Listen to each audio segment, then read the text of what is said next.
Warning, the voices heard in this video are made synthetically using artificial intelligence. Nothing in this video reflects anything actually stated by the real-life individuals involved. This video is for entertainment purposes only, and serious political content will be avoided for that purpose. Enjoy! All right, no more delay. It's time for Trump to play. I have plenty of darkspawn to slay and new abilities to sample like a buffet. Actually, Donald, I made a waifu tier list, and I thought we would do that instead. First of all, eat a dick, Joe. I know you made that list to trigger us. And secondly, if you want to waste the viewer's time with another tier list on your episode, you can, but it's been over a month since I've played. POTUS's sword arm is getting flabby. He needs to kill some spawn. He must take after his dad. Absolutely, Donald. Let's get it. I, for one, am excited to play one of the strongest story arcs in the series.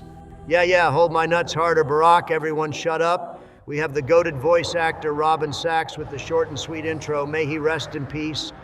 It's crazy to think about the fact Robin Sachs probably has more lines in Awakening than he does in Mass Effect, where he plays an actual squad mate. But that's because he got shafted as Zaid, but he's still a goat voice actor. And he voices the experienced human voice for the Warden too. Definitely top 5 talents in this game. And they're fractured into warring tribes. The region fell into chaos as the Darkspawn emerged from hidden lairs to terrorize the countryside.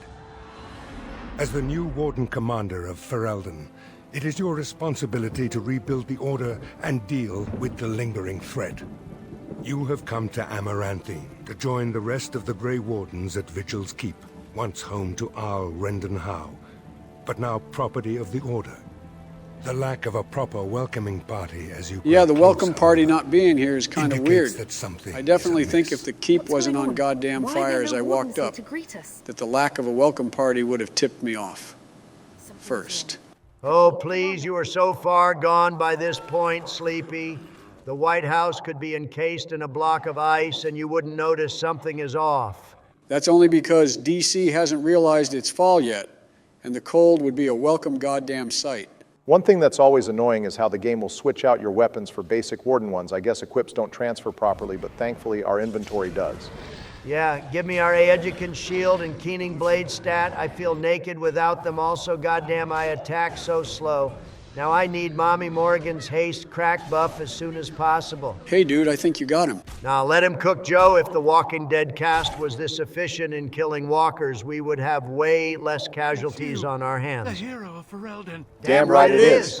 God, hearing that title never fails to get me going. Out of all 4 of the protagonist titles, Hero of Ferelden clears in terms of sheer title aura. To be fair, we don't know if Rook is going to be called the Veilguard yet or something different, but I think they definitely hit their peak with this one. Hey guy, I appreciate you doing your part by going to get help, but shouldn't you wait for orders from your commander, aka POTUS Aeducan? Bro saw the Slayer of the Archdemon and was just like, cool time to clock out. You know, it is very convenient of Mary to put on a big red shirt for us to let us Star Trek fans know what's coming for her. True, the red shirt is a dead giveaway, but Bioware did some sneaky shit in the game mechanics to make players think she was a permanent companion.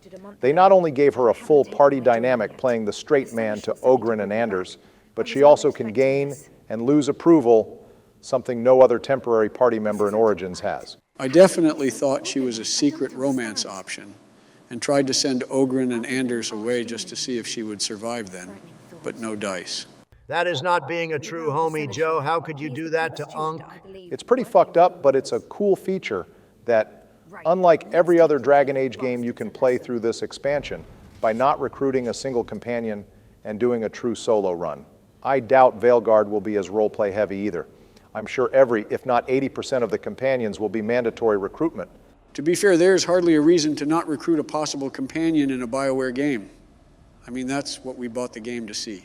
Well, time for the real fun shit. We have an extra talent point to spend, and we can pick our 3rd specialization now, and I am definitely going with Spirit Warrior. Not only does this specialization give us a crazy DPS buff, increasing our attack speed and movement speed, as well as adding spirit damage to our hits, but it also allows us to ignore spells, which means POTUS is now the true Grim Reaper of mages. 23 levels later, and Donald might finally be able to do the mage hideout without dying. I can't wait for you to watch mages dying left and right in the future, Sleepy. Wait, what? Well, in addition to our new specialization, we also get a new sword and shield tree to play with, which Donald grabbed too. Juggernaut isn't the most useful of the new spells, but it does give us even more crowd control, with both Warcry and Juggernaut giving us knockdowns. Yeah, I mostly just grabbed it because it brings me back to the PS 2 days of X-Men Legends 2 when I mained Juggernaut and knocked down a whole squad of enemies for the cleanup. Goddamn, those games take me back to my youth. Joe, you were 60 when those games came out. Eat a dick, you know what I mean? Also, Barack, I noticed we are missing some of the Awakening specializations on our account. What's the big idea? Hey, don't look at me. My setup is at home. This is Joe's pink presidential PC we are playing on. I just made sure to do the DLCs before we started. I haven't touched Awakening on this setup yet. Sorry, I haven't had time to do Awakening since becoming president. And the Origin servers are dead, so no one can log into their account. It's not a big deal, though. One of us can just grab the 2 or 3 manuals we need off screen. True enough. Also, good shit saving that merchant, Donald. I see you're locked in. And viewers, don't forget to do the same. He buffs the inventory in Vigil's Keep if you save him. Honestly, I wasn't even paying attention. I was just trying to increase my kill count since our level 99 warden is fighting these level 1 crooks also. I just remembered I have 2 tombs from Origins that we saved up for Awakening time to put them to use. You know, looking at our skills and abilities, I think POTUS is due for some upgrades. We don't need survival or stealing now, since we just grabbed that for the Slim Kuldry quests. And I think we can respec our warden stats better too. I think during this episode or next we should reset everything and even dive into rune crafting since that shit is overpowered. Normally I would call you a goddamn nerd for having to optimize everything Barack, but Awakening is kind of a power fantasy and is easy goddamn money outside of a few bosses. So let's get it, might as well make our dwarf into an actual god since he is already an elected god in Orzammar. We gotta make POTUS Galaxy tier before he retires and ghosts the entire Dragon Age universe. Speaking of Galaxy tier, apparently the Darkspawn now have Final Flash because how the hell did that gate get smoked that quickly? Can't believe we forgot to rank the Taint Bomb on the spell tier list. That shit is definitely Galaxy tier above S. Oh, look, a mage victim we can test our new abilities on. For every spot of dirt you've given me, a gallon of blood will flow. Bro is hardcore role-playing his trauma right now. I'll allow it. I mean, 1 crushing prism and it's all over for Donald Max, mage, killer, dwarf, or no. You can't outbuild a skill issue. No mage will ever rise above me again. Wait, hold on, quick redaction. Only 1 mage will ever get on top of me again. But she is hiding out in the mountains at the moment. Possibly more than 1, depending how the waifu wars pan out in Veilguard. Oh shit, that's right. Speaking of Veilguard, while I shoulder check the rest of these spawn in the courtyard, you want to give the viewers a heads up on what our upload schedule is for that. Right, good point, Donald. We made a post about this, but it's a good idea to give you all a roadmap. We expect to finish Awakening before or right by Veilguard's release. Then our next video after Veilguard's release will be our first episode of Veilguard. While we are working on Veilguard, we still have the 2 special episodes left, so we are going to work and upload those alongside our Veilguard playthrough. So just keep an eye out. Viewers, we are all really excited to play Veilguard, but we are still going to finish this series out strong. We also have some content left leading up to Veilguard. We are going to go through Dragon Age Keep and have each of us pick decisions for Dragon Age 2 and Inquisition in its own video. And we are going to hold a community poll over what character and background to play in Veilguard. All 3 of us have different opinions on what to play. So we are going to let you all vote in a community poll come October. So look out for that. Now that we got the news out of the way, we can get back to the content. One thing that Awakening missed on is the side quests. A lot of them are fetch quests like this, where we just run over, grab the item, and turn it in without any moral options, which is a huge gap from base Origins, where we had side quests like A Mother's Hope or Lost to the Curse that had a little bit of a moral quandary to them, as well as actual choices and interaction. That's fair, but Dragon Age has never been known for top-tier side quests. We play this game for the story and companions, and Awakening definitely has plenty of peaks there. Oh, absolutely. And by the end of this episode, we should have 3 of the best squad mates recruited. True, but for now, we can just enjoy the merry eye candy. Sleepy Joe simping over the inexperienced red shirt, how unsurprising. To be fair, Mary is an inexperienced warden, but she is far from an inexperienced soldier. She was actually a surviving Ostagar officer like Aveline, and it's believed she fought in the Battle of Denerim too. Unfortunately, Mary is easily swayed by the pursuit of glory. She joined the army as a teen because she was enraptured with the tales of Loghain and Merrix's rebellion as a child. Then when she heard the tale that POTUS, Alistair, and Loghain, 3 Grey Wardens, ended the Blight all by themselves, she was enraptured further to join the Order. So basically, she is a hotter Jory. You know, I am all for glazing POTUS up, but I don't like the narrative. He ended the Blight all by himself. Sure, he put in the most work, but everyone in the Origins squad did their part too. Agreed. Oh look, a lone apostate with no liberals or Templars here to collar him. Guess it's up to the Templar magic immune POTUS to dole out justice. Donald, I know this is on brand for you, but we actually can't kill Anders here. He auto-joins the party, no matter what we say. God damn it, I thought we had a few more games before Bioware implemented this woke mage agenda. This dude is an apostate. Why the hell can't we just end him right now? Well, first off, because he gives off clear Alistair vibes, and our warden should have a soft spot for our former big bro by now. Secondly, it's because he immediately offers to help us kill the Darkspawn. And considering as far as we know, the keep is completely overrun, so some help sounds like a good goddamn idea. Oh, fine. Welcome to the Mage Railroad, choo-choo. At least this guy knows haste, so we get a haste bot again. So they kept saying. But the deaths of the honorable Templars, Biff and Bob, will not go unnoticed. Bro is so Templar pilled, he is mourning the deaths of the dead body environmental decorations. Also, fun fact for you, mage players out there. Anders has a unique interaction here. If you were a Circle Mage Warden, he recognizes you since he's also from the Ferelden Circle, and a Circle Mage Warden has several unique interactions with Anders throughout his arc. For once, Circle Mage Warden players and Human Noble Warden players can unite for being the best origin choices for unique awakening interactions. Dalish Warden gets redeemed in this game too, having plenty of unique dialogue. We don't care. All right, fuck you both. I'm sure some viewers care, but good choice of spells. Donald, I see you picked up some good tips from our spell tier list, which you should all check out if you haven't yet. One of the best quality of life changes in Awakening is they implemented a tomb that resets all learned skills and abilities. So we can even experiment with the 2 mages we get if we want to. You two can do that if you want, but right now I just want Anders as a haste and fireball bot to fully cement fireball as a S-tier spell for the viewers. I didn't know the most blatantly popular spell in the game needed an advocate, but I guess go off Queen. Also, I like how the Darkspawn didn't even know who to focus on there, and they just had a spasm in between targets. Donald, you can use the ballista over to the side if you want an easy fight. Look, Barack, just because this is a new series doesn't mean you get to backseat me. Also, the ballista sounds too damn bitch-made. Why use that when I can just cut them up and blow them up with a big fireball? Sounds like what Barry said about Yemen when we were in office. Joe, please don't put me on blast like that. Also, what part of actual political content is avoided for that purpose was lost on you in the disclaimer?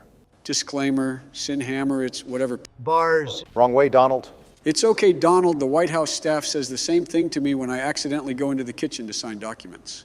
God damn it, how big is this goddamn fortress? And the biggest joke of all is we never see this area again. So what do we even use all this space for? Of course, a keep made by Hal would have a bunch of vanity, pointless designs. Okay, enough whining, peek incoming. God, that was so sexy. Nothing gets Barry going faster than a good bomb strike. Looks like the only competent people left in this keep are dwarves. Not surprising given the theme we have been going for this playthrough. The dwarves stay putting in the work for everyone else. Dwarves have the thickest warriors and heaviest hitters that definitely tracks. It also helps when the dwarves can now use their thickness to their advantage and steamroll Darkspawn off their feet just by running into them. POV. You are Donald entering a McDonald's when the McRib comes back in circulation. Hey, I already told you I don't play with my McRib. That shit is fire. Okay, honestly, that's valid. You know, I might hate apostates, but I have to admit Anders has a goated move set right now. You're only saying that because you're the damn one who picked the spells, Donald.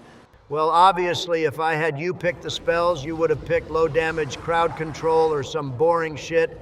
Thankfully, the pro gamer took the lead here. I like how after you said that another mage appeared to skill check you.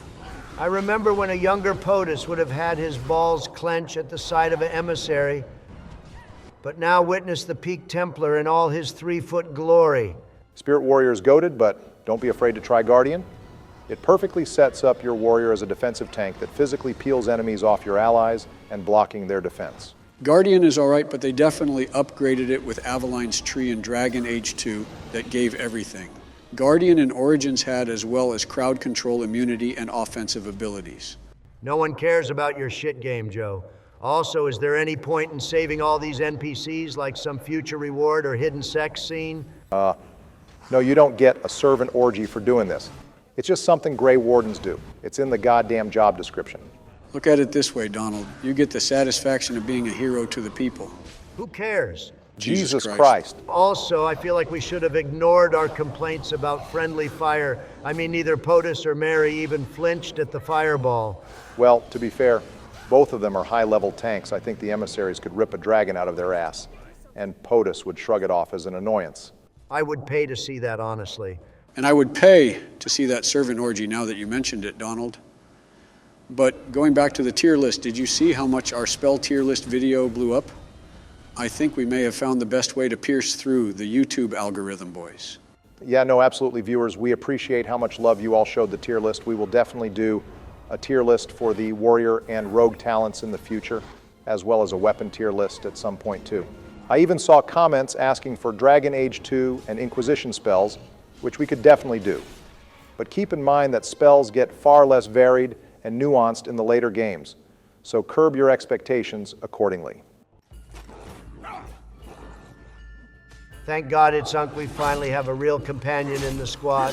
I like his little goofy wave showing he's happy to see us. He is apparently so happy to see us that he's wearing our signature Legion of the Dead armor.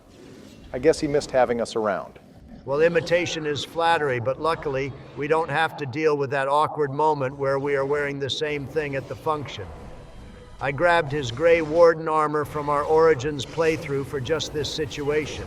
Good shit, Donald. It's nice to be lore consistent. And while we are on the topic of lore consistency, let's dive into a comment question, shall we? That's right, boys. We are back with the featured comments in this series too. So look out for those next episode. So Oghren was definitely one of the most logical choices for a returning companion in Awakening, between being a recent surface dwarf and all his endings not being as time-consuming as, say, Alistair's or Liliana's. But what other original squad mate do you viewers think could have been in Awakening? Oghren makes sense, sure, but the writers also admitted they brought him back since he was their personal favorite. As for me, I don't see any reason why the remaining Grey Wardens in Loghain or Alistair couldn't join, assuming Alistair was also a warden instead of king. Loghain's excuse for not being here always felt especially weird. I know they probably just didn't want to pay Simon Templeman for a major role again. But the first warden stressing over the political impacts of Loghain being here in Ferelden seems minor, when there's a pseudo-blight going on here still. You think they could just ship him off to Orlais after the mother's killed, but whatever politics over practicality, I guess. We are the last 3 people that get to complain about that, Barack. However, my choice is the far more realistic one, which is our former big bro, Alistair. I mean, even if he's king, that's no excuse. Just look at the visual novel Silent Grove. Alistair is king in that, and he's doing a whole-ass adventure across Thedas. I'm sure he can take a month to kill some darkspawn while leaving Aemon or Honora in charge. We could even help Alistair guide into the next steps of his life as king or as a leader in the Grey Wardens, if you didn't make him king. It would be the perfect way to wrap up his character arc in this expansion. That's a great point, Donald, but did you just admit to reading up on the expanded lore of Dragon Age? It's because Silent Grove is a comic that has pictures Barry. Ah, that makes more sense. Fuck you both, it's actually, because I get to look at Morrigan's hot sister. Also, Joe, you don't have to say yours. We all know what it's going to be. Well, eat a dick. I'm just going to say it anyways. I would personally like to see Zevran return in Awakening. What? Joe, don't you hate Zevran? Why didn't you pick Liliana? Oh, I do still hate him. But I can't ignore the flat-out obvious setup the writers gave Zevran for returning in this game. Most endings have Zevran travel with us after the coronation. We could even have a small character arc where we help decide Zevran's next step. either in the wardens as an ally or convincing him to pursue vengeance against the crows, depending on our morality. I think it would be a good transition from his character story in the later games, which is having him kill all the crows guys in the background. Liliana, on the other hand, as much as I would be bricked up having her in the party with us, her character arc is set up almost perfectly in the background of the next two games. Between the letter she gives us if we romanced her saying she is going to Orlais to help the old friend, then to Liliana's song learning about her relationship with the future divine, then in Dragon Age 2, seeing her actually working for the divine and seekers. It all ties together beautifully for her character shift in Inquisition. Good shit, gentlemen and viewers, you already know the drill by now. Comment. What original Origins companion you would have liked as a returning member of the squad in this game, or just a cameo if you think the cast is solid as is? Looking forward to reading your responses. And while we don't have a featured comment from the last episode, we do have two super thanks we want to shout out. So first off, we got $10 from our OG George Gale during our finale, and another super from Lockhart in part 2 of our movie. As always, we would never ask for monetary support like this, but the fact you guys give it anyway means the world to us. And we hope we can keep bringing you amazing content for as long as there is content to make. But appreciation aside, let's finally get back to the story. Shall we, boys? Well, not too much to say the red shirt NPCs keep getting smoked left and right. Yeah, Mary's boyfriend got the taint and became the 200th weekly survivor of a darkspawn attack, and then mumbled something about a talking darkspawn. I feel like we should be sadder over his death, but we don't even know him or his relationship with Mary. Fair enough. Well, no more appetizers. Let's move on to the main event. Oh boy, a raining rooftop. I sure hope nothing dramatic and climactic happens. It has ended, just as he foretold. Well, this guy at least died from a Spartan kick. If I died from a 2007 movie reference, I would take solace in knowing it's not the worst way to go. I like how they say be gentle while holding a sword right to his neck. So, Spartan kicking the unarmed soldier onto the spikes was a necessary death then? If this guy wants to break the stereotypes of his kind, shouldn't he have not brought an entire horde to kill everyone here? I think he meant that line more so in the menacing sense than the civil rights breaking stereotype sense. It seems your words be true, more than you are guessing. It is talking. Anders seems a little too excited about the talking darkspawn here. I'm glad they can talk now, since that means they might have enough brain cells in their head to understand how absolutely boned they are choosing to fight POTUS. Tell me, Spawn, can you feel fear? So much for not wanting more death than is necessary. As soon as the squad shows up, this dude immediately shifted to kill everyone but POTUS. Bro probably didn't include us in the kill list because he knows he physically can't. Well, actually, Donald, he orders his spawn to not kill us so that the architect can experiment and have us for himself. Granted, I don't know what his plan in the keep was. The architect claims the Grey Wardens attacked first, but every other soldier says this was a surprise attack. So I think, like always, the architect is lying about what his plan was here. Who orders a sneak attack for a peaceful conversation? What is he, my ex?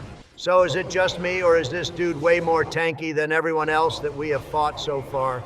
Like this random talking darkspawn is beefier than the damn archdemon.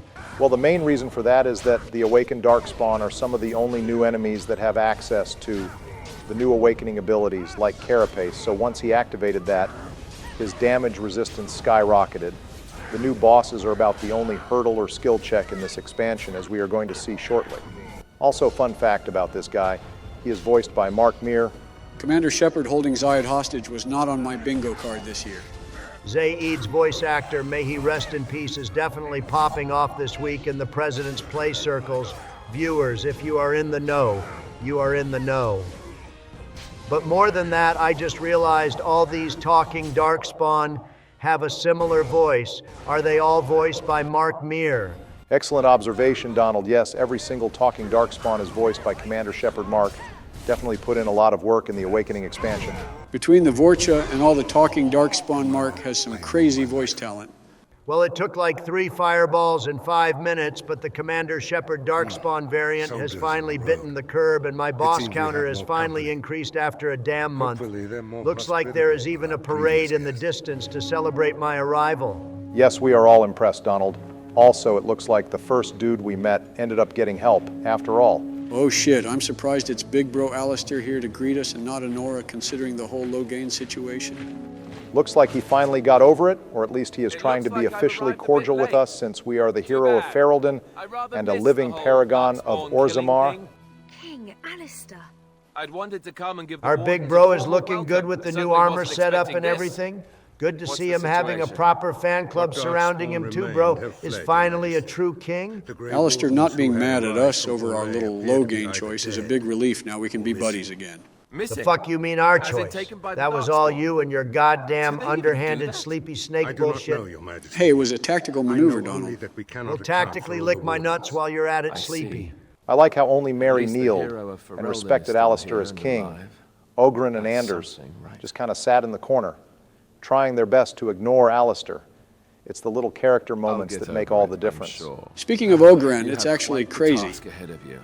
We can send him away here. I mean, who would really do that?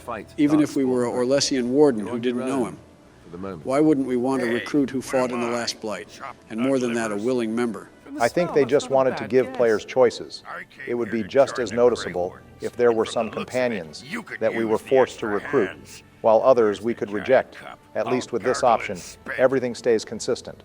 Good point, but I wish they kept that consistency with the red shirt Mary. We are forced to put her through the joining, when it would have been interesting to reject her joining through some renegade or compassionate reasons, depending on how you look at it. I guess the higher power in this universe, commonly known as the game developer, just has a particular beef with Mary. Someone in the development team just had a bad breakup with a girl named Mary and decided to pull the ultimate get-back nerd style.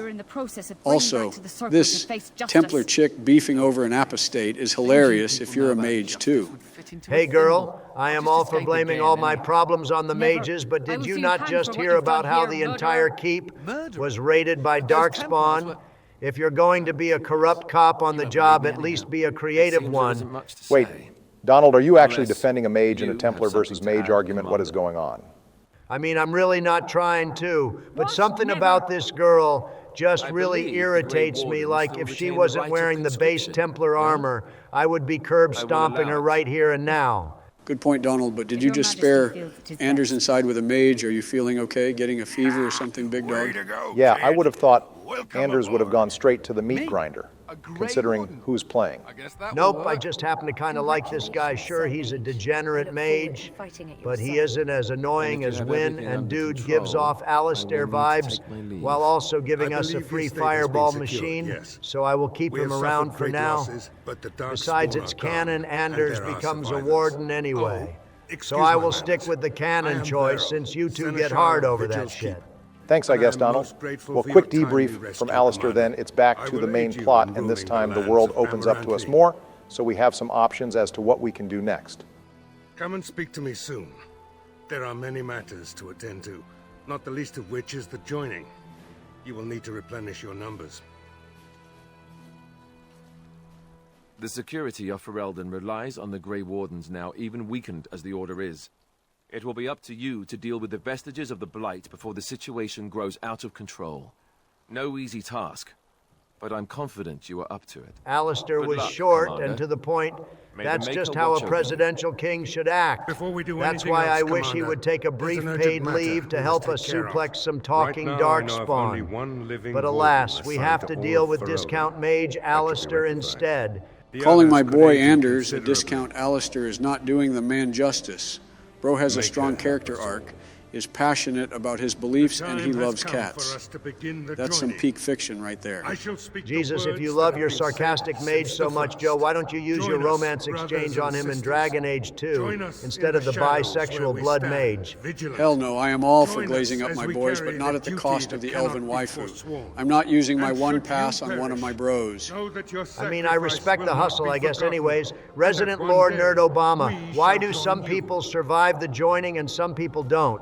So far, we are 4-2 on wardens surviving the joining juice in game, and Mary at least seemed like a competent enough warrior to survive. So what gives? Well, we don't really know theirs. No definitive reason why some die but others don't, but my two biggest theories are it's just pure luck. Since the joining is straight up taint, some people survive crazy things and others do not. And there's not always a good explanation besides luck. My other theory is that it's a check of your spirit and resolve, sort of how in JoJo, some people can manifest stands when exposed to a stand arrow, and others just go into a coma or die when exposed to it. And what determines it is just a strong will or strong spirit. The joining is magical, so it wouldn't be absurd to say it checks a more abstract concept, like your spirit, rather than just physical resilience. I'm going with stand logic in the Dragon Age world, to be honest. It's something easy I can comprehend after all. Not surprising, that's all you can understand anymore, Sleepy, but I agree. I like to think it's whoever has the will to survive is chosen. And that's why Unk over here downed that shit with no reaction. I like to think Ogren didn't even pass out, he just took it and walked off. The robe did pretty good too, and now it's the definite third member of the squad wearing the not at all obvious red shirt's turn.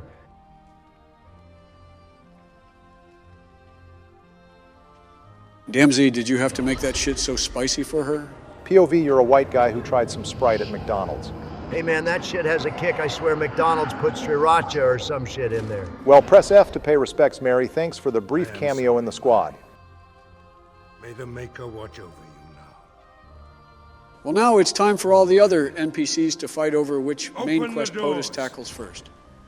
Also, where were these two during the assault an hour ago hiding in the broom closet? I like to think they were out in the field, gathering the information they are giving us now. Just sort of a convenient timing situation. Nah, I don't trust that shit. Check their blood for taint this instant. We take no chances after Belanostagar and Honora. Shit, when you put it that way, how the hell does POTUS trust anyone? Our little guy should be borderline paranoid at this point. We would either be paranoid or so damn desensitized to it that we can't even be bothered to care anymore. Sounds like some foreshadowing, boys. Foreshadowing aside, Donald, I see you're talking to all three advisors at once, which is a nice short and sweet overview of the main plot of Awakening. So, what's the game plan for the rest of the episode? I'm going to do as much side quest and setup as I can in Amaranthine, and then I will toss it over to Joe so he can start off episode 2 with one of the main quests. I figure each of us does one main quest per episode, then one person tackles the final battle. Sounds good. The order of the main quests don't really matter, except that we should probably do Black Marsh last, because of the kink in the game mechanics. If we want everyone to be a Grey Warden, then we should end with Black Marsh, since that companion doesn't need to go through the joining like the other two. That's fine with me, that companion has the least going on anyway. And by that logic, that means I can tackle the Black Marsh, and more importantly, the secret boss in the Black Marsh too, which is my favorite in this game, if you can remember Joe. Why only me? Joe, come on, man, be for real. Okay, fine, point taken. But anyway, it's easy to forget that Woolsey is straight up from the Grey Warden headquarters in the Anderfells. She not only has a lot of lore on how the Grey Wardens operate as an organization, but she has plenty of history on the Wardens as well, like the Dryden incident 200 years ago that we discovered, or the fall of the Griffins. She may be on that respectable money grind, but she is straight up wrong about the Griffins. I mean, just look at Veilguard. We get a little party mascot, and he is the best boy. So is now a good time to ask how the hell there are Griffins in Veilguard? I think there's a lot of players that are confused at that and probably think Davrin is a hacker or some shit. You know, I was going to wait until Veilguard to talk about it, but I guess Woolsey did bring them up first. So Griffins are, in the technical sense right now, extinct. They haven't been seen since a little after the end of the Fourth Blight, 400 years ago. Why they went extinct is the subject of the novel The Last Flight, but essentially the Wardens tried to experiment with blood magic and an altered joining to make the Griffins stronger during the Fourth Blight, and it ended up corrupting them to the point the Wardens had to wipe them out. Garahel's sister, Isaiah, saved one brood of 13 Griffins, however, and suspended them in magical stasis before they were infected. And that hatch is also found in the novel The Last Flight. Davrin's baby Griffin is almost certainly one of those 13. Thank God for environmental preservation. Also, that novel seems insanely relevant to Veilguard boys. I would say after Tevinter Nights, the novel Last Flight is the most important story that takes place in Veilguard. I still ain't reading all that, but once again, Barak saves the viewers time and money by summarizing important plot details. Speaking of important, here's Discount Cullen here to tell us about holes or some shit. Another man telling us about his hole, that shit ain't right. I really want to know how we shifted from talking about the important history of griffins to then just talking about holes, but here we are, I guess. Also, just like the first quest, the next part of the setup is to go to the main trading hub of Amaranthine. Excellent quest design by Bioware. You're doing tricks on Bioware again, but it is pretty valid. Being told to go to the main city from the start is a great way to get upgrades and side quests from the start. And since the main quests are spread out throughout the city, you're likely going to pass by several other shops and side quests. Even Zayed is going to take us to a third part of the city it's easy to miss. But it is excellent design choice also. It was actually 4 wardens if you count Loghain and Riordan. Or is he not including Alistair since he quit to become king? He is definitely leaving someone out, and I think that was just a writing error. He did the same thing earlier, saying there's only 1 active warden in all of Ferelden when there are definitely 2, if you include Loghain. I don't recognize Loghain, so I can respect Zaid not recognizing him either, honestly. Well, moving on just like that, the Keep's inventory is upgraded from the merchant we saved at the start. Fully upgrading this guy's shop is extra elaborate, but we will try to point out upgrades when we get them. It's so easy to miss. I bet some people didn't know you can upgrade this dude's shop several times. Who the hell is this imposter Sandel? I do not recognize false prophets. I get my enchantments from the young lord only. Fine, that's more heresy enchantments for the rest of us. I smell a potential third companion I can grab here too from this surprisingly batty messenger. Did someone say hot young secretaries are in my area? No, Bill, no one said anything close to that. Donald, your ass is only saying that because she is blonde like your daughters. Hey, Joe, if the Japanese can get away with the trope, why can't we? You should never kink shame a man when you're with the boys. How do you think I got away with everything I wrote into Redcliffe? That does make a degree of sense. Also, speaking of kinks here is Voldrick, who has something of definite interest to discuss. Oh, we got a short person kink I can respect at Donald. No, Bill, think about what Voldrick's job is in the keep. And then glance at who has the laptop at the moment. Well, okay, but I don't see what you... Oh, I understand. You 3 are acting sus as hell right now. I have no idea what you are blabbering about. I'm just talking with a fellow short king about. Wait, oh my God, did you just mention walls? Beautiful, tall, stone mason walls that will keep illegals and mages out of our beautiful keep? Oh my God, Daddy, please take whatever you need. The taxpayers will surely be happy to pay for it. Well, so much for conserving our resources. A wall fetish might be too much even for my taste, boys. I mean, I can understand, but it's just not for me. Well, I guess when one fetish is opened, another is closed. We actually found something Bill won't touch. Well, let's speak to the blacksmith and his desired demon assistant. Oh shit, let me sit up in my chair here. Don't get too excited, Bill. It's just a small lore theory, and it's also a dude. Hey man, it's 2024. Gender doesn't mean anything. A sex demon is a sex demon. And with my wisdom bestowed, it's time I take my leave. I'm sad we have already stopped talking about the walls, boys, but at least now the viewers can understand why we waited to do the Drake Scale armor quest until the final episodes, so that these 2 would be at least somewhat more easy to remember. It's still pretty crazy that the cameos from Origins to Awakening include Alistair Wynne, Loghain, Honora, and then Wade and Heron. That's a massive star lineup that these 2 need to compete with. I mean, they don't compete with the squad, but these guys are solid. They get their task done and give us legendary items to make POTUS have the equipment of a god, not just the status of one. True, and because we are a sword and shield tank, we have the rare chance to have all 3 boss items be usable on our warden. Since we can have a god-tier shield, sword, and armor, all on the legend himself. Yeah, I'm feeling the power fantasy come over me already, boys, just talking about it. And speaking of talking, this is one of the underrated features in Awakening that I wish they brought back.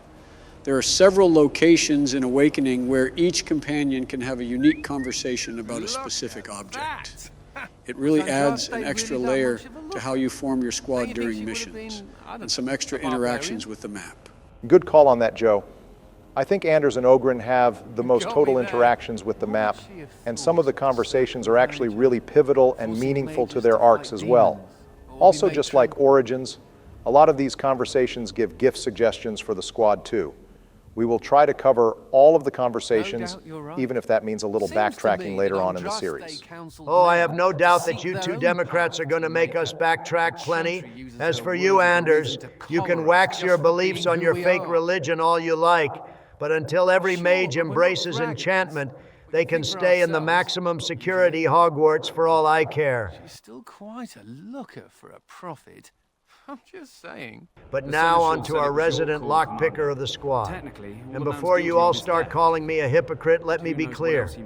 Howe is still the biggest bitch in the business, but Nathaniel wasn't even in the country when Howe did all the bullshit killing the Cowslands and eating Logain's ass. Just like I'm different from my dad, Nathaniel is far different from his, and I actually respect him the same way I respect our big bro Alistair. So I'm going to ignore his last name from here on out and focus on who Nathaniel himself is. My God, the Awakening arc is actually throwing plenty of character growth Donald's way. It almost brings a tear to my eye. I'm not the biggest Nathaniel simp, but I'm glad we were able to do this episode without Nathaniel or Anders hanging from the gallows. So I will take it as a win, boys. I also like how Nathaniel is the only person who recognizes who POTUS is and what he is capable of, but still has the gall to taunt us. I don't think it's particularly smart, but it is commendable all the same. I am Nathaniel Howe. My family owned these lands until you showed up. Do you even remember? Now, Nathaniel, of course, I remember your father. He was my crowning achievement of a kill. I just wish it would have lasted longer. That's okay. It happens to a lot of guys our age, Donald. Phrasing, please. I hate you both. You're ruining the introduction of our newest bro. Well, to be fair, Nathaniel's kind of doing that already, considering he is just begging to get murder knifed here. I give him points for courage, but his edgy disregard for his survival is not exactly the play here. Hey, I prefer my companions to have more balls than brains. Unfortunately, I have to hang out with you two who have neither. And unfortunately, we have to hang out with someone who has a shorter lifespan in this game than a Nug in Dusttown. But you don't see me bitching about it. Also, Nathaniel is coping so hard about his dad being a hero that it actually creates a seismic level event of cope. I mean, that is his dad. Most people want their family to not be Sunday cartoon villains. Plus, as much as we know Howe deserved it, Howe becoming a world-famous lying war criminal did upend Nathaniel's whole life in Kirkwall. You're right. I imagine losing everything would make anyone catch a case of cope. That's a good point. It's easy to forget. Nathaniel actually was in Kirkwall, and the Free Marches as a whole, since he almost never brings it up, except for that one line here. I imagine Bioware was playing the long game with that piece of lore just itching to set this guy up as a cameo or main character in 2. He never brings it up in this game, but Nathaniel was actually trained by a knight of Starkhaven who served Sebastian's family. So there was an easy setup for Nathaniel to be recognized by Sebastian. But we all know that Brick Wall isn't getting extra dialogue. I don't know. I only came back to Ferelden a month ago. Oh, what's that now? You're going to come back and try harder to kill me. You might not catch Well, me that next sounds time. like a very interesting offer to me, so how about we test that theory and see how well you do? Good. Go ahead and take as much prep time as you need. Well, at least Bro isn't pulling the Batman card, believing he could beat anyone with enough prep time. Ooh, good choice, Donald. This is a much more satisfying conclusion for Nathaniel's character. I wonder how many viewers realize what happens if you send him away. Our viewers are pretty goddamn observant. I imagine it takes more than this to trip them up. I do like how Varel just kind of rolls with letting Nathaniel go, though, even if it sounds like an absolutely terrible idea on paper. I mean, if I was the assistant of POTUS, I wouldn't question anything he does. Have you seen what Bro does to anything that stands in his way? Well, one thing is for sure, POTUS is out here playing chess, while the NPCs play checkers. Well, while we wait for our reverse psychology to work, let's tackle some side quests. Oh, hey, it's the final boss map for Liliana's song. This takes me back. Wait, Liliana's song uses this map too? Barak, which DLC came first? Liliana's song came out 3 months after Awakening, so they copied the maps.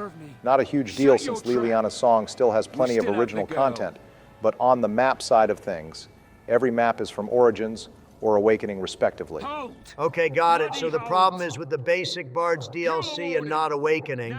Also, we have the peak crash out of crash outs coming up here with these bandits.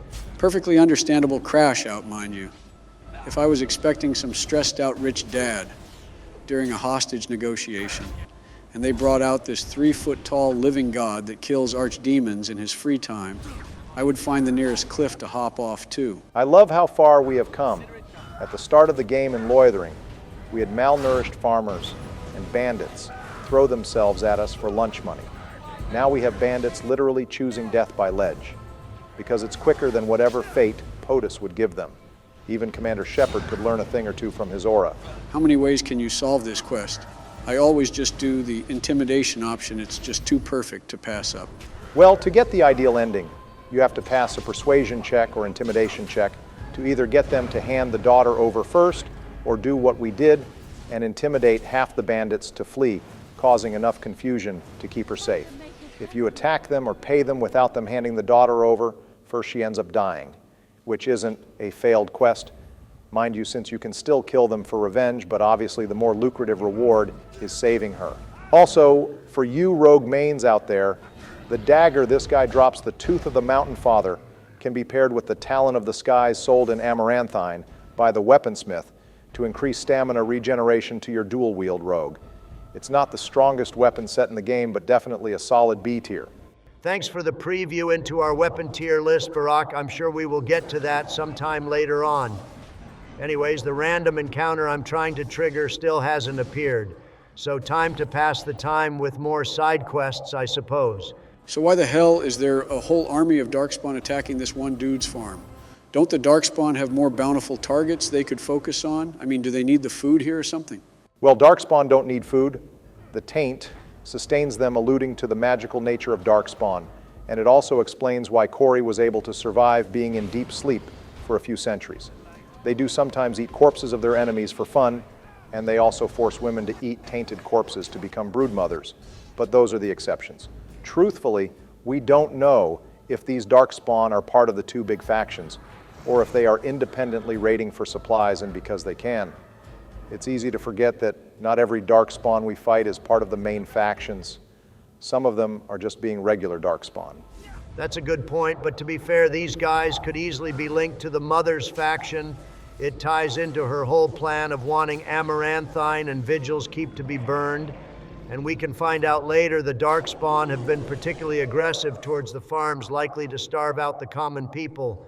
That's an oddly in-depth analysis from you, Donald, but don't let that distract all of you from the fact Donald had Uncle Ogren drop this fight due to his poor party management. Well, 30 minutes of traveling around later, and we finally had the encounter appear. This doesn't bode well for the other random encounters we need for quests, but maybe it's just Donald's bad luck. Oh, please, I'm the luckiest bitch alive. I like how going Zevran on us is just a term Ogren has in his vocabulary now. I just know Ogren has a framed photo of Zev that he looks at like that Wolverine meme. Why can I actually perfectly imagine that happening? Nathaniel, I let you go to give you the chance to impress me, whether that be with a good business decision, presenting a hot goth waifu, or a successful attempt at my life like you promised is your decision. But so far, this assassination attempt at my life hasn't even reached my top 20. Looks like he's going with option D, which is being so base that he wants to make a difference regardless of what he can gain from it or if it kills him. I've literally never seen this scene before, but it's crazy that of all the companions you can send away in this expansion, Nathaniel is the one who is stubborn enough to not take no for an answer and confront you anyway. Now this is the type of grind set Origins was missing out of our companions. This dude is a true noble, not just some rich coward like the rest of the land's meat, but an actual leader. Time to prove yourself to the Chug Jug, Nathaniel. Couldn't have said it better myself. And sorry to all the girls, and Barack's out there. But the handsome-based rogue is not a romance option. One day you all will stop using me as a term for the gay community. But fun fact, the map used for this encounter is just called Howe Road, and it was never used again after this. I have a hunch some code developer just called it that for organization purposes, and no one ever changed it on release. Why does it feel like I'm walking into a Dare commercial when I walk up to this guy? Probably because he wants to offer to increase your felony count to 35 counts, maybe more, depending how much of the dark side you want to embrace. Oh, hell no. If you saw my lawyer fees, you'd rather face an Ultra Instinct Seer Cotharine than add anything more to that itemized bill. I'm getting the hell out of here. Too bad siding with the smugglers gives you access to top-tier rune tracings like the Masterpiece Silverite rune, which would guarantee us one-shotting some of the awakened Darkspawn. Yeah, but it's at the cost of our immersion, since we literally run around town killing city guards like we have a 5-star wanted level in GTA. It's pretty out of character for POTUS or hell most wardens. Plus, we need some form of challenge still in this game, even if we are galaxy tier. The viewers watching us one-shot bosses would get old after an episode or two of that. Anyways, here's the first main quest information. I can summarize for you all in 10 words. Oh, a big hole. Oh, and darkspawn war in hole. You know what'll allow it. I like eggs. I like eggs too. Me and this guy can vibe. You know, I was wondering why the dynamics of these two seem so familiar, but you answered my question for me, Joe. You know, these two seem like good buddies. I'll allow it. Jesus Christ. All right. Well, since we are tackling the main quest setups, we might as well address the elephant in the room, Donald. We know you're tackling Black Marsh. But who's going to tackle the other two main quests? If I remember right, the kleptomaniac midget was your favorite of the Awakening crew. So by all means, you can go ahead and tackle the Deep Road sequel, Barack. Well, that sounds perfect to me. The Deep Roads are top 3 lore topics in this game, and I'm down to run the full dwarf squad too. Guess that means I get to frolic through the woods next time. At least there's elf stuff to keep me interested, and any time I can keep Donald away from exterminating the elves is a win in my book. Holy shit, Joe. Of all the things your demented mind forgets, how the hell is my hate crime of the Dalish the one thing you always retain? Take my mind off the So you admit it was a hate crime then? Joe, I'm going to give you a fucking lobotomy. Also, goddammit, the Democrats have infected the local guard population. Excuse me, but why must everyone persecute me? I'm a hard-working taxpayer. Donald, I'm not even going to try to give you the political content reminder. All I can say is, if you're going to lie, at least make it somewhat convincing, because not even Merrill believes you pay taxes. Facts. Also, this captain's harsh-ass reaction to his employee's honest mistake must be the wet dreams Karens look for when they ask for the manager in the wild. McDonald's managers could learn a thing or two. This is exactly the reaction I expect when incompetent underlings give me 39 nuggets in my 40-piece meal. I don't care if 2 of the nuggets are stuck together. If they are not already separated, it's only 1 nugget, god damn it. Anyways, what are we doing here again? I got a bit off track. I don't remember something about elves in McDonald's, I think. Jesus Christ, you two. We were about to grab the secondary quest in the city to stamp out the smugglers. All right, might as well aid the local law enforcement. My lawyer said it's a good strategy to reduce my possible future sentencing. So let's be tough on crime. Well, not exactly the right call to action that a hero should have, but this should be a nice, fun quest, so I will take it as progress. Exactly, and speaking of fun, little side quests, here's some extra busy work, Joe, to keep that little hamster wheel in your head that you call your brain at least 5% active.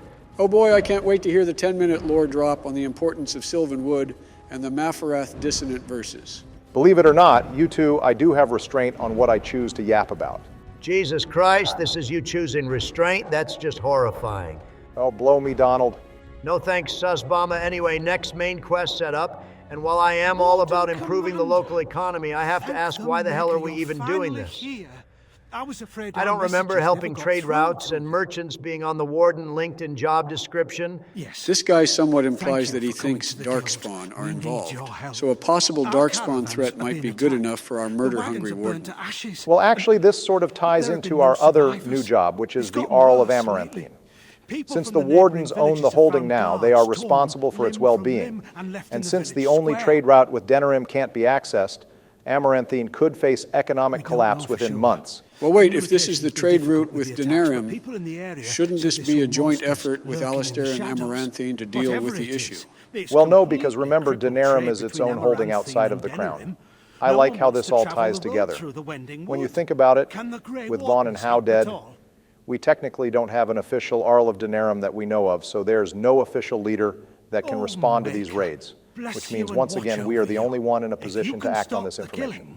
Well, I'm glad Bioware thought of a logical reason for us to frolic through the forest, at least well onto the last main quest setup. But first, let's do a little shopping spree for our squad and get Nathaniel out of those rags. Heavy pause. Oh boy, the Blight Orphans. Do we get to meet them if we help them? Joe, please don't sound too excited when trying to meet kids, but just like the City Elf endeavor, I'm going to give you plenty of room to figure this out for yourself, big dog. For now, they are just asking for chump change and not Trump change, so I'll trade it in for the bonus experience. Also, what the hell is this guy's problem? Does he not know who we are? Apparently, he is the only guy in Ferelden who doesn't recognize the hero who killed the archdemon. You would at least think he would have heard that a dwarf killed Themi, but I guess not. Especially since he is a tavern keeper, they are typically well informed. You're telling me Skyrim lied to me? Buddy, don't tell me what is on my head. I am literally Kristoff's boss. If he has a problem, he can fall in line or take it up with the Grey Warden's HR department located firmly in my left nutsack. Anyway, all you have to do to progress this quest to the Black Marsh is click on the map now. With the setup done, time to increase my kill count. Hey buddy, I heard you had some illegal goods. Think I could cop a feel? Barry, that was the most obvious Fed line I have ever heard. You got to use hip urban code words like, "Yo, my Sigma, can I lit the blicky on some rare Fortnite battle passes?" You two wouldn't last a day in New York, but god damn it, he's running away. We finally have an enemy that uses POTUS's one true weakness, his stubby little legs. Truly, this random smuggler is the most cunning foe we have ever faced in this game. It's really surprising more enemies don't just try the Joestar family secret technique on us. I mean, it has an almost 100% success rate. Also, if you needed more proof as to how broken a spirit healer with the warden heroism trees are, just watch how long it takes our Templar to kill this mage. God damn it, POTUS, I just hyped you up as Galaxy tier and you can't even 1v1 a robe. That settles it next episode, Joe. It's time for us to pool our heads together and make our warden beyond broken with all the money we have saved up. Also, goddammit, Anders, you have not been standing out in your warden debut this episode. Trust the process, Donald. Anders is just building his energy to unlock his anime power-up in the sequels. Yeah, I don't think anyone wants the Anders Justice arc to come to pass. That was definitely a rocky road in the President's manga, but for now, I have to recast every goddamn spell Anders had up so we can even attempt to catch this dude with our little legs.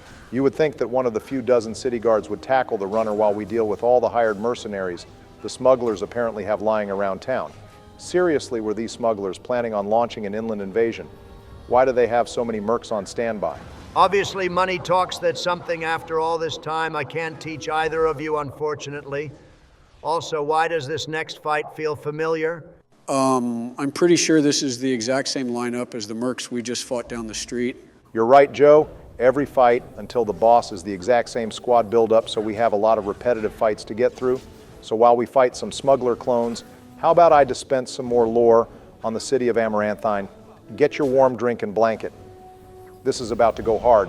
You see, founded in the Third Age, hell the no. town I didn't want started to pull off as this a on the modest first fishing episode, village. but I activate my Despite a stand deep King port, Crimson. well-suited Get me to the hell commerce, out of here. since you know I missed the time where I could pretend to be polite at you skipping my yaps for the viewers. Now that you know I can see you using your stand, you just come off as a prick. Perfect. That's what I was really going for anyway. It's time to increase my boss counter again. It's completely rigged that I am still behind you, but at least it's only by one now. Well, personally, I can't wait to finally settle the score, especially since we can make up a new challenge in Veilguard to spice things up. Anyway, I wish I had something interesting to say about this boss fight, but unfortunately, the AI in this game doesn't know how to use rogues effectively, so one fireball just easy. Cleared the boss. Don't forget to loot around the cove. There's plenty of top-tier rogue sets, as well as the smuggler boss, potentially dropping the roses. Thorn, which is the 148 gold dagger sold in Orzammar, which is the strongest dagger in base Origins. A crazy good upgrade for the start of Awakening, and a good way to close up this episode. Well, with the bandits getting clapped up, I guess it's time to call it for this episode, right, Donald?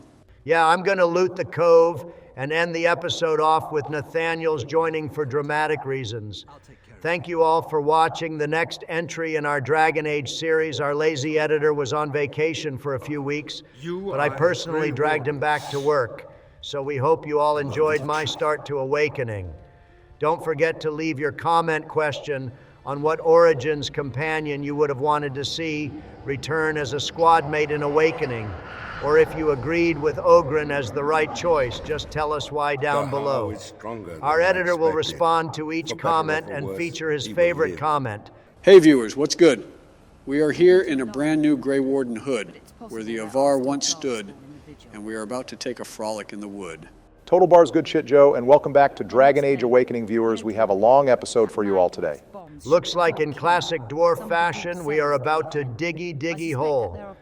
Unfortunately, our ancestors would not look favorably on us for sitting back and watching our workers dig the hole instead of us getting our hands dirty instead. Look, when you are a living god and commander-in-chief, there comes a time you have to assign some of your work to your assistants. And I, for one, have fully mastered this skill, so watch and learn. So the diggers do all the work, and Joe gets all the credit that sounds awfully relevant to real-life Sleepy. I have no idea what you mean. I'm just keeping our sword arms fresh for all the darkspawn in the caves, Donald. Also, you would think when the wardens were settling in at their new keep, the first thing they would check for is nearby caves or entrances the darkspawn could enter. I mean, did no one wander down the basement and notice the massive cave forming downstairs? I mean, yeah, when we look at it now, it seems incredibly careless of the wardens to not notice their keep had tunnels. But considering we only inherited this keep a few months ago, and we don't even know when the wardens began actually inhabiting the keep, it's far more believable that they didn't take the time to investigate the basement and other defensive flaws of the keep. Someone left a poor little dog all alone in the basement. I'm glad the old girl took out every darkspawn that tried to mess with her.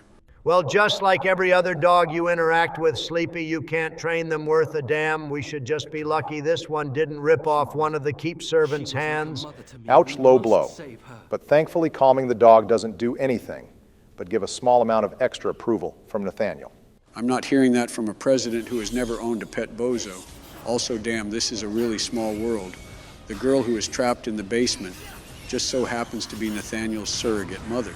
I mean, this was his childhood home, and I guess for as much as a bastard as Hal was, he was a dedicated employer, considering we meet at least 2 servants who have been employed at the keep since Nathaniel was a child. Oh, please don't give that bitch an ounce of praise. My dad was a bastard too, and he kept some workers on even after he croaked. It's just something the rich do since loyal employees don't ask for things like raises or lawsuits. I'm sure those 2 long-term employees were nothing more than tax write-offs. Well, whatever the case, it's a notable lore point that shows Hal as uncharacteristically loyal all the same. Also, good shit remembering the side caches. Joe, every bit of loot in Awakening is worth our attention, especially the ring in this cache, the Tingler. A really solid ring that adds some good tank stats. Truthfully, I was just looking for companion gifts in the side passages for Ogren and Nathaniel. But I figured I might as well loot anything that old bastard Hal was hiding. It's not like he deserves it. Ooh, damn, that's what I like to hear, Joe. You're finally being based. Speaking of gifts, I think we should make a quick addition to each of our episode schedules. We have 6 companions in total, and each have their own side quests. I think it is reasonable that in addition to the 1 main quest per episode, we each tackle 2 companion quests each episode to balance out everything for the viewer's experience. That sounds good, I think. Since Ogren's is going to take forever to complete, I will double back to Amaranthine to tackle Nathaniel's and Anders' side quest. Besides, I have to go back and pick up Wynn's side quest before the forest anyway, since Donald refuses to talk to her and we need to grab it before the forest mission. Yeah, I'm still beefing with her for criticizing my appreciation of goth women, and I forgive but never forget, which means I'm not doing her any favors, even if my life depended on it. Well, Donald, I can already assume one of your companion quests during your episode will be Ogren, since that's someone you will talk to. Also, I saw some comments suggesting that we should travel around the main quest missions and pick up all the companions immediately before finishing any main quest. While that is certainly an option, it would be really awkward from a narrative standpoint, especially for you, the viewers, and ultimately this isn't necessary, since even after completing all 3 main quests, you can still finish every companion quest and exhaust all their dialogue. Yeah, trust us. Our path is keeping you, the viewers, in mind, we promise. Also, shaking these prisoners down for their clothes in exchange for their freedom is really giving Fallout morality vibes. It's pretty funny, but it's just chaotic to be chaotic. Hey, it's funny, and it teaches these guys there's no such thing as a free lunch. But of course, we have sleepy student loan forgiveness, Biden here to free them for nothing. Hey man, let's focus on the common enemy here. Look how unmaintained Hal's family crypt is. My God, you're right, of course. That bum not only keeps the prison next to his ancestor's grave, but his grave is a goddamn mess and haunted absolutely pathetic. The How crypt is only slightly better than storing your family on the golf field, but don't forget to grab the key in one of the coffins in the How bow. Barry, I saw a massive twitch when you mentioned the bow. You only do that when you have a lore yap, so might as well get it out of the way. Thank you, Joe. The story behind the How bow is that it was owned by Nate's grandfather, Padrick, who left the family after the Ferelden Rebellion to join the Grey Wardens. However, it is well established that Nathaniel already had a grandfather, Tarleton How, who we talked about as being the 90-year-old who sided with the Orlesians during the rebellion and was overthrown and hung by the Cowslans. So Padrick could only be Nathaniel's grandfather if Old Man Tarleton had a husband, in addition to obviously having a wife to birth Rendon. But then if Padrick was Tarleton's husband, why didn't Amaranthine go to Padrick after Tarleton was killed? The land went to Rendon's uncle instead, and that's not normally how inheritance works. This is making my head hurt. What's the solution here? The solution is Nathaniel was mistaken about Padrick being his grandfather. Whether he was like a grandfather because he was Tarleton's boyfriend or a great uncle, we will never know, but there's no way in hell Tarleton wasn't Nathaniel's grandfather. Tarleton was established both in game and the extended lore. Well, lore break aside, we got the important gift for Nathaniel, so his approval is already slowly maxing out. Now let's go save his surrogate mom. It's good to have a part of my family's legacy again. Something to be proud of. Damn, we were too late. The body isn't even fresh. The fuck you mean the body isn't fresh? What was the game plan if it was? Look, Barry, we have saved so many damsels every once in a while. You got to hold out hope for a reward. Never mind, I immediately regret asking for clarification. You two just really need to find God. You're lost, Barry. Some people, am I right, Joe? Well, moving on past whatever this is theirs, a few more important loot drops in this dungeon we should grab. We have a gold earring for Anders in the rock pile. And Adria also drops the Ring of Mastery, which gives 10 spell power. And when combined with the Ring of Discipline, gives a total of 12 extra Constitution as a set bonus. Goddamn anything that makes the goated mage class stronger gets me bricked up. I definitely need to grab that for the viewers this episode now. Of course, you need to make mages even more broken than they already are. It's not enough they have blood magic and arcane warrior, right? Hey man, mages got the calmest amount of buffs in Awakening to the point they are almost balanced in the expansion. Let me enjoy what I can. Also, this sergeant just straight up admitted POTUS is on a completely different level from the other Grey Wardens at the Keep. I'm glad we have a sergeant who can state the obvious. What an excellent character trait to have. Even if it's obvious glaze, it's glaze all the same, and it's appreciated. Anyways, I guess we just have to wait for Daddy Wall to do his thing and clear out the tunnel before we can finish our revenge tour on the Darkspawn. Yeah, we have to finish one main quest first before... Wait, Donald, did you just call him Daddy Wall? I think there was a silent agreement to just ignore that Barry anyways. There was some side content we finished in the mines that we have to turn in, like the ore deposits for Wade to improve our army. And I think it's finally time we got some new gear for POTUS from Wade as well. We can even respec his abilities and skills a little to make him even stronger than S tier. Thank God for that, boys. You're not really playing Awakening, right, if you don't absolutely break the game with armor runes and tier 9 gear. Single point to block off. Never you fear, lass. Listen to me, Bart. No, big Templar man. What are you going to do with that? You know, Anders and Ogren remind me of two other people I hang around with quite frequently, but I can't quite place my finger on who it is. I can't imagine who you're talking about, but in the meanwhile, we have to force Wade and Heron to actually do their jobs and improve our soldiers' armor. It will be worth it when they develop a standard armor so strong it forms its own Knight Order. Just another casual win for POTUS and Alistair for hiring them. Well, we did things a little out of order, but here's the conversation about Nathaniel's lore-breaking grandfather and how he joined the Grey Wardens and also likely died from the taint of the Grey Warden joining. Well, I'm glad Nathaniel was made of stronger stuff than his granddad otherwise, who is going to carry the boats and open all those locked containers. True, but that's at least more believable than Nathaniel having a second grandfather who for some reason didn't inherit the land after Tarleton died. Also, it looks like they actually included a line, if we already gave Nathaniel the bow, Got to love it when they pay attention to little details like that. You know, I hate to point out more lore objections to his story here, but it's kind of weird. His grandfather wanted to join the Wardens, considering the Wardens were exiled in Ferelden until about 20 years ago. That either means Padric waited until they were just brought back to join the Order, or he sought the Order outside of Ferelden to join them, neither of which is a very likely story. Well, considering every character's arc is shorter in Awakening compared to Origins, I doubt we will have to hear about Nate's lore-breaking grandfather again. Moving on, as you can see, POTUS has far better drip because we did a lot between the last cutaway. Take it away, Sleepy. So we bought the clamshell plate armor, Storm Chaser Gauntlet, and Mage Hunter from Heron, and the Fleet Feet from the bartender in Amaranthine. We also dumped some Grandmaster Stout runes on POTUS and a few other companions so that his HP is through the roof now. Between that and his massive dex bonus from all the equipped items, I'm not even sure Donald could go down now with all the buffs we have. What's even scarier is this isn't even our final form. We still have the 3 boss items to unlock throughout the game before Awakening is done. But for now, we are ready to tackle the entire Darkspawn army on our own. No matter how broken we are, tackling Golems of Amgarrak on Nightmare as a non-mage is going to be difficult.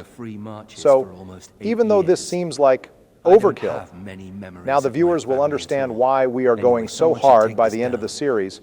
I doubt anyone is excited about your Deep Road Slogfest. I'm sure they simply want POTUS to ride in with his god-tier items and walk into the Morrigan Mirror with my wife with them so that neither can be seen again. Well, before we get our happy ending, we still have plenty of daddy issues to deal with in our squad. Well, speaking of daddy issues, let's see what Ogren's getting up to. Well, bro is just hitting the sauce harder than my own dad sounds, like he is retelling the farm incident from last episode, where Donald let Ogren collapse. Eat a dick, Joe. Who are you, General MacArthur? Who is General MacArthur? He's some role player in the comments, and I think he might outdo any of us in our role-playing. But moving on to Unk, it looks like bro gets more drunk in Awakening than he did in Origins, which is pretty damn impressive. Well, realistically, in Awakening, we are in a keep that has supplies, while in Origins, we were on the road, so that does track. Also, the conversation with our dog that Ogren mentions is not only hilarious, but it does actually happen through party banter in Origins. Ogren will suggest the chariots and even try to put a saddle on Bo to try to ride him. Important to note, though, even though Ogren mentions the chariot, the toy chariot gift in Awakening is not for him, but rather Sigrun, kind of confusing, but an important heads up all the same. Shit good looking out, just like Origins. I'm going to let you take the lead on the gifts, Barak. I know since there's way less dialogue in Awakening, the gifts are vital to maxing out approval. Just pass him the controller then, little bro. Also, goddamn, we still have more setup to do. When the hell are we going to start the main quest? I hate to say it, but we might not start the main quest until about halfway through the episode. After this coronation ceremony, we have to head to Amaranthine to start the conspiracy quest and the 2 companion quests. Also, god fucking damn it, it's another Landsmeet crowd. Shit, I knew I should have tackled this setup during my episode. I just didn't want to deal with talking to Howe's goddamn vassals. Only reason I saw to do this myself was to find the secret route and air that bitch out immediately, since I don't fuck with anyone who was subscribed to Howe's OnlyFans. Speaking of that, y'all think Ban Esmeralda was banging Howe? She is surprisingly devoted to him. And I can't think of a reason that didn't involve a small amount of knocking boots. While I don't normally like to fuel you two's horny theories, I have to admit, that would probably explain why she was so personally devoted towards avenging him.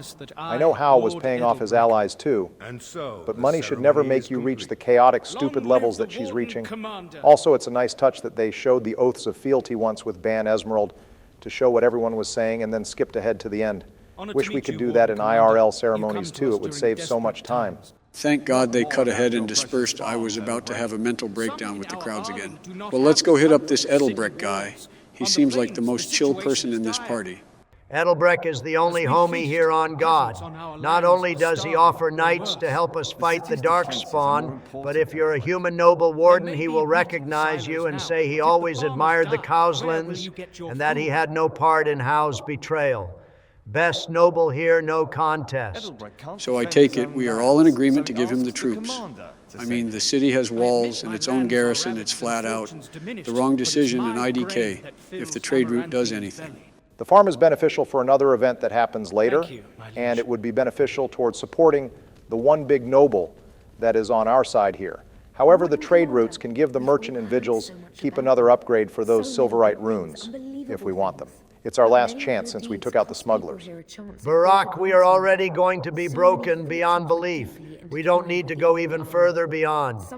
All right, Farms it is, but let's hear about this funny little assassination plot first. This isn't the weakest attempt on my life I have seen, but it's certainly up there. Wish I had someone like Sir Temra in my corner giving me a heads up, though, so I had IRL prep time too. You're not wrong about this being a weak-ass attempt at our life, but the reasoning they do it also really bothers me. Oh boy, here comes the yapping.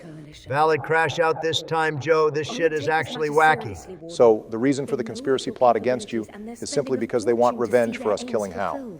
Why they are so loyal to Hal is never even explained. So the only explanation we get is they lost money because Hal died, which is not a good goddamn reason to attempt to kill the slayer of the archdemon. And that is ignoring all the other titles the hero of Ferelden can have, like possibly being the Queen of Ferelden or a living paragon of Orzammar. If these idiots succeeded in assassinating POTUS, they would risk a war with all of Orzammar as well, but I guess that money is still worth it, right? The most glaring issue with this conspiracy plot is that they actually had more valid reasons than just greed that they could have used to not only make this more understandable, but more interesting too, since they could have tied this back to your chosen origin. Let us give you guys two examples as to what we are talking about. For example, if you are a mage warden instead of just revenge for Hal, the nobles of Ferelden could be upset that for the first time a mage is in a position of power in Ferelden. Maybe they are bigoted towards mages like so many others, or maybe they don't want Amaranthine to turn into the Tevinter Imperium, so they try to kill you. As another example, if you're a goated human noble warden, the nobles could still believe Hal's lies that the Kauslans are actually spies for the Orlesians, and they believe that killing you will save their country. Hell, Nathaniel still believes that lie at the start of this game, and he has more brain cells than every noble here combined.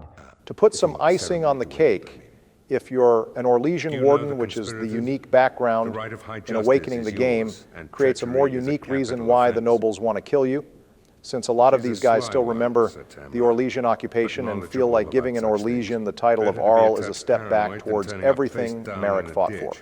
Also, since the Orlesian warden is just some guy and not the established killer of the archdemon, it is more feasible that they would try to kill him. Well, while we were spit roasting the conspiracy plot, Zaid over here mentioned finding someone called the Dark Wolf. Why does that sound familiar? The Slim Coldry quest line in Denerim ended with us being named the Dark Wolf for all the problems we caused Loghain. So what does that mean we have to find ourselves? No, it means some asshole stole our title from us to get clout. Oh shit, well in that case we gotta track down this nerd and take his goddamn lunch money. Sounds good to me. I didn't take 1 point in pickpocketing to have our title stolen. Just have to pick up one more quest before we head into the city proper. Well, here's the other long-term Howe employee.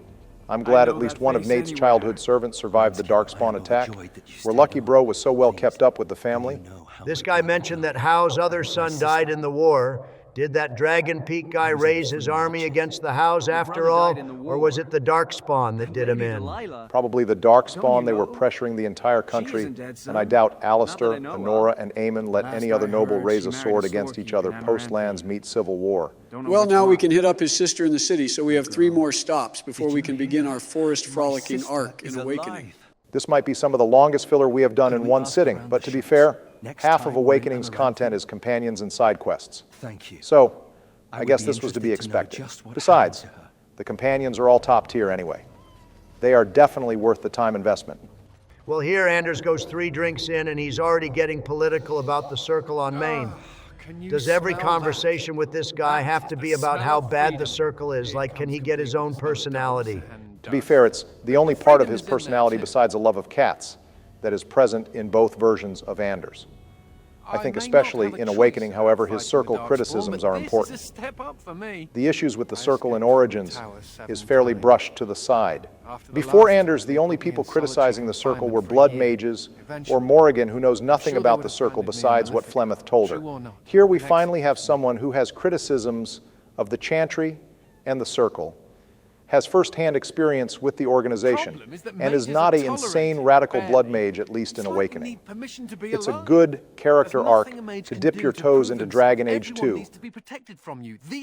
Funny you mentioned the blood mage thing, because if Anders is a blood mage during this conversation, you can call him out for already making him one. We didn't do that, though, since it didn't make sense for the character at this time. Plus, we have a better choice for the blood mage specialization. Viewers, if you know, you know. See? I knew you understood. Never mind me. Now and again I recall that I'm not sitting in a cell and I have to smile. I still think he whines too much, but whatever. By the time it's my next episode, Anders' character arc will be over. Also, does the fact the Dark Wolf knows we were looking for him confirm that he has a plant in our keep? I think that does indeed confirm someone in the keep is leaking information to the Dark Wolf. I would be more concerned if Bro was a professional assassin instead of a Robin Hood-like thief. I mean, what is Bro going to do with an inside man steal our good china? Again, we're so desensitized by this point we can't be bothered. Anyway, here's Nathaniel's sister. And in a surprising twist, Bioware remembered that she and Nathaniel are siblings and made her look at least somewhat like Nathaniel. It's a Christmas miracle. Girl's about to lay down the biggest roast session of how imaginable. It wouldn't be a proper family gathering without every family member getting roasted. Also, if your human noble Delilah reveals that Hal was trying to arrange her and our warden for marriage, and then Delilah roasts the shit out of the warden before realizing that the new commander of the Grey is that very Kuzlan. It's one of the funniest scenes and pays homage to the very first conversation with Hal in the Origin, where he can be seen trying to hook you guys up. You always worshipped Father, right from when you were a little boy. Come, brother, let us sit and catch up a bit, shall we? Bro just got the revelation of the century. I wish everyone was as easy to convince as Nathaniel. I feel like there would be way less conflict if more people were able to sit down, hear the opposing side out, and change perspectives when presented with new information. To be fair, I think Nathaniel only changed his mind because his sister talked to him and showed him proof. I think if our warden showed Nathaniel proof ourselves, he would have still rejected it. Well, now we can all be on the same page of hating Hal. Also, this isn't the last we have seen of Delilah or her son. We can end up meeting them far later on in Kirkwall during the last act of Dragon Age 2. I wish I'd known some of this sooner. I feel like such a fool. Now please, let's get back to our business. I need to think. Well, looks like we finally tracked down the fraud who took our title. The damn coward isn't even going to show his face. Well, time to reveal who we are and then give this fraud the biggest suplex to date. The Grey Fox would leave this guy pissing and shitting himself anyway. Hey, my guy, you're speaking to the Dark Wolf. Don't try to act cool now. Who the fuck are you to tell us what we do and don't have time for where the hell is the murder knife option? I mean, we can turn him into the guards, but that's actually it for the unique dialogue. Unfortunately, now we just have to play his game. You must admit. Wait, that's it? All that shit me and you did in Origins, the payoff, was just those 2 lines of dialogue and then back to business without making this dude piss himself or get revenge for stealing our title. Yeah, unfortunately, they didn't implement anything to kill this guy for taking our name or blackmail him to work for us for free, since he owes us for taking our name. Still, the Slim Coldry quests were worth it for the money and for the get-back at Loghain alone. Sometimes you have to roll with the punches. There was cut content that originally made getting the Dark Wolf's help in the conspiracy more involved and difficult, since it is obviously the ideal route you're supposed to take.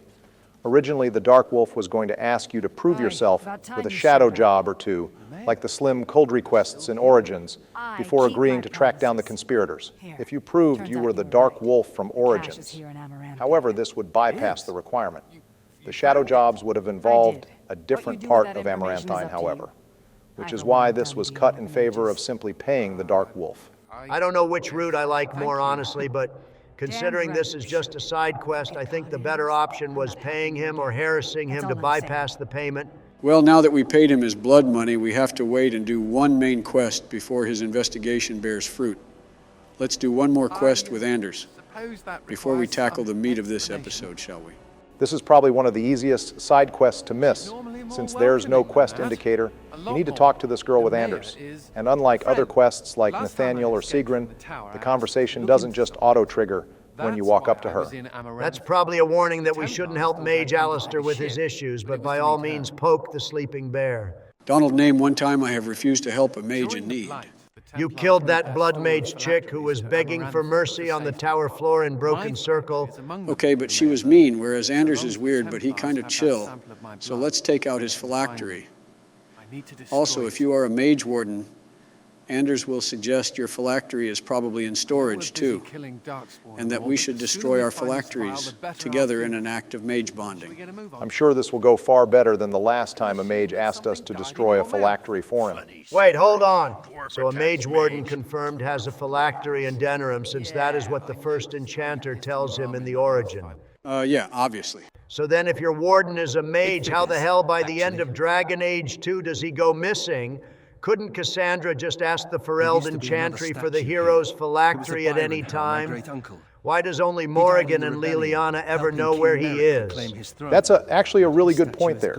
No way the writers just didn't forget about phylacteries in Dragon Age 2, since Anders and the Warden's phylactery just seemingly go missing from the writing in 2. And while we're talking about missing writing, apparently Nathaniel does know about his great-uncle Byron. So him misnaming Padrick as his grandfather seems less likely. All right, I admit it. The convoluted Howe family tree has broken me. Nathaniel could have 13 paternal grandfathers, and I wouldn't bat an eye at this point.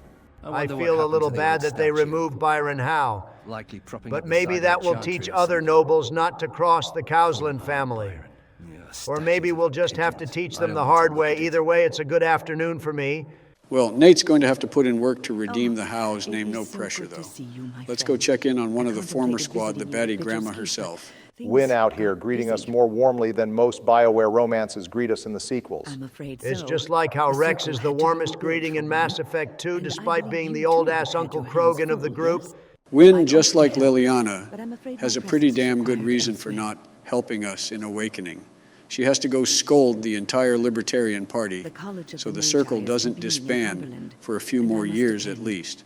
She has a small quest for us that is insanely relevant to the expanded lore, so we are going to be taking care of that for her while we are in the woods. See, this is why I can tolerate Anders right now. Even if Bro can't stop yapping about how oppressed he is, he at least isn't radical yet, and still believes in the Circle on a foundational level. Justice really did warp Anders hard from what we see in Awakening.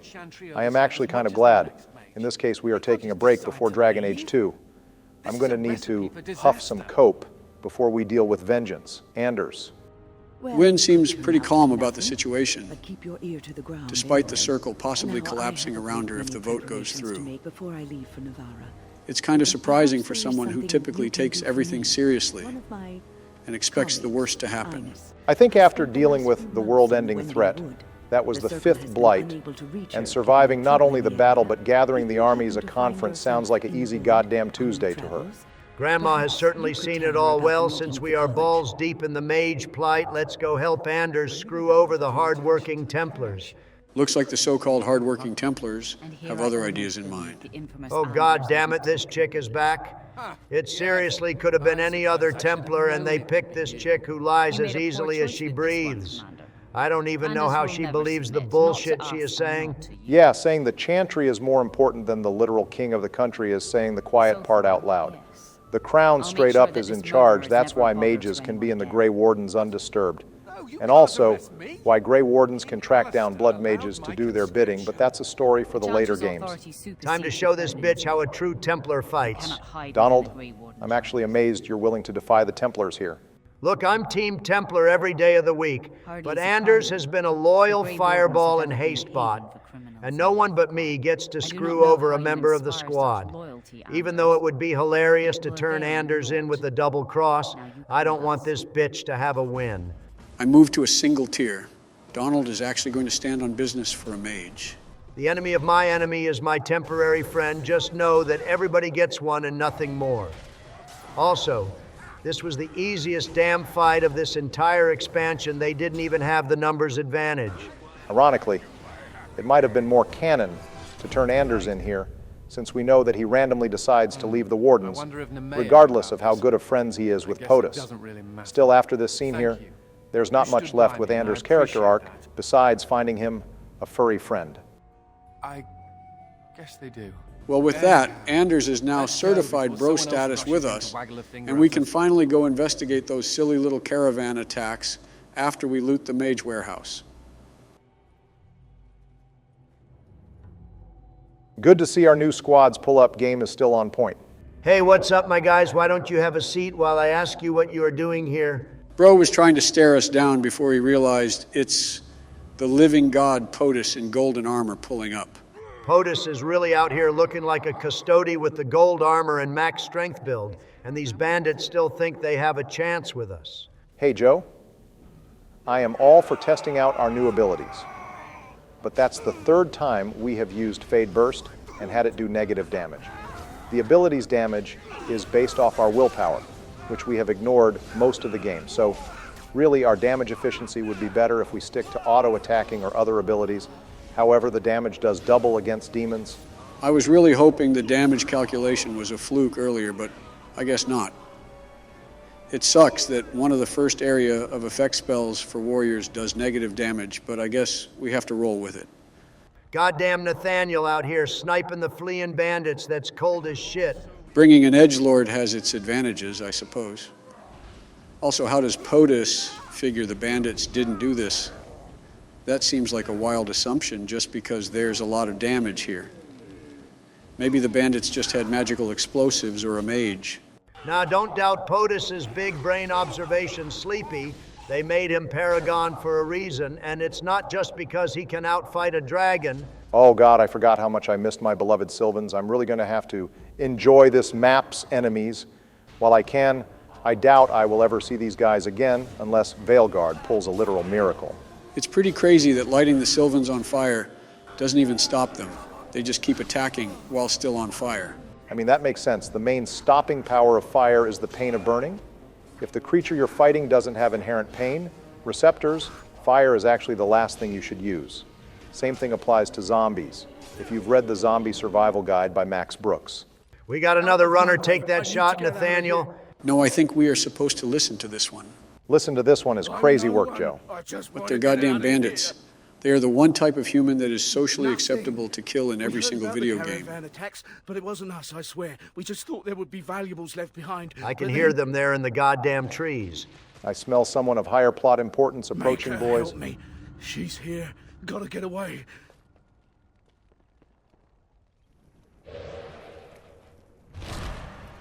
Mommy, sorry, Mommy. Wait, hold on a minute, Joe. You're into Liliana too? Oh, hell yeah. She's basically Meryl, but blonde and more of a dom. But, you know, elves are my number one. I was just thinking she's basically Morrigan, but blonde and with an even more revealing outfit. This is a momentous revelation, my brother. The hell are you two on about? You guys simp for the same characters all the time. Just look at Marty, the Lady of the Forest, and the Desire Demons. Barack, you are a man of little culture. Those are NPCs. It's easy to love them and leave them. But companions have a higher scrutiny since we can't just have a casual encounter with them and leave it there. So we have to have higher standards for our companions, and to find out we both have the same taste is a momentous occasion for our friendship. You know, Donald, I forgot to mention this earlier, but are you using a new fragrance? You are owning that scent, King.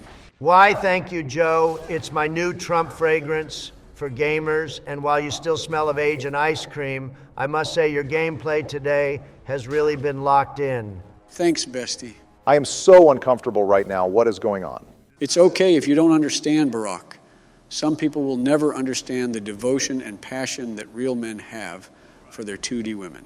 My God, I really just want to find the nearest toaster and bathtub right now to get away from whatever this is, but we still have plenty of episode, so I'm just going to have to survive through it. Anyways, boys, how cool would it be if the Keeper specialization had that wood-style jutsu teleporting that Valina does in cutscenes? That is admittedly a bit of false advertising. It sucks she can use tree teleportation like in D&D, but in game the keeper specialization just makes her immobile and pretty useless in fights. It at least prepares us for the future trend of every mage outside of our party getting teleportation powers. Granted though, my girl Meryl kind of gets a teleportation spell in the form of disappearing underground and traveling really fast. I wonder if that is actually what Liliana was doing in cutscenes. Well, whatever it was, it just sucks. We don't get to try it out in games. Also, here we have reason number one why I don't really care for Liliana's character. Don't talk about my girl like that. Thank you for your input cheerleading section, but don't boo me, I am right. She just got tricked and made a mistake, that's all. She was just being a little silly. Just being silly? All right, let's start with the fact of how obvious of a setup all of this was. The human weapons weren't scattered around the camp, but they were dumped in the corner like someone just had a bag and emptied them right there. They then placed a big old obvious sword at the entrance of camp, just in case you missed the sword pile. Secondly, there's no bodies here. Either just weapons, the bodies were all dumped in a separate pile, just out of view, and were somehow never discovered by her. Okay, but counterpoint, she's really pretty. Ah, yes, I forgot. If you're attractive, you can't be guilty. My bad. All good, Barack. This is all new to you also. Donald, I'm going to grab the granite for your walls, so no worries, buddy. Thank you, Joe. You truly are my brother from another mother. Also looks like we have yet another Zaid voice, this time trapped in a stone statue. Better to be frozen in stone than frozen in a jar, boys. Yeah, no one is touching that one, Joe, but fun fact about this quest, the only thing that matters is what reward you get. Even if you persuade the statue of war to drop his vengeance pursuit, you can still disturb the bones to fight the Magister. Also, apparently disturbing the bones doesn't end up killing him, it just seals him away for a few years, which means this Tevinter mage is technically at least partially immortal. Well, since the only thing that matters is the reward, I'm just going to kill the Magister. I got to raise my boss counter at some point in this episode. And POTUS is a warrior at the end of the day. Dueling and killing people seems like the go-to solution to his problems. Incredibly based, Joe. That's what I like to see. Well, while we kill the Ancient Magister and solve the rune puzzle, why don't we pass the time with a comment question? Do you have one prepped for us, Joe? You know, I'm always ready with a comment question, Barack, so viewers staying on the topic of awakening changes. One of the best changes was the new abilities and specializations that Awakening added. They not only give you new toys to use against enemies, but they also greatly level the playing field, making warriors and rogues on more even ground with mages in terms of balance. With that out of the way, what new talent added in Awakening is your personal favorite for me, while there's a ton of options. To choose from Hand of Winter from the Battle Mage tree is easily my personal favorite. I have always loved ice magic abilities, and Hand of Winter, like we said in the spell tier list, is just a stronger cone of cold with no friendly fire, good crowd control, and strong damage. There is never a reason to not use this spell. What an inspired choice, Joe. You're truly representing the mage players well with that one. As for me, I can't think of a cooler ability in this game than Massacre. The animation and description make it seem like your warrior is using actual Conquer's hockey to defeat low-tier enemies in one shot. We all know POTUS would have the color of the Supreme King, but actually using it as an actual offensive ability in game is amazing. And one of the best ways I could describe Conquer's hockey to someone who doesn't watch One Piece. One Piece mentioned. The One Piece is real. Well, good picks, boys. Let's see if we can go 3 for 3. Well, personally, I think some of the new rogue talents are all gems that add some fresh quality of life for rogues. However, my favorite of the new talents is the new capstone, Unending Flurry. Not only is it a deadly flurry of blows that works with momentum, but you can combo the capstone with the other abilities in the tree, like Low Blow and Twin Strikes, to further increase the damage of the ability, which adds some extra interaction to the rogue gameplay. Good picks, boys and viewers, by now. I'm sure you all know what to do. Comment down below your favorite talent that Dragon Age Awakening added. Our editor will read and respond to every single one, and he will feature his favorite in our next episode. Speaking of featured comments, Donald, mind showing our featured comment from last episode? Sure thing, best buddy. Our featured comment comes from Private Penguin, who decided to pull a 1997 Apple catchphrase and thought differently about the comment question. He suggested instead of one permanent party member, We had guest cameos for certain missions that would make sense for the character. For example, we could have had Alistair or Loghain at the prologue mission last episode. Then maybe Zevran could have made a guest cameo during the forest mission, as he was hired to by the Merchants Guild to deal with the raids, same as us. Thank you for your comment, Penguin, and we can't wait to hear what you have in store for your favorite talent. Well, with the necklace illumination grabbed, Joe, you have the privilege of fighting our first boss monster drop. We probably can't build the item until near the end game, but it's nice to grab it all the same. Hey, I guess that means me and you are tied in bosses now, huh, Donald? That's terrific to hear. I'm glad you are staying competitive in the race, Joe. I'm sure you are going to fight hard for Dragon Age 2, and it should be fought for. It has its flaws, but a lot of gamers still love it all the same. I am absolutely convinced that Donald is somehow charmed at this point by you, Joe. Not charmed, we have just finally settled things. Barack also, that boss was a goddamn joke. He was just a normal Sylvan with boss health. They didn't even have him talk to us or give him a special ability. Let's just hit up Mage, Grandma's friend, so that we can stay in the canon lore. If you all are confused about what we are talking about in the novel Asunder, it is canon that during the College of Enchanters meeting in Cumberland that Wynne mentioned both Wynne and Inez were paramount in stopping the Libertarians from leaving the Circle, which kept the Circle stable until everything in Kirkwall happened. This, of course, made Wynne infamous for several reasons, not only because she fought with the hero of Ferelden in the Fifth Blight, but also for being the poster girl for loyalist mages. Asunder is a pretty good book. It not only features Wynne and her son, but it also brings back Shale and introduces Cole, and even my girl Liliana makes a small appearance. It's got something for everyone in terms of companions. Asunder might be a solid story, but this side quest is not at all interesting. It's just grabbing some seeds 20 feet away from her. The Wynne roast, however, still made it all worth it. I feel vindicated. Yeah, we mentioned it last episode as well, but not all quests are made the same in Awakening. Unfortunately, most of them are fetch quests with no choices or exciting gameplay. Still, at least this quest has some interesting lore points in the background that tie into Dragon Age 2. Yeah, there's not much left to say about this quest, other than the setup is interesting. Let's go explore and find out what our elven waifu is looking for in the forest. Well, we are definitely close to recruiting her. I can taste it now. We just have to finish deforesting a few more damn Sylvans first. Hey boys, it's the last time we will probably ever see some of our favorite tree boys ever, unless one of the game designers suddenly wanted to pull out a classic enemy from Origins. Plus, we are getting paid the more of these we kill, so I see this as a win, honestly.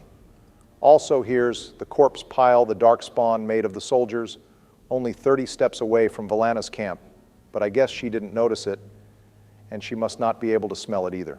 Watch what you say about my girl Sue's Bama. I'm happy you can goon out to the trees, Barry. I'm gonna fight every single one just for you and the money being honest. But there are actual 2D women that deserve our attention. So let's not keep our waifu waiting. Nah, for real, Barack, didn't Michelle teach you it's rude to keep a lady waiting? Oh, she did trust me. Michelle has the Dom personality, and you know, she keeps a strap on her at all times. I really hope you mean gun when you say strap Joe. Come on, Barry, you know exactly what I mean. Bah ha ha ha, get fucked, Barack. Joe, it was one time, and I swear to God, I'm never telling you something. In confidence, again, you're splitting up the band for real. According to Michelle, the band is not the only thing splitting Barry. Stop, he's already dead. Hey Joe, do me a favor and walk down that passageway here. Trust me, there's good loot. Nice try, Barry. I know there's nothing over there, and my future sight already saw the horrible 8-leg abominations that is spiders. So I'm going straight for the 500th, daily survivor of the Darkspawn ambushes. That's a pretty big dick move for the Darkspawn, but at least it's convenient for us that they left one guy alive to tell us the full story of this place before he dies. Our plot armor is coming in clutch right now with our luck. It's almost maybe too convenient that we just found this guy that has the answer to all our questions about who killed the elves and who has been raiding the caravans. What do you mean, Joe? You want POTUS to be unlucky or something? No, that's not what I mean. Maybe it's just me being a old Morrowind gamer, but I would have preferred gathering evidence from all around the forest, like the body pile, codex entries, and physical evidence, and then had POTUS bring this mountain of evidence to Valana. and had the conversation go terrible or easy, depending on how much effort you put into evidence gathering. Would have just felt more earned that way, since here we just listened to this one guy, then conveniently found a trinket on a darkspawn 3 seconds later that confirms what he said. That's a good point. Besides word of mouth, the only evidence we get is that we found her sister's amulet, and if she is suspicious that we captured her sister, already wouldn't that just make her more on guard? You two make a good point. I guess the woods have more quantity over quality to it, because if we just made a straight line for the main quest, we would already be at the final boss by now. Also, careful, Joe, if you put this guy down with a mercy kill, someone in the comments might bitch at you for taking away his agency or something. Oh no, please don't bitch at us for mercy, killing someone in the comments. Viewers, that engagement against the YouTube algorithm would really teach us a lesson. That's the great thing about not running for re-election. The viewers can cancel me all they want. If someone is tainted and we can give them the Grey Warden cure, I'm putting them down, no hesitation. Can you imagine how slow and agonizing the taint is, coupled with the fact you have a high chance of becoming a ghoul and killing people after? Also, I appreciate the dark spawn waiting for me to finish my conversation and mercy killing of this guy. It was very courteous of them. Very demure, very mindful. Way to date the video with the memes, Donald. How about I date your mom instead? Got him good shit, bestie. I have lived through a lot of national tragedies, and still somehow this might be the worst day of my life.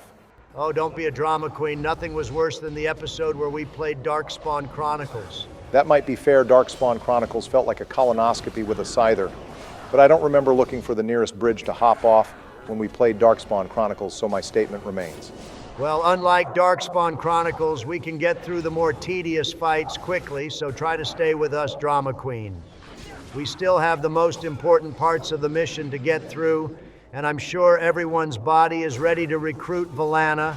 Well, an easy clear of the dark spawn and an easy gift grab for our new wife. Let's go track her down to confess our feelings, boys. Joe, I think she just wants space, not attention. Girl, you don't have to be a tsundere with us. I know you're just playing hard to get. Just like Reddit always says, the chase is more important than the capture, boys. We're not going anywhere, girl. Please never start a dating advice column, either of you. Your Riz is so negative. She's throwing the whole forest at you to get away. I am sure she's just doing a meet-cute thing right now. She will come around once she realizes how confident and serious we are. Looks like she is throwing the entire forest population of dogs at us, too. If I knew she was into that, I would have grabbed my collar and leash and asked if she needed another dog. Here, Donald, I have a spare collar you can borrow, buddy. Y'all are never beating the allegations at this point. Both yours and our editor's digital footprint is cooked. Hey, I think our editor's footprint was cooked the moment he first created that 11 Labs account, Barry. A toxic waste bin of a digital footprint is an old friend. You think a man who publicly simps for 2 D-Elven women who would step on him for free is afraid of a little thing like what recruiters and the United States government would think of him?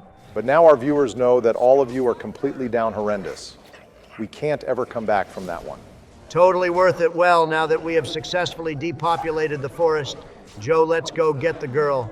There's nothing holding you back from your feelings. With pleasure, Donald. But damn, she's already winded from that brief sprint up the hill.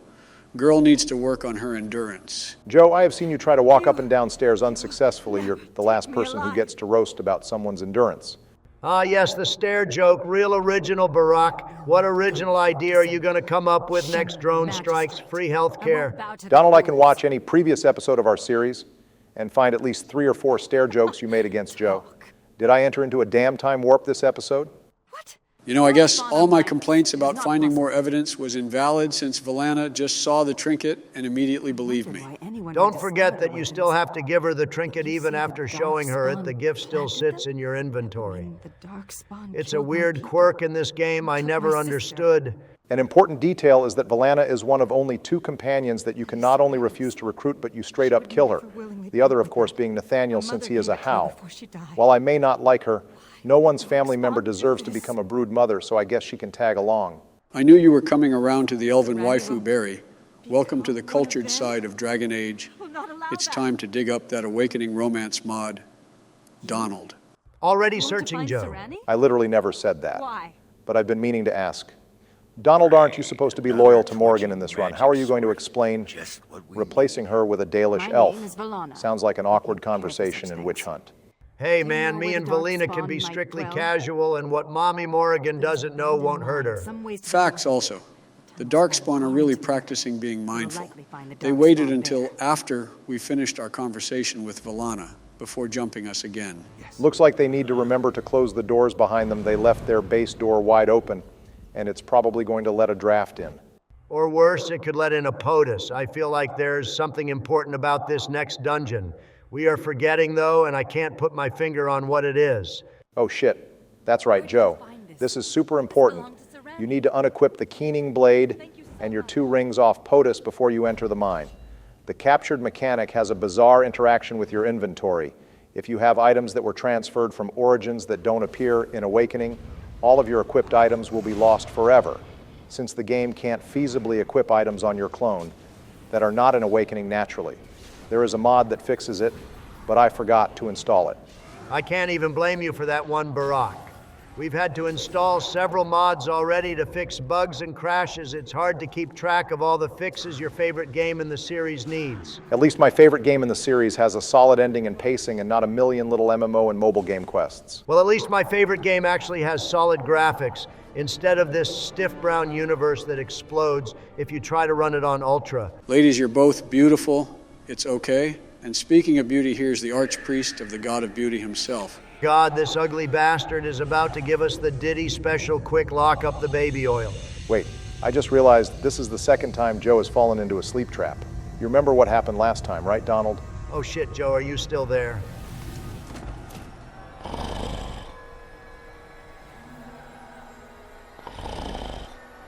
God damn it, how the hell does this keep happening? I don't know, lazy script writing, I suppose. I don't know what you mean, Donald, but you can already tell this guy is part of the same group as the Withered from earlier. He says he doesn't want to be our enemy, but he knocks us out, does unspeakable things to us while asleep, and then locks us in prison while stealing all our gear. And if we encountered the glitch, POTUS would have been straight up in the nude when we woke back up bro as the true Darkspawn Diddy. As much as I wouldn't mind this duet we have going on now, Donald, this is Joe's episode and my phone is dead, so I can't play Liliana's music. How the hell am I supposed to wake him up? I'm not sure. Maybe we could show him some Dalish Rule 34, and maybe that will snap him out of it. Wake the fuck up, Sleepy Joe. Guess who's back? Like Slim Shady. Oh, God. It's time I play keeper to the 2 naughty firsts who wants to prove themselves to Keeper Joe in the Aravels. Damn, that was good timing. I didn't even play anything yet. Welcome back, Joe. You didn't miss anything loot, unfortunately, but we have made contact with Valana's sister. Damn, she's not looking too good. This girl trying to cosplay Hinata because she cannot pull it off. No, Joe, she definitely has the taint, which tracks, because the architect can magically enhance the taint in both wardens and non-wardens. Weird that our Darkspawn veteran POTUS can't identify that in her, though. Girl is basically experiencing the mind break tag in real time. I'm really sorry for your lost elf, Mommy. If you need a shoulder to cry on, believe me, I'm available. I'm pretty sure you mean a lap to cry on, Donald. But now that we are out of prison, we should go snoop through the architect's lab. He has some gifts for Anders in the corner, as well as a unique armor piece for Nathaniel if we solve the puzzle. I like how POTUS is strong enough to just kind of dunk on Darkspawn now with his bare hands. If you see POTUS boxing a grizzly bear, you already know to start helping the bear. But Barry, did you just mention solving a puzzle? What the hell am I supposed to do here? So none of the notes actually give any advice about this puzzle, so there's no easy solution. To break it down for the viewers, the lever on the left shifts the flames clockwise, and the right lever reverses the flames farthest from the platform. The goal is to extinguish all the flames so that the gas disperses. The best tip I can give is to hit the left lever 3 times, and then... Oh, hey, I got it. Joe, did you just figure out the puzzle without trying? Yeah, I basically just alternated left and right twice, and it worked. Get fucked. Nerdbama, Joe. Just outscaled you on game knowledge. Good shit, best buddy. I mean, there's tons of ways to finish the puzzle because of the nature of the puzzle, but whatever, good shit, Joe. Make sure you give Dragon Spite to Nathaniel. It's gonna come in clutch later on. What the hell kind of Looney Tunes experiments happened here? Does that skeleton have 2 heads on 1 body? The body's really small too, so it's either a dwarf or a child with 2 heads. Considering they were shoved in a secret passage, they either trapped themselves there or the architect threw him in there to to hide his experiments. Wait, hang on, peek incoming. Say the line, Bart. Hey, that's mine. That thing has my things. It's got its sallow, clammy hands all over my doodads, touching my junk. No one touches Argren's junk and lives! Goddamn, that line never gets old even 14 years later. As silly as it is, Steve Blum nailed that line in spite of that. Rent was definitely due for Steve, but goddamn, this Ogren clone has dragons helping him, bro. Came prepared. I'm pretty sure this is the first time we have fought dragons since the EarnQuest line. And no, I'm not counting the Archdemon, he was his own thing. You know, I'll just bring up the elephant in the room here. What do you boys think about this quest as a concept? Like, how do you feel about losing our gear and having to kill Darkspawn with our hands and their own weapons? Hold up, got to give Elf Mommy a shiny gem real quick. Oh, damn good call, Joe. Well, personally, I like this idea on paper. I love it when games take away your hard-won inventory late in the game and fills you with that, oh shit moment I need to scavenge for a weapon immediately. That's why Dead Money is my personal favorite Fallout DLC. But that being said, I never felt like taking away our warden's weapons here really challenged us. I mean, we barely had trouble fighting the spawn here, and now we are already about to have half our squad fully equipped again. I think they made the enemies too toned down, because our inventory is gone, and so the challenge in this section just isn't there. I have to agree this section was unique on paper, but it's short-lived since it's only like 5 short fights before you get everything back. Also, this dude over here is doing his best impression of that one fish in SpongeBob with the glass legs. Unlike the fish, I don't think this guy is going to get a chance to break his legs again. He did answer a question we had at the start of the episode, though. He says the wardens were at vigils, keep only a week before the Darkspawn attacked. It's no wonder they didn't notice the tunnels. 1 week is hardly enough time to move in the supplies you need. Wait, this guy is a warden? That means they dragged this guy halfway around the map from vigils, keep to the middle of the woods. How the hell did they do that? Magic, obviously. I got to agree with Joe here, but you bring up a good point. It doesn't make that much sense. Only other thing I can say about this guy is he is friends with the Orlesian warden, if you choose that origin. There's special dialogue that he took the joining with you. He has a short quest to get his wedding ring back from the Darkspawn that broke his legs, so we might as well take care of it. Bro died a shoeless cuck. Death was a mercy to him. Let's give him some get back, though. Bro deserves at least one win in his life, being a Grey Warden and all. We're going to spin back for Keenan and all the other nameless wardens that we lost. But first, we got to get our girl's gear back off her clone. The architect can't even make the clones of our party hot. What's the good of being a pervert obsessed with kidnapping and roofies if you can't make your clones look good? For real, if you're going to be a creepy researcher, at least make something useful or cool. What was Bro even trying to do here anyway? His notes, again, don't explain what his plan was, but given what we find out at the end of the game, it's a fair assumption that he wanted to clone Grey Wardens to see if he could get an infinite supply of Grey Warden blood. Either that, or he just wanted to study the hero of Ferelden specifically. Speaking of the notes, though, the notes scattered around the dungeon reveal there was a cut-awakened Darkspawn known as the Seeker, who was the one who originally captured Serani and killed the other Delish and framed the humans for it. So it wasn't actually the architect's plan, but one of his minions that caused everything that happened in the Wending Woods. Even if it was one of his minions, he's still the villain of this story since he created the damn intelligent Darkspawn. To add to his felony counts, the only people he recruits and keeps around are women. And guess what happens when women get exposed to another taint? We get the mother to Electric Boogaloo. Well, one of those women is a former Grey Warden from the novel The Calling, so she can't really become a broodmother. Although I guess we can't know for sure. The architect might have a way to bypass the Warden resistance, but for now, he's using her as sort of a test tube. So almost all the awakened Darkspawn that we see in this game come from Utha's blood. In exchange for this, Utha wants to not only end the Blights forever, as the architect promised, but she also wants no harm to come to any Grey Wardens, as we can see in a few letters addressed to her around the dungeon.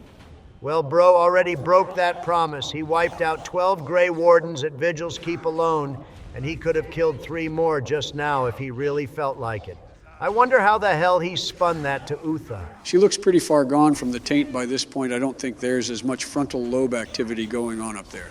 Not all of us can be high IQ cultured gamers, right, Donald? Quite so, my dear friend. It takes intense training to cultivate the waifu tastes that you and me are developing. And may I say you are playing exceptionally well today? Absolutely beautiful. You even grabbed the unique Sigrun gift off the random body, bro.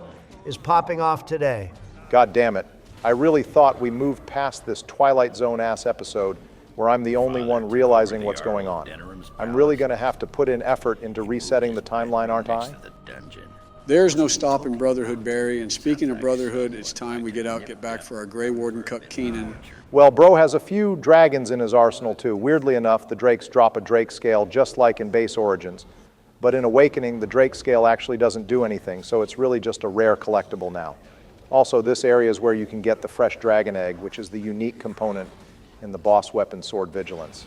Oh shit, Joe, don't forget to grab that we should really put our heads together and decide how we are going to build the sword that will ascend POTUS into godhood.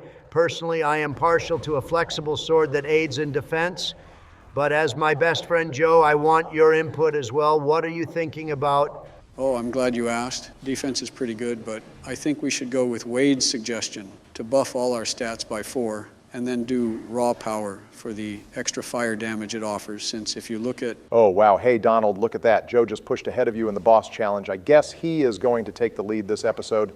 Wait, what? Oh, wow, I didn't even notice. I guess I am going to end today's episode with a 2-boss lead. I was really serious about making this competition interesting, wasn't I, best buddy? Hey, Joe? Yes, Donald? I have one simple question for you if you will humor me. Sure, Donald, what's on your mind? Well, I was just wondering how it feels to rig another goddamn competition. You child-sniffing, easy mode playing, calm and loot dropping, necrotic, sleepy fuck. Oh, get the Big Macs out of your hungry, hungry hippo cheeks and use your feeble brain for once in your life. Double D. I was the last one to pick the main quest out of all 3 of you, and we literally agreed on the turn order of the missions. Don't hate me because I'm making the most out of what was handed to me. Something that you clearly never did in 2016. Oh, you want to talk about 2016, do you? Your talentless ass would have never even been relevant if Nerd Bama here didn't think he could use some old man as a vice president to make his ass seem young by comparison. My God, I wish anyone in your gene pool had any sense in their head or talent in their bones, because maybe if they did, your dad would have had enough skill to pull out. You feel that, boys? The timeline has been reset and everything is once again balanced as it should be. Doesn't this feel more natural? Shut up, Barry! Okay, I will take that as progress. Well, I'm going to give these guys some deep breathing, and we will cut back when we are back to normal. All right, Barry, I still hate Donald, but I can't lie, listening to some bardic notes and meditation really helped. Yeah, and the Morrigan Mommy ASMR you found really helped, and I appreciate you door-dashing me McDonald's using our editor's credit card. I guess we really do need you in this group after all. Happy to be of service, and I'm happy to have everything back to normal again, boys. Anyway, I know we must have mentioned this over an hour ago, but Joe, the Ring of Discipline to go with the Ring of Mastery we found in the Keep's basement is right inside the chest. Sarani gave us a key for earlier. Oh, hell yeah, it's mage time, boys. This is going to be the perfect upgrade for my girl, Liliana. It buffs her spell power, mana, and tankiness with the set constitution, buff that both rings give. Yeah, you would think she is your girl, you damn cheater. But I'm here to tell you to get to the back of the line. I saw her first sleepy. Donald, I am the one that recruited her. That means I got dibs. Is that how it goes? That's good to know, sleepy. Why did that sound so ominous? Also, hey, it looks like the architect made a Sten clone, too. Not a Sten clone, but he is the one and only Kunari we see in Awakening. It's interesting that he is a merchant. That's not what I would call a typical Kunari profession, especially for a man, but I guess he is Tal Vasoth. Either way, it's important to ask him to sell his goods at the Vigil now, since we technically can't come back here once we leave.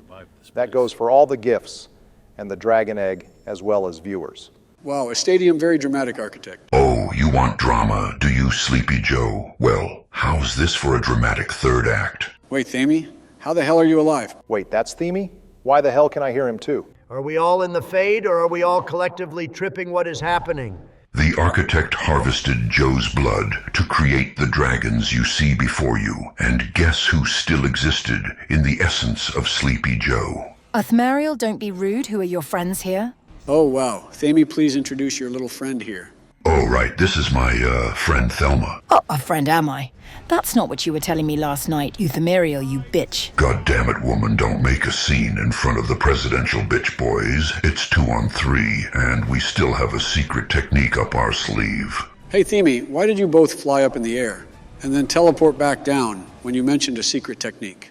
Oh, wouldn't you like to know, Sleepy Joe? Too bad we are going to clap you up faster than your own party did when they forced you to sit in the literal corner this election cycle. Hey, that was my choice. I wanted to focus on Dragon Age. No one forces Biden to do anything, except Liliana, Meryl, Jill, Sarah, and Kamala during the first 30 minutes when I wake up in the morning. But other than that, it's Biden on top. Damn, I almost like this guy if he didn't insult the 2 best girls in the series, Morrigan and Isabella. I'd even say he could replace Sleepy Joe. Hold on. I would never insult the 2 best Morrigan romances. is just a basic goth poser, and Isabella is just a fat disease carrier, you overweight Lorax. Oh, you did not just say that, bitch. It is on, Joe. I want every gun we have to fire on that gender-bent archdemon. Lame-ass reference, Oompa Loompa. Yeah, we don't acknowledge the Disney trilogy here. So, Joe, are we just supposed to ignore the fact that Uthmariel sounds almost verbatim like Harbinger from Mass Effect? Don't whine about my voice, Oblama. You sound like I put your balls in a meat tenderizer. I'm an ancient god 10 times your size. My voice reflects that. Oh, please, you're trying too hard again, dear. You're no longer in your giant archdemon form. You're now a regular tainted dragon. You have to accept your new form at some point. This form is temporary. Once I defeat these 3, I can take my rightful place as ruler of the Freelands and get whatever physical form I want. You mean our rightful place? You told me last night this was a joint effort between us and that you needed me too. Oh, yes, dear. Of course I meant us. Looks like some trouble in paradise. Let me go ahead and add some popcorn to my McDonald's order. There's not really anything tactical about what you're doing, though. You're just flying away so we can't hit you and dropping in a random location. Tactically lick my nuts, Sleepy Joe. Oh, so in addition to shit taste, you guys are also stealing my jokes. Well, how is this for tactics? Come, Thelma, execute the pincer formation and focus on their archer. That's the real key to their strength. You're right, that asshole has a bow empowered by pure racism that has no place in 2024. Joke's on you, racism unlike you will never die. Don't I know it? Nathaniel is the definition of built different, bro. Tanked that overwhelm and still got the kill on the first dragon. Did you 3 just kill my girl, who was just a friend and nothing more? Don't you know it, Thami? That's just how POTUS rolls. Excellent. Now I can not only rule alone, as the Elder Scrolls foretold, but now I can get my Ornstein buff. Witness me. Was something supposed to happen? Fuck! How the hell do you activate the second stage mode? I know there is more mechanics to this fight, buried somewhere in here. Skill issue. Well, goodbye for the second time, Thami, but before I go, a parting gift for you. Oh, God damn it. Our hero claims the warrior's heart. I tell you that dragonborn call. Wrong game, just kill me already, dumbass. With a voice wielding power of the ancient Nordheart. Believe that dragonborn come. Joe, that was beautiful. Yes, you're the next American Idol, Joe, but can we focus on how this dude is charging his damn energy right now for a final flash? Sparking Zero is next week, Lil Bro. Well, we lost the sister, so our threesome dreams will have to be put on hold for now, but at least we still have Liliana in the squad. Yeah, just put aside all your concerns about how Darkspawn use women as broodmothers. I'm sure Serani will be the exception. This is probably one of the most ill-informed reasons to become a Grey Warden. Sure, you can sense Darkspawn, but you have to dedicate your life to our order, and you get to live about 20 more years before the taint ends you. Oh, also, you can die straight up from the joining. Counterpoint, she's too hot to die, she will be fine. Ah, yes, of course. How could we forget the golden rule? If you're hot, you don't die. You're hired? Of course you have the assets it takes to become a Grey Warden. Well, we have two good items. We can loot off the Earthamil clones. We can get the ferret gloves, a good later game item for Nathaniel, and the Landsmeat shield, which is the second strongest shield in the game, besides the Heartwood shield. With those grabbed, I think it's time to call it here and kick it back to me next episode. Sounds good, Barry. Despair no more. The boys are back to make some Darkspawn sore and clear out some keep business like a chore. All while I compose an epic score. And I sit here and make a s'more. I love the unity today, boys. Let's see if we can keep it up. Hey, I was just feeling a bit campy with the opener. That still doesn't change the fact that I have to plot for my next episode to get ahead in this boss competition, since for the first time in this series, I am apparently in last place. Fuck you both, by the way. Well, hopefully building up our walls in the keep will patch things up between us, Donald.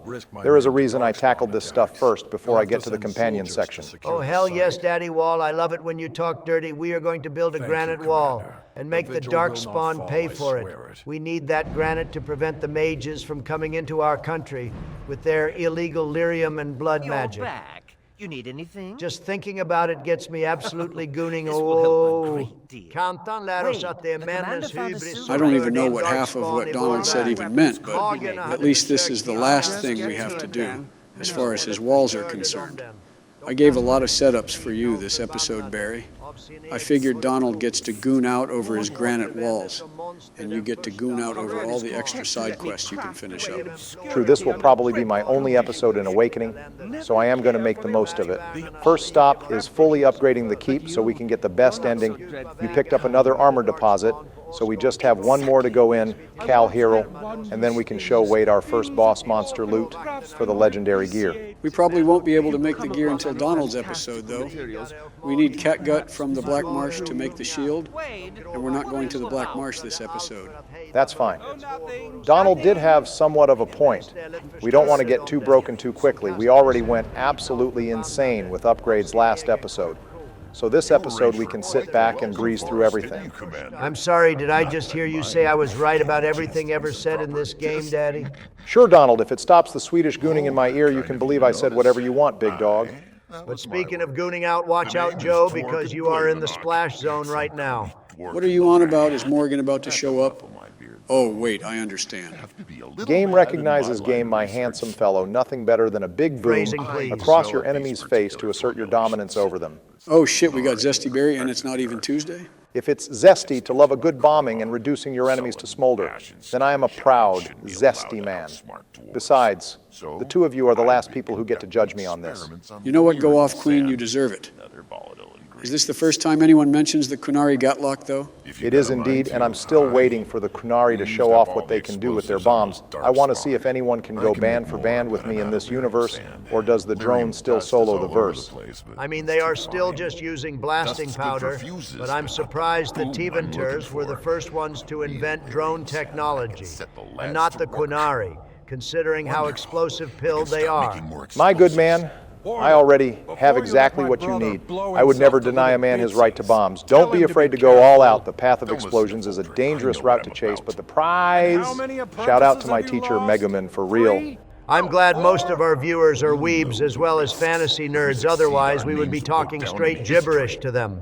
Well, I guess we are going 3 for 3 this episode in the Goon Fest because it's time for my turn as well. Back off, Joe. She's still mine.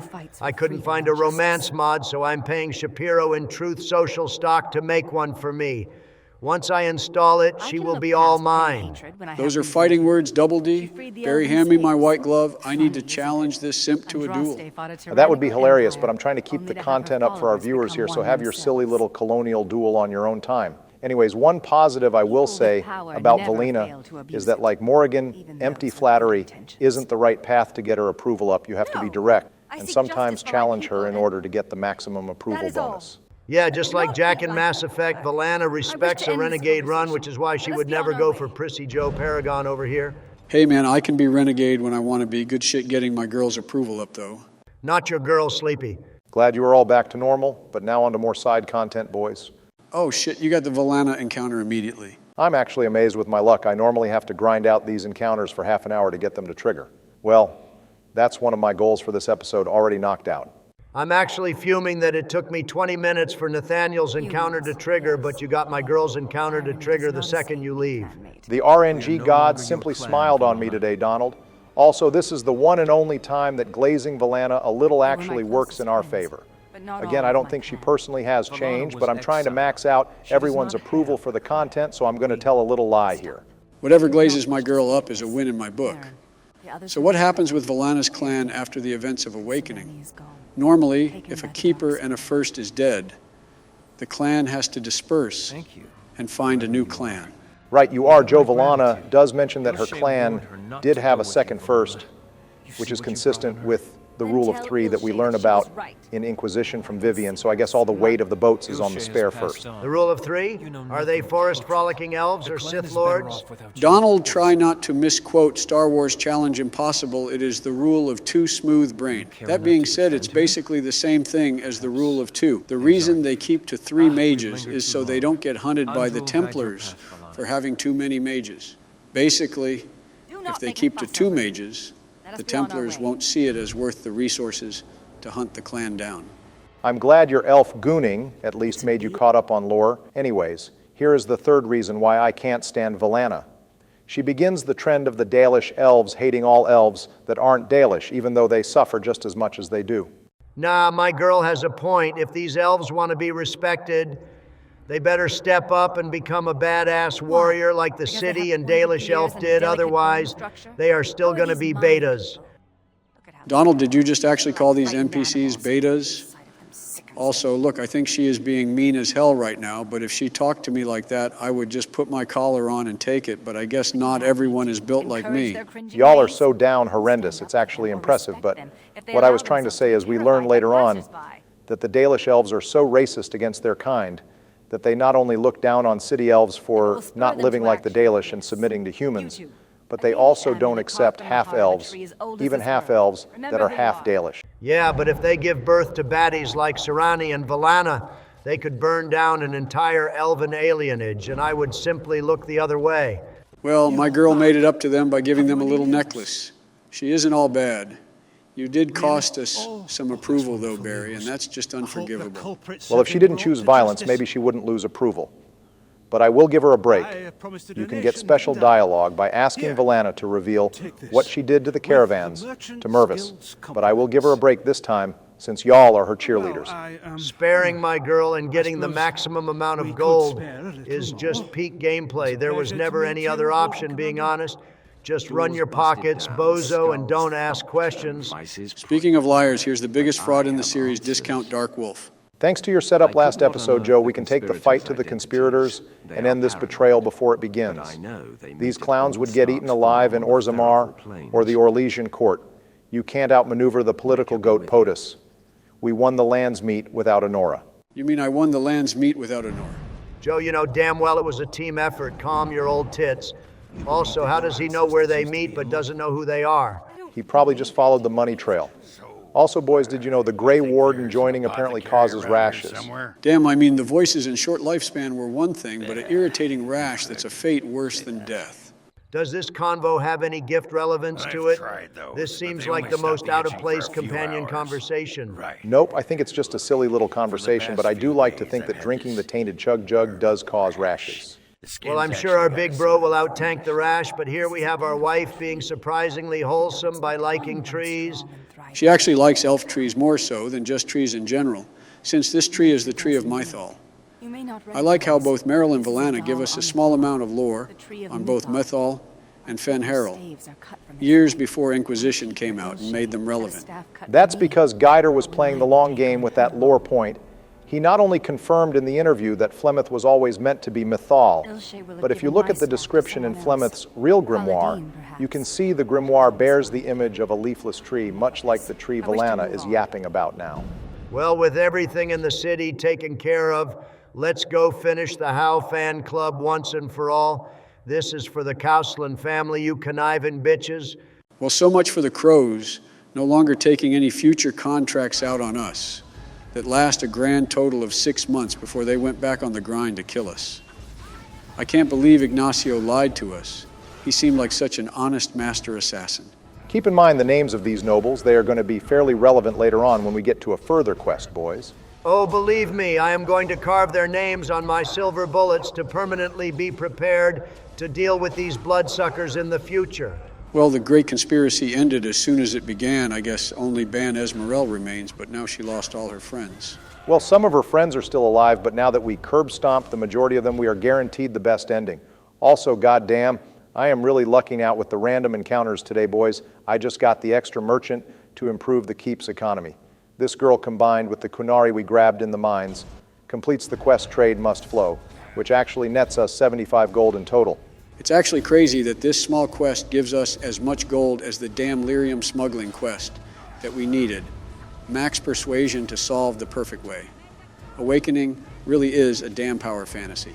What's really crazy is out of like the 10 random encounters Barak could have found in this expansion, he found the two most important ones immediately. I'm convinced you are using scripts or something. No scripts, Donald, just luck. Well, time for the second quest. Joe set up for me. We got to clear the basement of all the spawn and complete our revenge tour for all the nameless wardens we lost. There's also 3 keys in this tunnel we have to grab, so no worries, viewers, I will guide you through. God, it's been a while since you played Barak. I forgot how bad your robot mode was during your game time. Not everything has to be optimized, you know? Well, Mom said it's my turn with the Dragon Age Origins, so I get to play what I want. So the first key is inside the Korth Shrine. And then we just place this shrine on the offering to get 2 Frenzy Axes and an easy 500 XP. This is actually an Avar shrine to the Mountain Father Korth, but if we desecrate the shrine, steel golems attack us, which weirdly means that the Avar must have at one point made a deal with Orzammar to get golems to their side. This whole area has a small background story that the dwarves and Avar were at one point in a united front, likely at some point during the First Blight.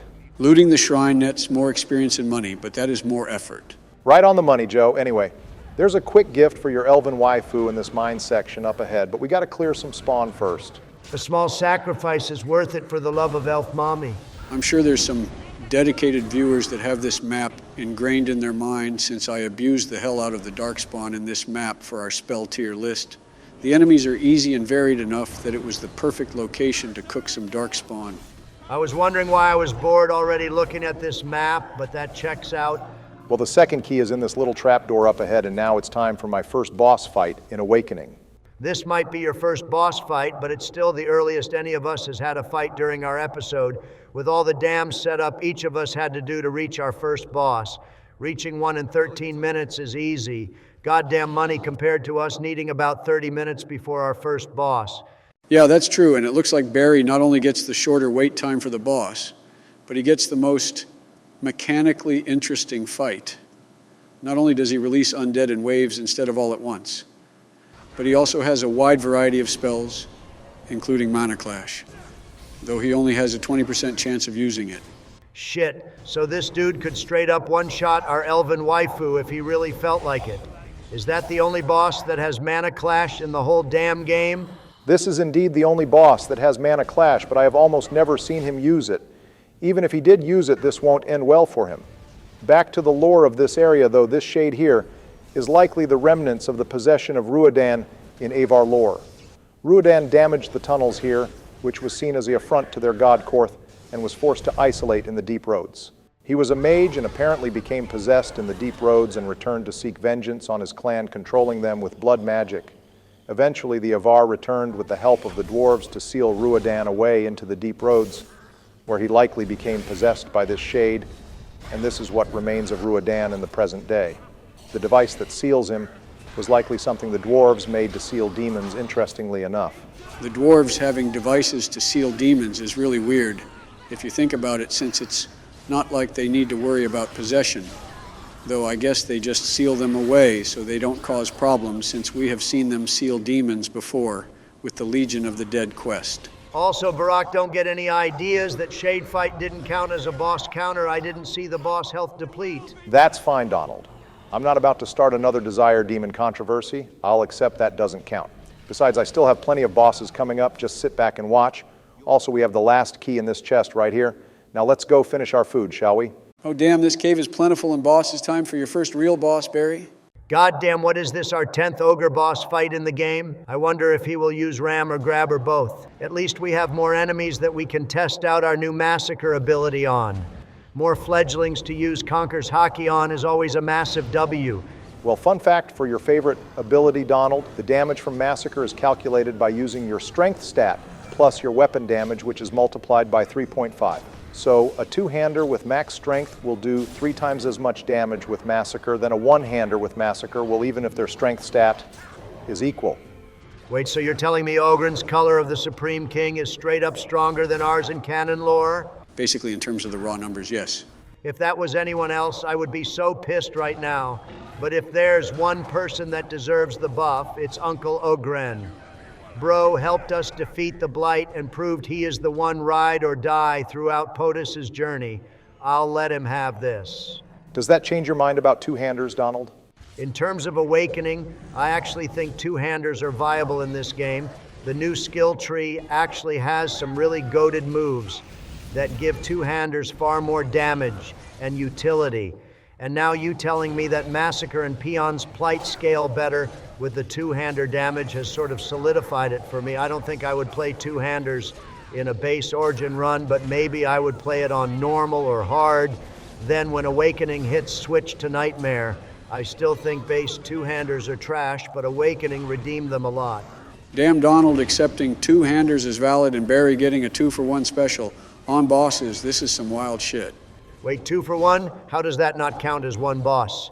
Well, per the rule we made at the start of this competition, Donald, it counts as long as the boss health reaches 0, which is why we wouldn't count things like the low gain fight. So since this guy lost his health twice, this counts as 2 bosses. So now I'm tied with Joe. God damn it, Nerd Bomba strikes again. It's fine though, I'm saving my energy for next episode.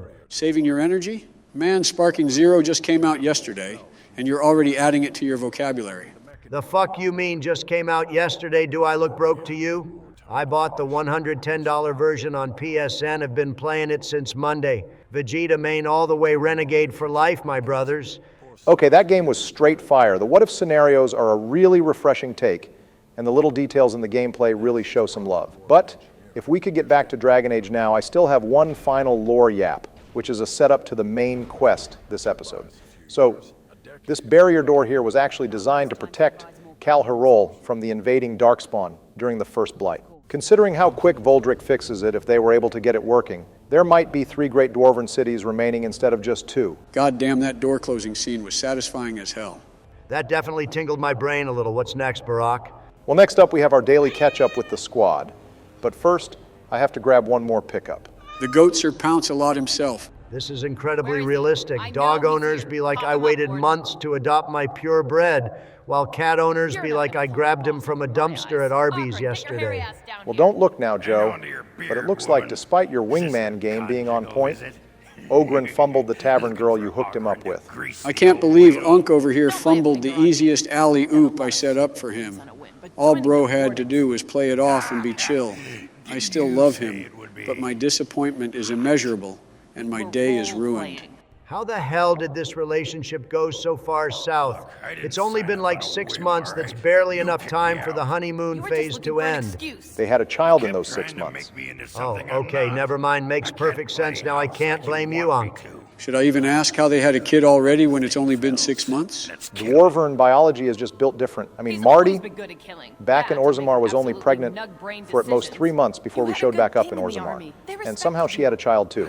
Also, if you're wondering how to get this confrontation to pop up, you have to get Ugren's approval to warm first. Then the next time you enter the keep, you'll see this scene appear. Well, I'll take care of the whole Ogren leaving to grab the milk situation next episode, since the Black Marsh is where his unique gift is anyway. Perfect. Then I can take care of the final Ogren yap I have next episode to close out his character. Well, next on the checklist is Anders, so let's finish his character arc off. Come on, there's Darkspawn waiting to be killed. Anders' arc is surprisingly shorter than I remember. I really thought Anders would have taken the whole series to fully complete his dialogue, but I guess we are at our victory lap already. Now, the only companions that really take a while to exhaust their dialogue is Ogren and Nathaniel, the former because he was the writer's favorite, and the latter because Bro has the entire arc of growth to achieve during this expansion. It does feel weird, though, how in Origins it took nearly 20 episodes to complete everyone's arc, but here we are wrapping up most of the characters' arcs 3 episodes in. It's just the nature of DLC expansions, boys. I do like this setup on paper, even if it's different. If you think about it, Origins wasn't just the story of the Warden, but it was the story of all of our followers too, especially in the case of Alistair and Morrigan, who had arcs almost as complete as POTUS did. Now all those companions besides Ogren are gone and have moved on to solo acts in the next chapter of their life. POTUS has moved on to his next chapter too as leader of the Wardens, and while he is making new friends, the story of Awakening has shifted to be more so about the future of the Grey Wardens, and the Darkspawn and POTUS and his crew are just one aspect of that. Goddamn Barry, is this a Let's Play episode or a goddamn video essay short critique on the Awakening? Been holding that one in for a while, but it had to be said. I imagine a lot of players, myself included, missed the lack of the original Origin squad. But the solo story of POTUS and the Wardens still makes for a solid campaign. Your special yap technique never fails to amaze, but I think we forgot that we are supposed to be talking about Anders here, Barack. We just gave him the young lord that is Sir Pounce-a-Lot, who essentially outclasses Wynn in terms of sheer healing power. We should really be bowing our heads out of respect. For those of you confused, Sir Pounce-a-Lot isn't just the second best boy after Bo, but he also has an overpowered item ability that allows Anders to revive the entire party when he uses Sir Pounce-a-Lot. He also has special dialogue with the kitty every time he uses it. It turns out the name wasn't off the top of his head. We can find drawings in the Spirit Healer book during the Circle Tower section of Witch Hunt that Anders made up a super powerful cat that could eat Templars, and he was named Sir Pounce-a-Lot. Bro was just trying to act cool for our warden with the name drop. Well, that's pretty much it for Anders. Thanks for being a loyal haste and fireball bot. Now let's move on to my wife, shall we? I thought it was worth mentioning. Thank you, Commander, for everything. And just like Anders, Valana is already going to tell us about her origin and exile immediately. Did we already raise her approval enough or something? No, unlike Ogren, Valana's quest can be completed regardless of your approval rating. It's probably because she could potentially be one of the last companions recruited. So the designers wanted you to be able to complete her quest in a short period of time. I would rather they make the companion quest easier to complete than be incredibly nuanced, to the point most people don't complete it. Looking at you, Wynn. Don't compare my girl to Mage Grandma. It is pretty sad that Valana's first act as a leader led to a complete squad wipe and the loss of her sister, who is the most important person in her life. It reminds me of a more intense version of Ashley's story in Mass Effect 1. That's a pretty accurate comparison. The only difference is Valana doesn't get any future opportunities in leadership. After losing her first position and then losing the part of her clan that was loyal to her, she is content with letting our warden take charge of things. Truthfully, Valana wasn't really meant for the leadership role in the first place. Pun intended. She was made the first because of her dedication towards elven knowledge and her magical prowess. But she never could adapt socially and would often isolate herself in her studies rather than make friends with her clan. I bet a lot of our viewers can relate to the loner self-isolating archetype.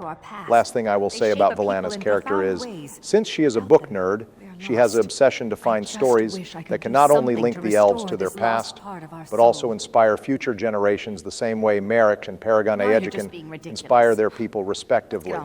It's not groundbreaking, but it's a nice little lore point that is easy to forget in a world if it isn't brought up. We have one more conversation to finish with your boy Nathaniel. Hell yeah, it's good to see my boy Nathaniel fully against his bitch-ass dad. That's just one reason why he is the best companion in Awakening. I don't know about best, but he is certainly my top pick for being our second in command, or even our replacement as a leader. Not only does he naturally have experience in leadership as a noble, but he has the calmest personality out of the bunch, as well as enough maturity to self-reflect on his actions. He is also one of the few companions in the series to actually apologize to us for his previous attitude. You almost never get an apology in Bioware games, so it's really special when it does happen. In a weird way, it worked out. Anyway, let's be on our way. I don't want to take up more of your time. Well, let's go deal with the little matter of the best damn quest in Awakening, shall we? Bold statement there, Barry. What are you cooking? Well, first off, this is a reference to the peak quest of ruling the strongholds in Baldur's Gate 2. Baldur's Gate 2? Okay, Unc. Donald, you are damn near 20 years older than me. Shut up. But secondly, this quest can change depending on the current state of the conspiracy swapping trials, depending on if you have taken out the conspirators already or not. And your choices here actually matter for several reasons, not just the epilogue. They can also affect how many nobles turn on you in the conspiracy, if again you haven't completed that quest line yet. There's even some funny writing errors we can show off. So let's get into it. Oh boy, this is just like my favorite show, Judge Judy. Your old ass would love Judge Judy.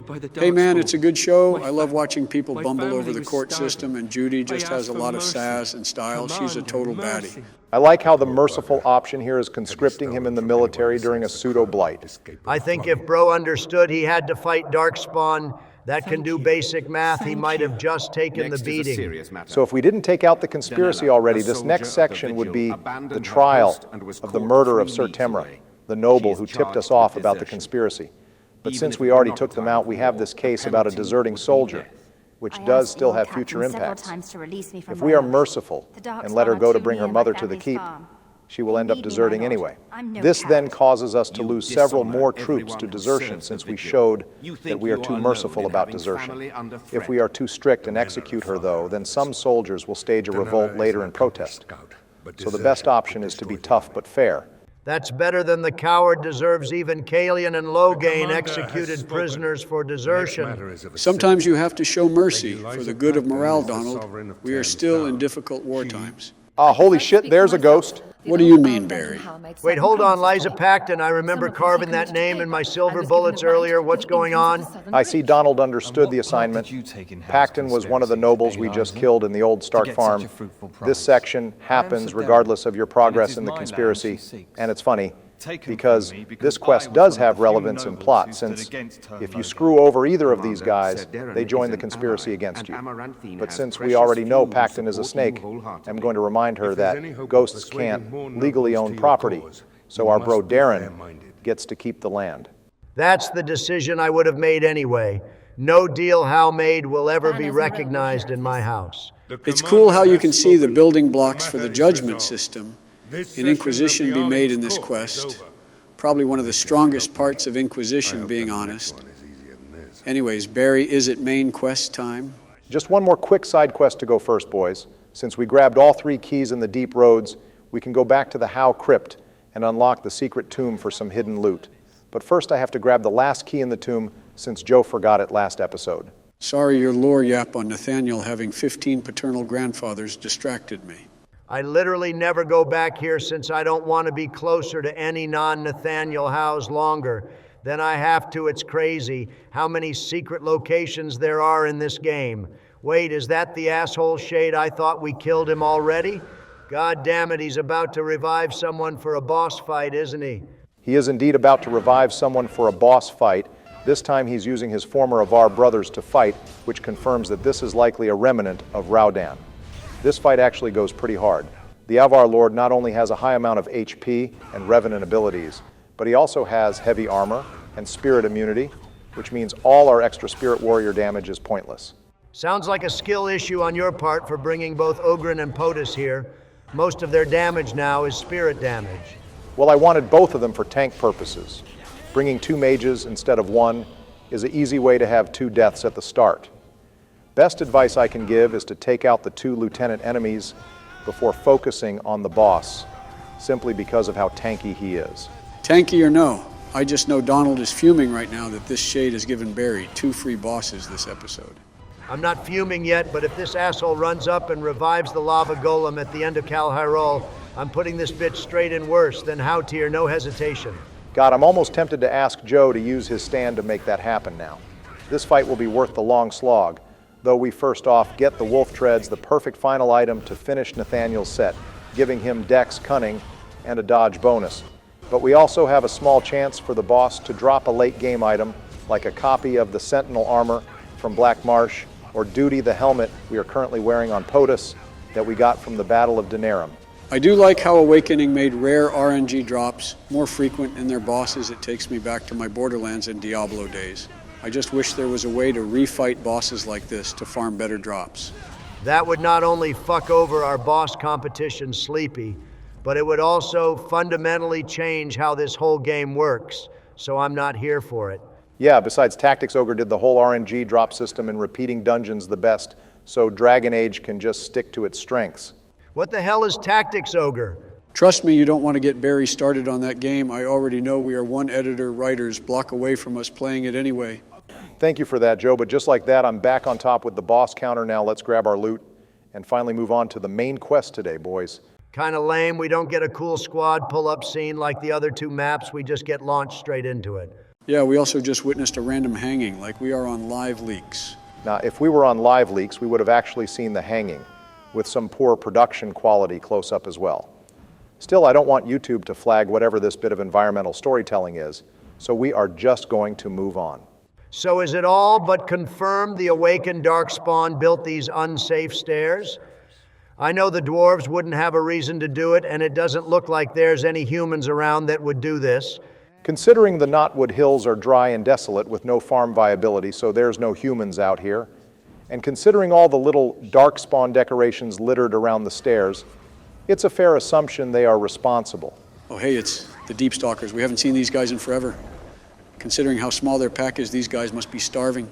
Well, these guys are the perfect group size to test out Massacre on. Looks like it's a double one-shot. I'd almost feel bad if that wasn't also satisfying as hell.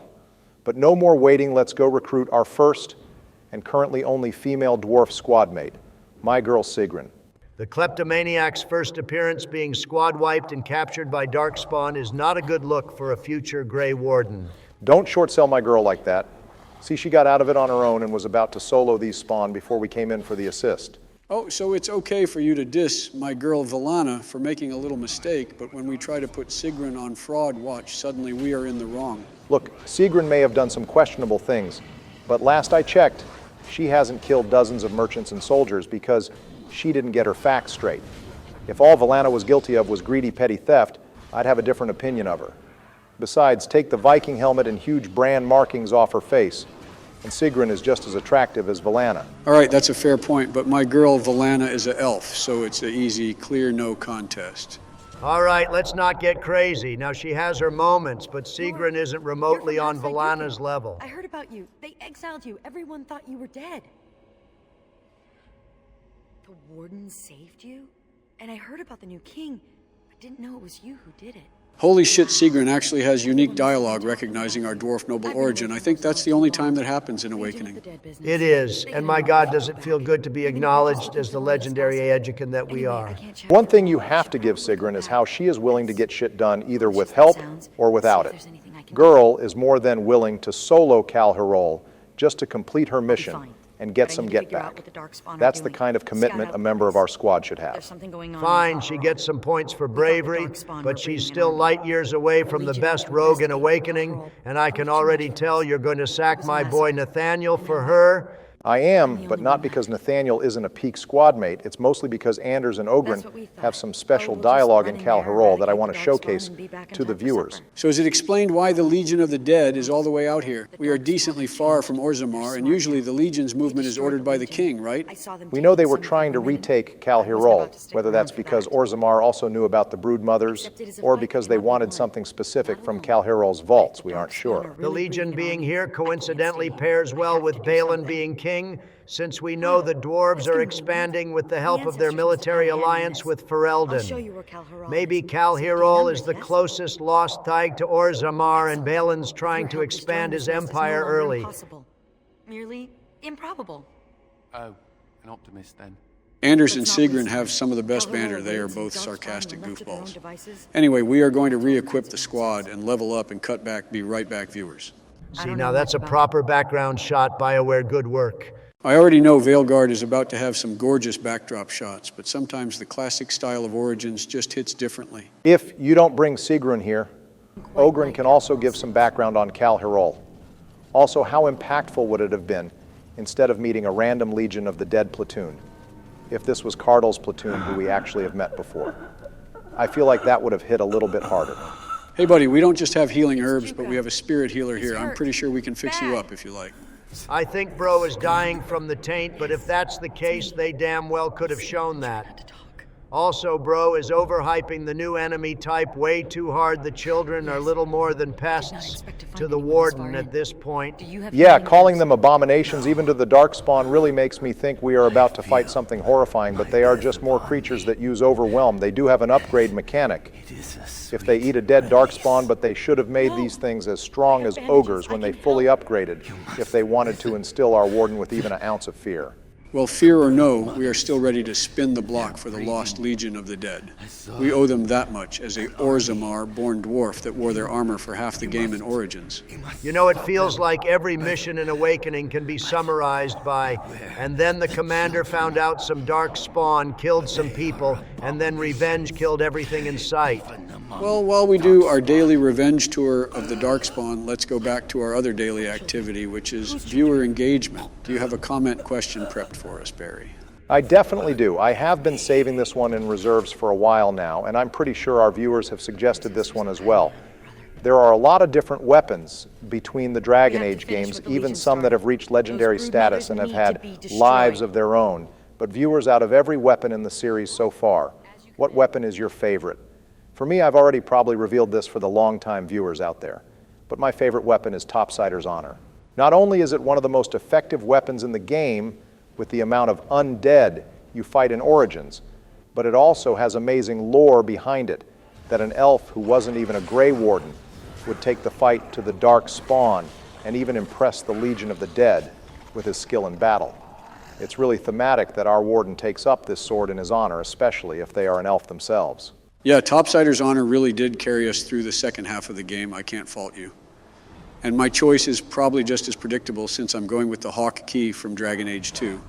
Not only is it the most appropriate weapon for Hawk to wield from a lore perspective, since it was his father's weapon who likely trained Hawk if he was a mage, but it's also a weapon that only Hawk himself can wield.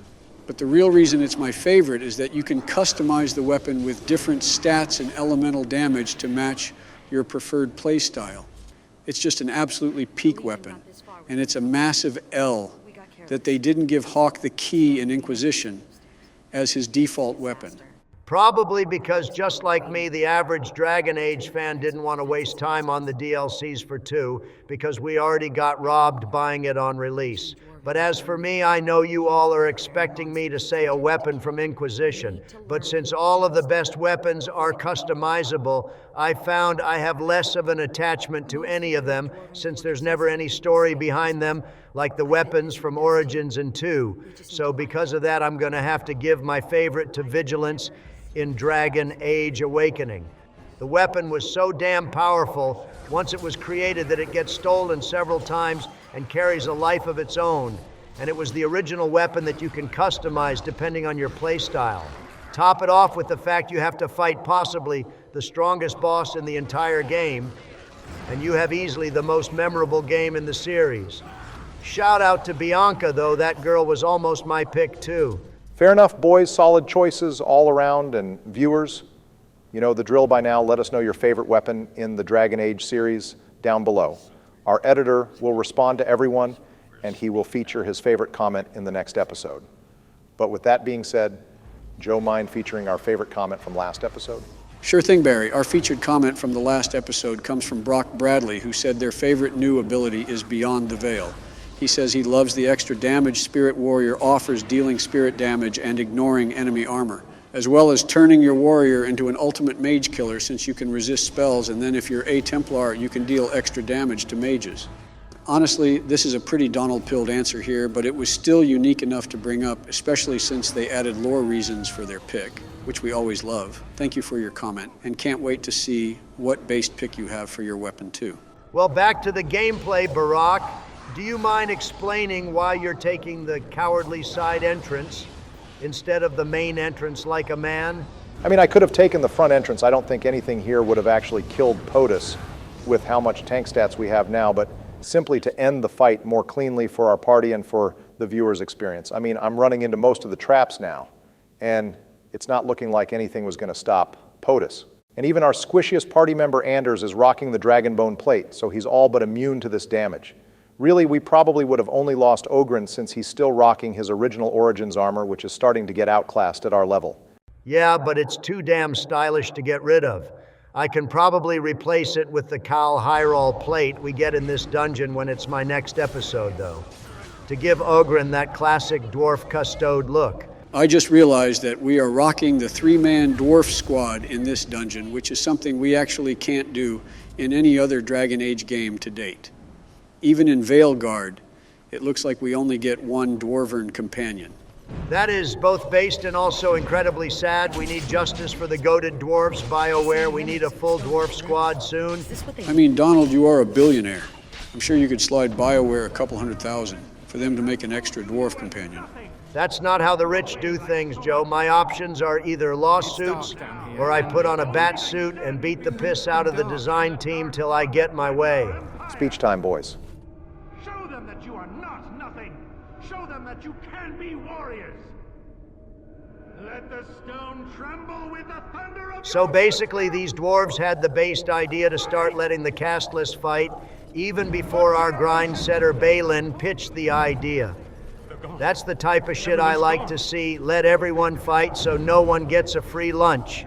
Ironically, the proof we can bring back here probably does wonders for Balin's reforms. If their ancestors thought it was wise to give castless weapons against the Darkspawn theirs, less argument for present-day dwarfs to disagree with it. Holy fucking shit! Right, the arachnophobia. Sorry, Joe.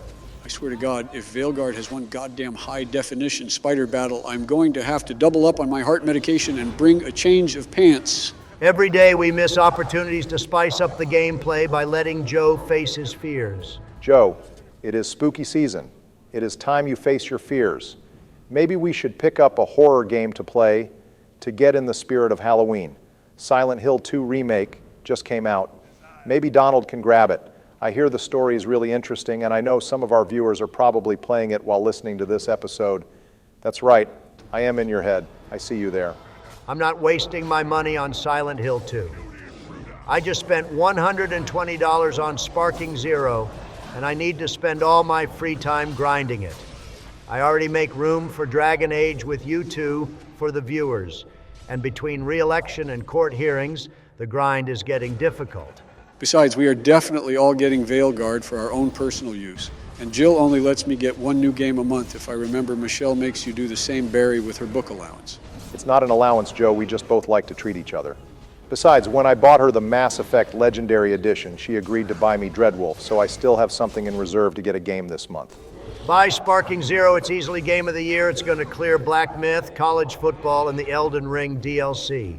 Donald, you know, I don't like fighting games. I like watching the what-if scenarios and gameplay, but it's just not for me. I think I'll pick up Silent Hill 2, and maybe we can do something for spooky season.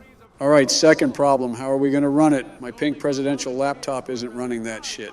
I'm already on it, Joe. Once our Origins playthrough is close to done, I'm upgrading our shit for Veilguard anyway, and you are going to throw that laptop out the White House window. I'm going to build a modern PC and make the elves pay for it. You can thank me for letting you borrow it for a few months before I take office in January anyway. All right, I'll take the upgrade, but I'm not getting rid of old Betsy. We had good times together. Donald, you realize if you lose, Kamala's going to use your PC to run Sims with 200+ mods and Civilization 7, right? Yeah, right. Like I could ever fail a clutch win, this is going to be the easiest W of my life. Well, we got another easy W grabbing the lyrium ring for our ghost friend Justice, but we should probably get back to the game and stop ignoring the disclaimer of actual political content being avoided, boys. You have a point. Well, here we have a classic red versus blue war going on here. This brings me back to my Halo 2 days. Donald, that's not helping us stay on track. But one thing that always bothered me is that this is supposed to be some big plot reveal that the Darkspawn are having their own civil war. Not only can we learn all the way in Origins through the Codex that Darkspawn often fight amongst each other for dominance, when there's no active blight, it's actually how vanguards are made by wiping out enough Darkspawn that they get better armor and respect. We also learn in the goddamn opening that the Darkspawn fractured into warring tribes. So in terms of plot information, we don't really learn anything in Kal Hyrule, which is a little disappointing since this is an entire third of the main story. Well, we still get a new companion, a good boss fight, and a new location. So 3 out of 4 isn't bad, boys. Also, I think Kal Hirol is the best designed dungeon out of the 5 main missions we get in this game. It's not only a heavily fortified encampment, but it is also a loot fest with rune tracing and lost armor and weapons that we have to repair and solve puzzles for to unlock. It has a good amount of side content, but it doesn't overwhelm you like, say, the base game Deep Roads did for a lot of players. Personally, I would give it to the Woods. Aside from the janky imprisonment section, the Woods has the most going on in terms of content, and at least there was a little bit of a mystery to solve during the Woods section, whereas the other two don't have much mystery to them. They present what their deal is right up front. I'm on Donald's side here. The Deep Road sections always have great lore to them going on in the background, plus the loot in this quest is not just substantial, but it feels more earned having to repair it and solve puzzles for it, rather than just finding it off bosses. Let us know what you think, though, viewers.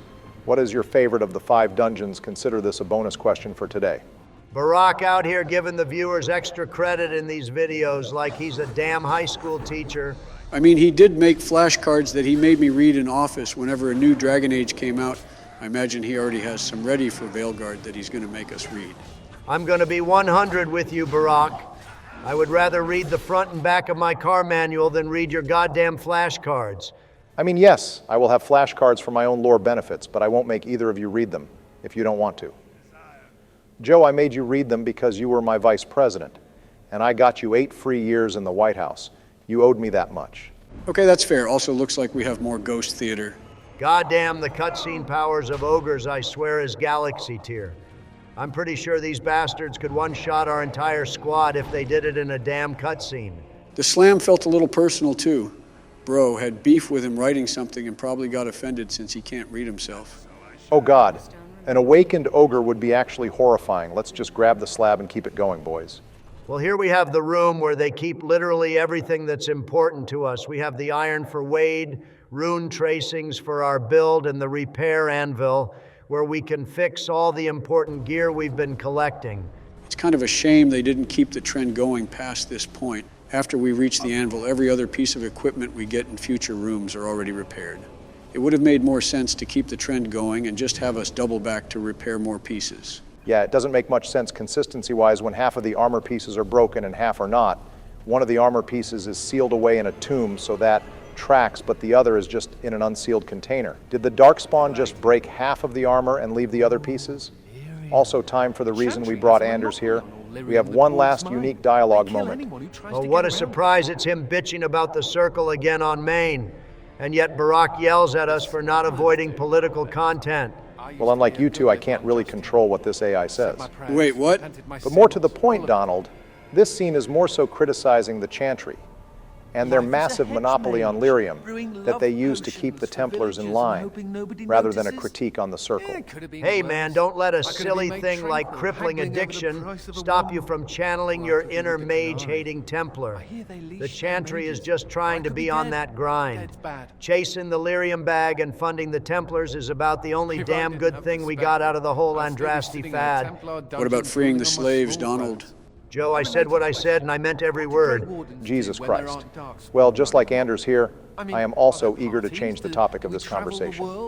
One last character trait I can bring up about Anders is, surprisingly, his most important one. Anders' priority has always been to live a life where he has the freedom and the ability to make his own decisions. This sometimes makes him come off as a coward, but we know he isn't one, since he can be heroic when he puts in the effort. It's all about him having the freedom to finally choose his path after being forced down one path by the Circle all his life. And if you give him the freedom to choose what he wants to do, it greatly improves your friendship with him. Him being so focused on freedom makes it even sadder what happens to him in 2, when justice takes more and more control, and literally makes it impossible for Anders to make any choice, but the choice that justice thinks is correct. As messed up as Anders' writing might be in 2, the tragedy of Anders' situation hits so goddamn hard. But here is someone I know you can have empathy for, Donald. We have another unique Ogren conversation with this anvil here. Monk over here has fallen into an easy trap that I'm sure most of us have experienced in our time. Let me give you some advice, brothers. Just because things with your current girl aren't going well doesn't mean you should fall for the nostalgia trap of texting your ex. She was your ex for a reason, and making decisions while you're vulnerable from a fight with your partner is going to lead to a fumble 11 out of 10 times. Holy shit, Donald out here trying to put Oprah and Dr. Phil out of business with the top-tier life advice. Donald, that was impressive, but I think I remember Maury quoting the same line a couple weeks ago at our book club. I think he also Oh, wow, added... Sleepy, that's great. But anyway, Barrack, does this conversation have any gift relevance for Ogren, or is it just flavor? Just flavor to show he isn't 100% over Branka theirs. No blacksmithing gift in this game, but it might have been cut content. Anyway, let's go check on this guy who is just hanging out. I'm getting a funny itch in my nose looking at him. What's his deal? Well, let's see. He is captured by the Darkspawn, was surrounded by them just a moment ago, and he looks sickly. Gee, I wonder what his problem is. Sleepy. Yeah, it looks like we all can draw the same conclusion. Even Ogren here smells something funny. Also, this dude is really quick to show his hand and tell us he found a shiny in the dungeon. Bro does not know the art of the deal, but more than that, what the hell is this kleptomaniac talking about? How the hell is this stealing from the dwarven people when this Tog has been abandoned for literal centuries, and the dwarves have no current plans to retake the Thigh? Also, we have been doing the same damn thing, but worse, we took everything not nailed down to the ground. Well, to be fair, we are technically the dwarven people, since we are a paragon. True, that's a nice little headcanon we can use, but she says that line, regardless of our race. I'm not even going to defend her. I just think she put that to give us more of a reason to hate him. We can get a nice masterpiece rune from him, though, so we chill. All right, buddy, you're free to go. By the way, I never said Sigrun didn't convince me to not hate him. Holy shit, Barack. Should I be concerned at how straight-faced both POTUS and Barry are while they look at the screen right now? No, not at all, Joe. Let's just press on, shall we? Well, consider my inner Dark Urge player satisfied for the day, Barack. I'm impressed. Oh, what's that? The children are evolving. Oh, God, never mind. I forgot how creepy these things look when they evolve. They look like goddamn necromorphs, but with dumb baby faces. Ooh. Dead Space could also be a fun video for Spooky Season 2. Joe, good idea. Barry, you're really starting to worry me right now. He's just using the 5% of himself that is base, Joe. I'm sure it's just temporary. Stop being a bitch. It doesn't matter how many stupid legs these guys have massacre. We'll take them out all the same. Well, I don't know about that. Donald, they seem to really like using Overwhelm on POTUS. There's not even a tactical reason to pin us. We don't take damage from this. So they are just being assholes at this point. It's like the game developers just sat down and said, hey, you know, Darkspawn don't have access to the most annoying ability in the game, Overwhelm. Yet, let's change that, and then put them everywhere in the DLC. You know, I'm going to have to retract my previous statements about the puzzles, because there's no way in hell something this simple can be called a puzzle. Mobile game ads be like only the top 5% of players can get past this level. This puzzle is easy enough that I think even Joe could handle it. Granted, he would probably take a few minutes, but he could still figure out how to match the shapes. Eat a dick double D. I did the stone puzzle in the woods last episode on my first try. I am the puzzle master. Joe, I know you had a YouTube video playing while Barry was answering the comment question. Oh God, boys, I'm getting some major PTSD walking up these stairs here, and the trauma hasn't even hit me yet. These are the same damn stairs and area that belong to the kill room in Amgarrak. A lot of gamers lost their lives and their controllers trying to get past this section. But if you're a true master like myself, you know it's easy goddamn money if you show no fear even on Nightmare. Well, since you are so confident, Donald, would you like to play some of my special episode? No, I mean I could, but I'm playing a golf tournament earlier that day, so my gaming wrist just won't be fresh enough to play it properly. Hey boys, how goes the Age of Dragons run, you guys? Find your goth waifu yet and learn the real origin was the friends we made along the way? No, George, not quite yet, but we are about to fight a really cool boss at the end of this dramatically long hallway. Don't try to act slick, Bioware. Oh, holy shit, I take it back. That thing looks sick as hell. I wish we had those in Iraq.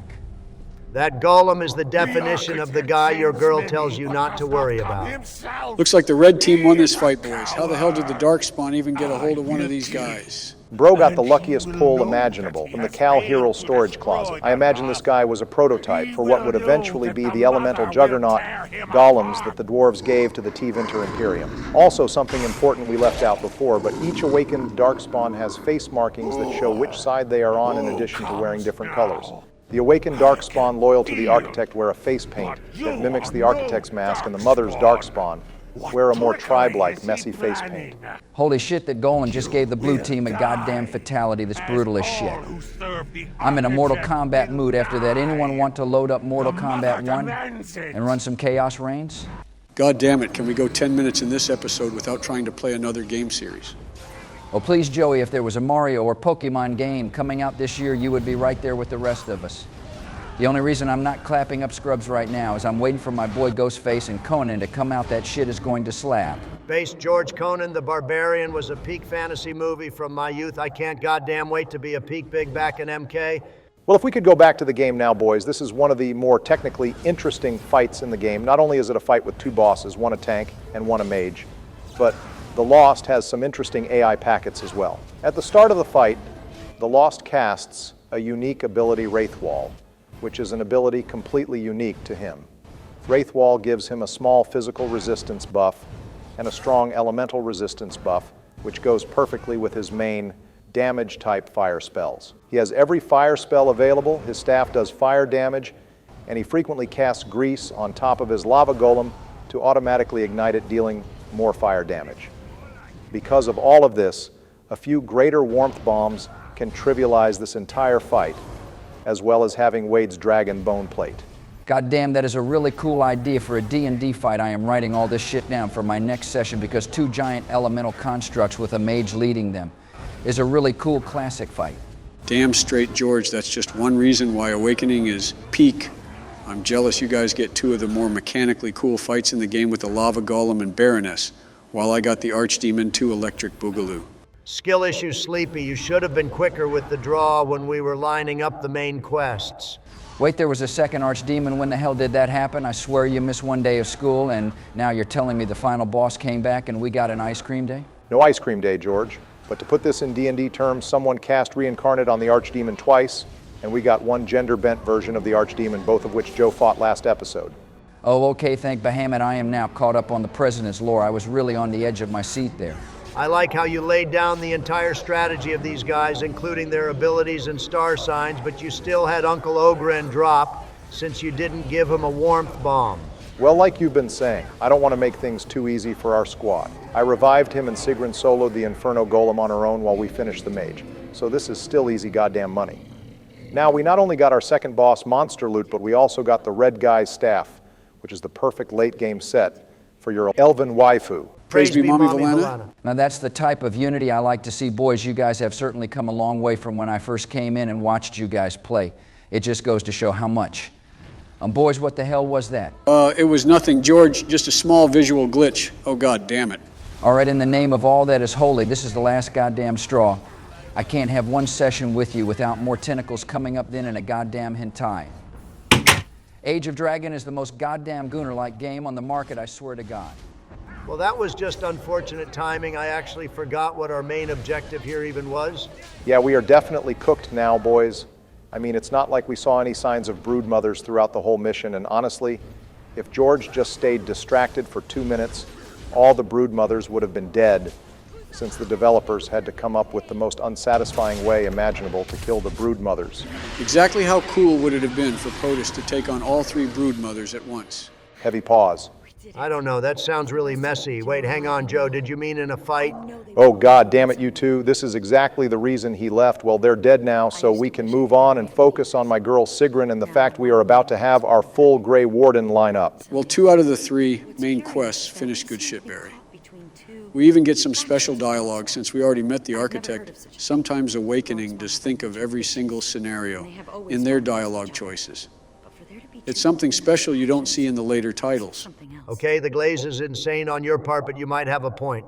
Between seeing Barry glaze a companion and me and Donald briefly befriending each other, I am convinced Awakening is just one time warp after another. Well, unlike the timeline with you and Donald, I would prefer to stay in this one. Also, Sigrun probably has the best and most simple reason to join us out of everyone, She doesn't have some grander plan or personal project she wants to work on. She just wants to keep fighting. Darkspawn. And if she can get a small power boost when doing it well, that's just a bonus. She's basically Goku, but 3 feet tall and sarcastic. Well, she can't pick locks for shit, but she does love a fight, so I can give her credit for that. I assume the episode isn't over yet, though, right, Barack? You would be right. I still have Sigrun's companion quest to complete in Amaranthine, as well as a few other side quests, and we still have one more lore drop to watch. Oh boy, I almost forgot the astounding visage we are about to see. Ha! How does one say no to this? I will follow you. You seem an all-right sort, and I'll be better off with you at my back than alone. Let's go then. The Darkspawn await. Well, I don't think we need to play a game for spooky season. Looking at the mother prepares us perfectly already. It might be hard to look at her, but I do appreciate it when a villain is actually coherent and talking rather than just a dragon that roars at us, and only Joe can hear him.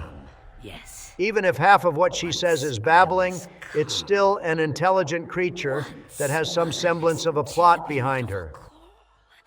Felt it wash. Important to note that the Darkspawn she talks to in both her cutscenes is not only wearing the blue team armor, but he also has the architect face markings. This is either someone in the art department messing up the design differences, or it's possible this Darkspawn is a plant put by the architect to gather intel about the mother.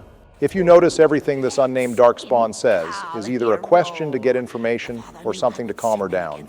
Wouldn't the mother notice this dude is wearing the wrong team outfit if that's what they are implying, though? She doesn't exactly look like someone who is incredibly perceptive girl. Might straight up just be yapping without even noticing what armor he is wearing. Understandable. Have a nice day. It's also possible the mother is aware this Darkspawn might be a spy and simply doesn't care. The mother isn't the archdemon. She doesn't have a grand plan.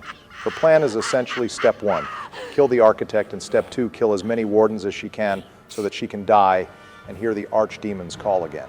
She is basically trying to create the crash out of crash outs. Well, a few quick errands to finish in the city first, then we can get on to the real reason we are here.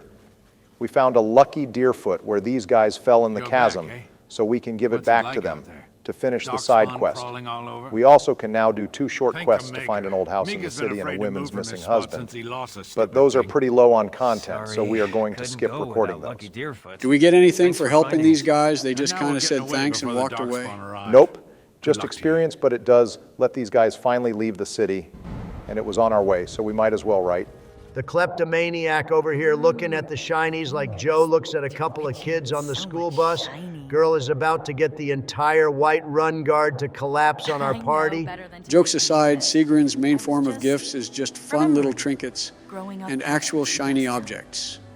She is the intended victim of tourist traps and gift shops, which makes sense because she is essentially a tourist on the surface as is. I like how she goes through this little curious phase when experiencing the surface for the first time, whereas Ogren and POTUS adapted to the surface almost immediately. I guess the 2 bros are just chill like that. Speaking of, Unk over here is gooning out on the sidelines while we have this conversation. Sounds about the same as what I go through on the daily with you all now. With some setup on Sigrun's background out of the way, let's tackle her main quest. Ungrateful, backstabbing duster! Whoa, girl, pulled out the D word. You can't say that shit. I should start using duster in my gamer vocabulary. It gets the point across, but it probably results in way less chat bans. To be fair, if I lost my business and was exiled from the only home, I know I'd probably say far worse than the D word. Also, if you're wondering how we are able to do this quest after doing Crime Wave, we installed a mod that fixes the glitch. We will link it in the description down below. Oh boy, yet another game-breaking glitch. I'm glad we only encountered the Silverite Mines glitch so far out of the like 20 game-breaking glitches that were never patched in Awakening. I mean, for its size, Awakening came out only 5 months after Origin's release. We don't know the development time, but I imagine it was rushed and the glitches were the consequences of that. Anyways, let's head back to the keep, boys. Out of my way, Brand. It's in the past. We should move on, Commander. What in the January 6th is going on at our keep, Donald? Did you invite these people to protest the boss competition? Oh, don't look at me, you Democrat. I'm sure these are just your people, and they got lost on their way to loot a target. Yes, you two are both pretty, but back to the protest. It's actually just about food. They are just hangry. Oh, so these are Donald's people. Eat a dick? Not too far off, Joe. This is the default reason for the protest. Essentially meaning we didn't do anything else to cause a protest, but the other reasons could be because you killed the deserter, you sent soldiers to protect only trade, or if you're an Orlesian warden, which affects how you need to resolve this quest as well. Since we are protecting the farms, we can easily persuade them to just go home. This is another quest that excellently tracks a lot of your choices throughout the game. I would normally just kill them like the rest, since talking to them just encourages them to keep going. But I guess if they are going to fold, just by asking them nicely, it's not too big a deal. Bro just lost all his buddies now. How much of an aura reduction is it when the whole squad gives up on your yapping and goes home? This is also where the assassination attempt takes place if you don't deal with the conspiracy by now, but as it stands, let's wrap up Sigrun's and Velana's character arc. We are about to go all the way back to the dwarf commoner origin for this one. I will save you some time, Barry. You're kind of long-winded, no offense. Viewers, another reason Barry doesn't like the dwarf commoner origin is, in addition to not getting a lot of unique interactions in the Orzammar quest line, the dwarf commoner doesn't get any unique interactions with Sigrun besides when you first meet her, and she recognizes you as the duster who became a paragon. This makes no sense since Sigrun and the dwarf commoner share an origin, as they both grew up in Dusttown and worked for Berat. And the main part of Sigrun's story is her trying to get over her doubts that she is no longer a worthless criminal, which is something the dwarf commoner could easily relate to. Just another reason why Dwarver Noble stays on top. Well, you pretty much nailed it. Joe, only other thing to add is that both Anders and Velana have origins similar to the Circle Tower and Dalish Elf Warden, and they both get unique conversations with both characters, so Sigrun's absence of unique dialogue is even more glaring. I guess Sigrun just got overlooked. Still, her story is one of the better written even without special origin interactions. She's someone who wants to prove she matters not only to herself, but the dwarven society that shunned her growing up. It's one of those underdog tales you love to see. Speaking of being shunned by society, apparently, Sigrun didn't know how to read until a noble in the Legion, Varlin Volany, taught her to. If the poor class in Dragon Age typically can't read, I wonder who taught the city elf and dwarven commoner how to read. Both of them had family growing up, so either their family taught them or they just self-taught themselves because they are that built different. I could see that. Well, keep in mind the noble Varlin Volany. He comes up a few more times in Sigrun's story. Well, we have the spyglass too, since I grabbed that for her last episode. Interestingly, the spyglass is a Qunari invention. I wonder how many inventions in Dragon Age the Qunari are responsible for. I imagine like half of the current military inventions are either the work of the dwarves or the Qunari, being honest.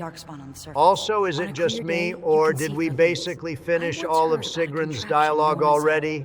Nope, this is basically it. Like I said, Velana, Sigrun and Justice all have much less dialogue than Anders, Nathaniel, and Oghren, because it's very likely you recruit one of them at the end of the game, and Bioware didn't want you to miss out. But shinier. All we have to do is her side quest and one final conversation, and her arc is We're done. not supposed to have belongings in the Legion. Well, it's time for her to test her might against the Chug Jug. How funny would it be if she just dropped after all this hype? That wouldn't be funny at all. Then let it be. Hey, Bioware, you gave the dwarf Velana's voice line, by the way. Good work.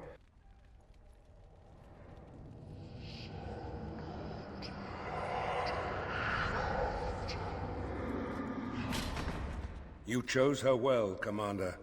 She will wake shortly. Well, two more things before we finish up for the day. We grabbed the blank journal in Amaranthine for Velana so we can max out her approval with her unique gift. Now this is peak content. Here you go, girl. Now you can write down every fantasy that I can fulfill for you.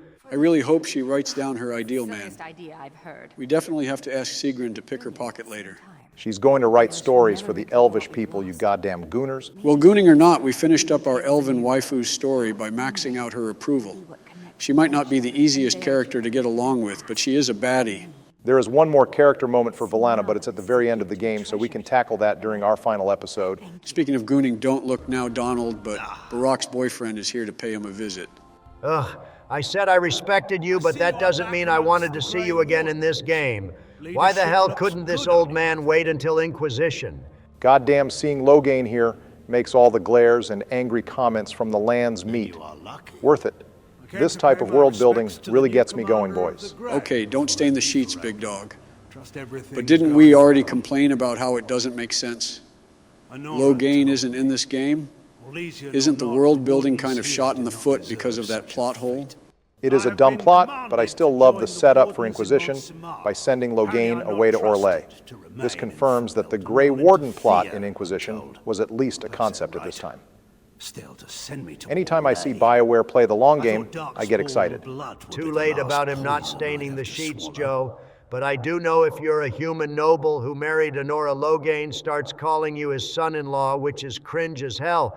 But I guess it shows how much Loghain admires the Warden at this point. Sending Loghain to Orlais had to be intentional. They could have sent him anywhere.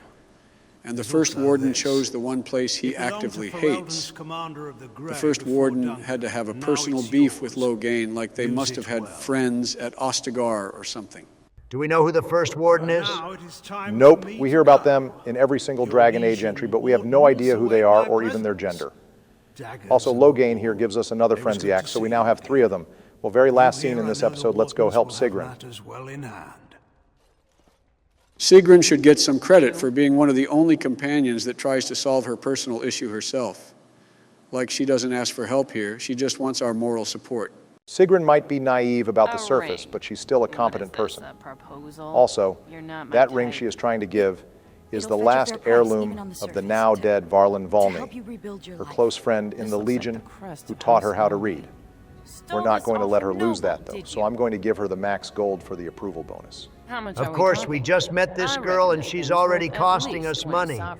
But with our pockets drained, it's time to end the episode and pass her final conversation to me next episode. Sounds good to me, Donald. Viewers, next time. We have the last main quest before the finale and the last companion to recruit, too. Don't forget to leave your comment question on your favorite weapon in Dragon Age down below.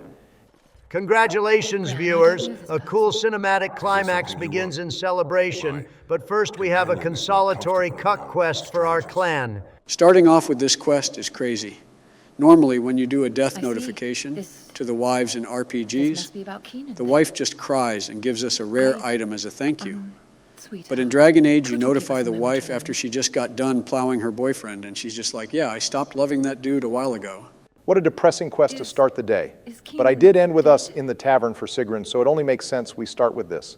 Yeah, I'm picking up some nerdy optimization habits from you and had to start the bad news before the good. The lore yaps and nerdy optimization just bring out the worst in our playthroughs, it seems. Was it really better for me to be alone in a strange country, wondering if we'd ever have a family? Well, now that the cuck news has been delivered, we have some hype moments for the viewers, starting with going to Wade. Yeah, hold my nuts. It's my episode, Varrock. I'll handle the announcements.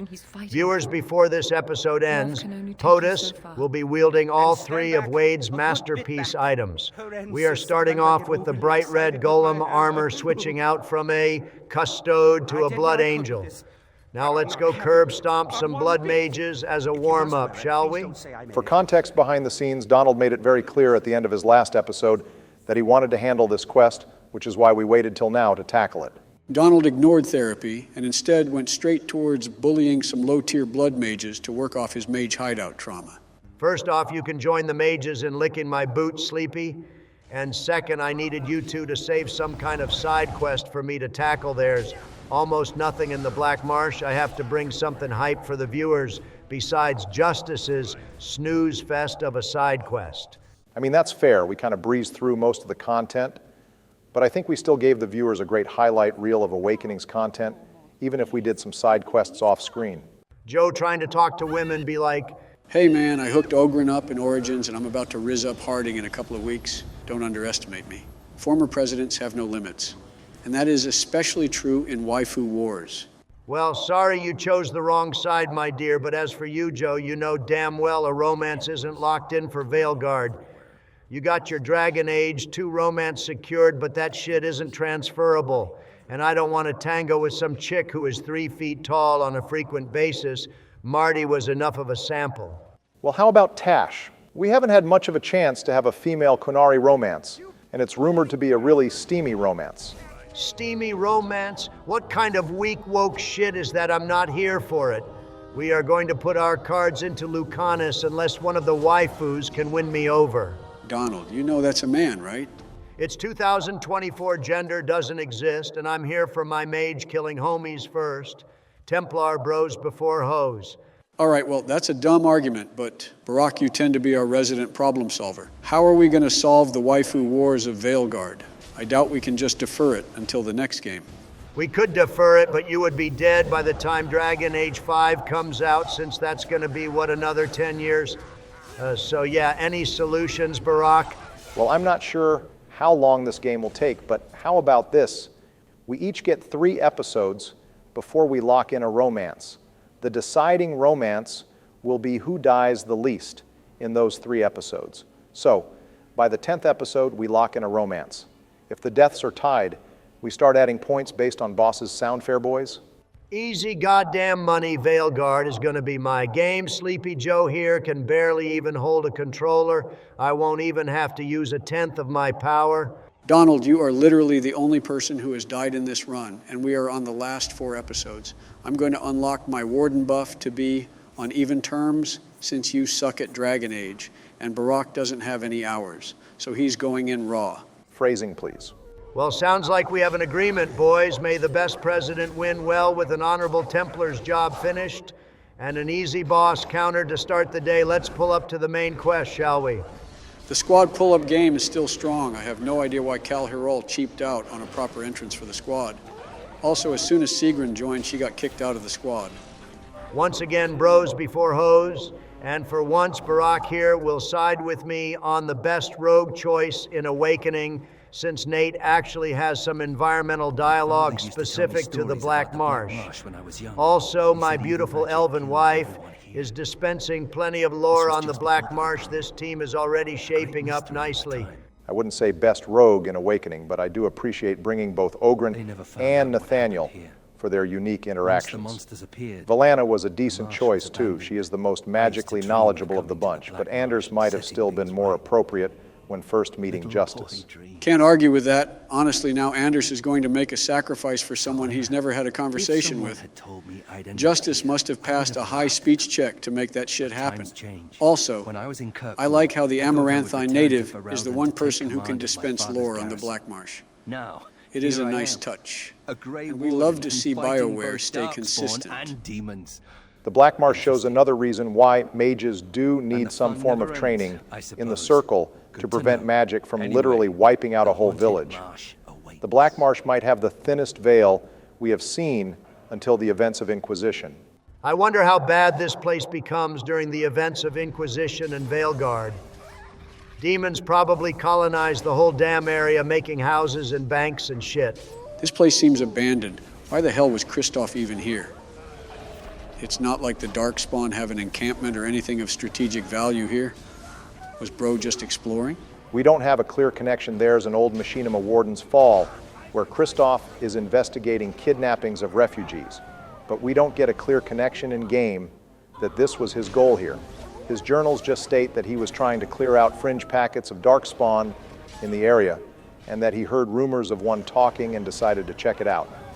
You know, we might be getting some get back against the Wardens the Darkspawn killed, but between them getting squad wiped at the keep and Kristoff just sort of wandering around the country searching for vague rumors, I don't think the Wardens had a clear idea on what they were doing or how to solve problems. Not a far-off statement at all. The Wardens that were sent here come off in Warden's Fall and in game as entirely too complacent, and that's why they were so easy to take care of. To be fair though, not every Warden has the problem-solving capabilities or experience of POTUS. He's sort of an anomaly. Hey, don't look now, but it looks like we have some stray werewolves from the forest that didn't get the Lady of the Forest memo that we are on the same side. Well, I don't think that would matter, since these werewolves are blighted, which does answer a question I know some viewers had. Some people thought the werewolves were immune to the taint and other diseases, just like in Skyrim, but considering the werewolves can be blighted, that confirms they are just as susceptible as everyone else, which does pose further problems for our wereboys in the forest. I'm sure our spirit waifu has a plan for that, so we are big chilling. Also, Donald, you might have to take back what you said about the Black Marsh. There's actually a decent set of side content here. We have the scavenger hunt, which gives Corrin's proposal a ring that gives a +2 to all stats. We have the Dragon Bone Hunt, and we have the Cat Gut for our Heartwood Shield and the unique Ogren gift. Yes, and only 2 of those quests actually have an interesting payoff, Joe. That being said, once we give Unk over here his unique gift, I'm going to make a brief stop at the Keep to tackle his companion quest, since the gift should push ahead with just enough approval to get the good ending. While I'm there, I'll also wrap up the Kleptomaniac's arc, since some people like her, and of course, get our long-awaited Heartwood Shield. We are going into the second half of this dungeon, fully decked out. We have the Golem armor, Heartwood Shield, and Paragon Stout runes on POTUS. I'm pretty sure there's not anything outside of the Harvester that can out-tank us at this point. I'm sure Donald will find a way. Just you wait, Barry. Eat a dick, Joe. Also, here is your pony, Unk. May it fearlessly carry you into stampeding all that stand before you. Ogren being surprised that we listened to him when he was drunk is just one of the reasons why it feels like we are playing a different character. Instead of POTUS, we were legit war buddies with Ogren in Awakening, and we listened to all his feelings about being exiled, but here he's surprised about us listening to him at all. I do agree that is a pretty glaring issue with his character, but that's a symptom of Awakening as a whole, and also a game constraint, since there is no way to transfer approval. Even modders had to implement a workaround. That doesn't directly transfer. Besides this inconsistency, Ogren's story is very consistent for his character. In Origins, we see Ogren dealing with an inferiority complex because of his trauma with Branka, and how his whole family and his city turned against him. Ogren felt like he had nothing to lose until the Warden gave him something to fight for again. Now, when Ogren tried to settle down with his new family, his self-doubts crept back up, and he decided to run away towards familiar ground-fighting Darkspawn. What was the major breakdown in his relationship? Felsi didn't seem nearly as bad as Branka. Ogren got too lost in the sauce and dropped his child twice during the first months of trying to be a family man. Hey, that's nothing to beat yourself up over. Unk have dropped all of my kids, and they all turned out fine. That does explain a lot. Well, we can't fix his train wreck of a relationship, bro. Still has to get over his ex before trying to date again. But we can encourage him that he would be a great father if he just makes the effort. One of the most wholesome aspects of this is the Warden proof reads the letters Ogren sends to his son. The Warden and Ogren's friendship is one of the best in the series. It's right up there with Hawk and Varric. Ogren came first, though, so he wins. Anyway, here's the Kleptomaniac's goodbye scene. Looks like she's going to do something useful. Clear out all the Darkspawn in the deep roads with her Warden buff. I hope you don't think I've abandoned the lead. Looks like Sigrun and Ogren have more in common than their banter would suggest. Both of them love fighting, and both have an inferiority complex that they have to work through. Not a bad take. Joe's only difference is that Ogren's inferiority complex is more self-imposed after losing his wife and caste, whereas Sigrun grew up casteless and never had pride, so she is trying to earn it for the first time in the Legion. I suppose in layman's terms, Sigrun is more actively searching to cure her feelings of inferiority, whereas Ogren sort of stews in it and has to be dragged out. Still, I shouldn't glorify what Sigrun is doing here. She is trying to die, and self-harm should be addressed as such. Isn't that kind of dramatic, Barack? Is Sigrun's whole goal really an allegory for self-harm? Maybe not a direct parallel, but Sigrun only leaves for her calling in the epilogue if you don't befriend her and give her a purpose in life. If you do befriend her, the epilogue has POTUS give her a slew of urgent missions to distract her from taking her long walk in the deep roads. After several years, Sigrun only jokes about her death and stops trying to seriously leave. It's probably one reason why a lot of people like Sigrun. I'm sure many of us struggled with mental health at one point before someone or something pulled us out of it. Probably for a lot of people it was because they wanted to see how One Piece ended. Honestly, instead of love-bombing the Kleptomaniac, we should have started her up on the One Piece anime that would have bought us 20 more years at least. Well, I was trying to be serious for a moment, but I guess we are back to the jokes with Sigrun's arc over. Let's go get a shield worthy to be used by POTUS. Wait, I love you, but did you seriously just ask if the ultimate big back POTUS wanted a bow? The fuck do you think I am? Let's take a step back and see this beauty, and obviously I'm gonna slap the Aeducan heraldry on it as is custom. But what are the stats for the shield, Nerd Bama? So the shield gives 15% damage absorption, 20% physical resistance, 15 defense, and dodge chance. Combine that with everything else we have, and our survivability is insane. I think we could stand in front of a high dragon for 10 minutes and still be alive to fight back. And we are only 2/3 there. We still have to grab vigilance and have it boost our defense even more. I thought me and you were going to compromise with how we build vigilance. Donald, didn't you say you value my input? Yeah, that was a lifetime ago before you rigged the competition, you sneaky bitch. Now I'm doing things my way. Actually, build it the way you want, big dog. You're probably going to need it the way these dogs are tearing through our backline. Both your favorite characters just got bodied. Oh, goddammit. I'm fine with it either way, but I do have to agree. Getting the defense buff is the best. Getting extra dodge chance is insane for our defense build. Also, while we have some spare time before the plot, do you have a comment question prepped for us, Donald? Well, since we are finishing the last main quest today, let's stay on topic, shall we? Viewers, since we are about to meet our last companion out of all 6 awakening companions, which one is your favorite? Either because of their introduction or banter dealer's choice on that one, but as for me, I have to give it to my boy Nathaniel. It's already incredible writing that Bioware got me to care about a character whose last name is Howe. But this dude not only has a whole growth arc in this game, but he actually apologizes for his previous behavior, which, as Joe says, is rare as hell in a Bioware game. Combine all of that with the fact he has a really good, unique weapon, the Howe Bow, and an amazing cameo in Dragon Age 2, and you have a top-tier companion in the series. Valid pick. Donald can't argue with Nathaniel's growth, but as for me, I have to give it to Sigrun. Not only is she one of the most versatile companions in the game, being both a tank and damage-dealing rogue, but earning her friendship greatly changes her outcome, since if you don't befriend her, she will literally die in the deep roads. But on the other hand, befriending her gives her a new purpose in life, which feels much more impactful to earn her friendship. Also, I find her jokes and sarcasm endearing and adorable. Good picks, boys. As for my pick, I have to give it to Mommy Valana. Not only is she an excellent transition for my girl Meryl by giving us plenty of Dalish lore, but befriending her becomes far more impactful considering how hostile Valana is at the start. She goes from attacking and trying to kill us to seeing the commander as a close confidant, which helps her slowly change her viewpoints on different races during her time in the Wardens, as the epilogue shows. Also, she's a total baddie. And I would love to be suffocated by her chest or choked by her thighs, being honest. Oh, God damn it, Joe. Absolutely valid. Take Joe. Well, viewers, let us know your favorite companion in the comments below. Our editor will respond to every single one, and he will feature his favorite comment next episode. But with that being said, Barack Mind, featuring our favorite comment from last episode? Sure thing, Donald. Our featured comment comes from John Zahn, who said their favorite bow is the Bow of the Dragon from Inquisition. We personally couldn't remember any Inquisition weapon that left an impression on us, but we have to admit the Bow of the Dragon is a really cool design with dragon wings on both ends, and the fact that you can heavily customize the weapons in Inquisition does give them a unique feel. They also mentioned one day wanting to get a custom-made dragon bow in real life, which would be sick as hell.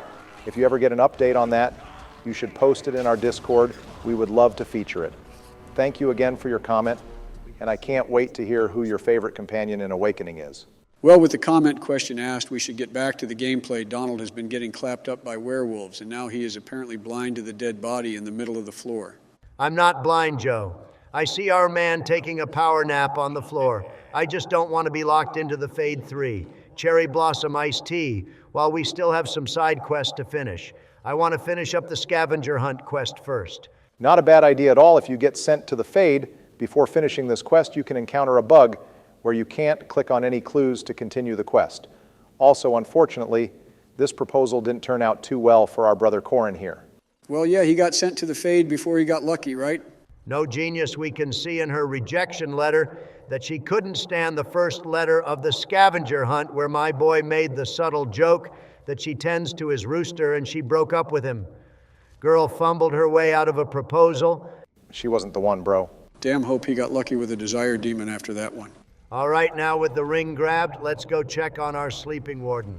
Oh my God, they killed Kenny. You mean Christoph Joe? Christoph.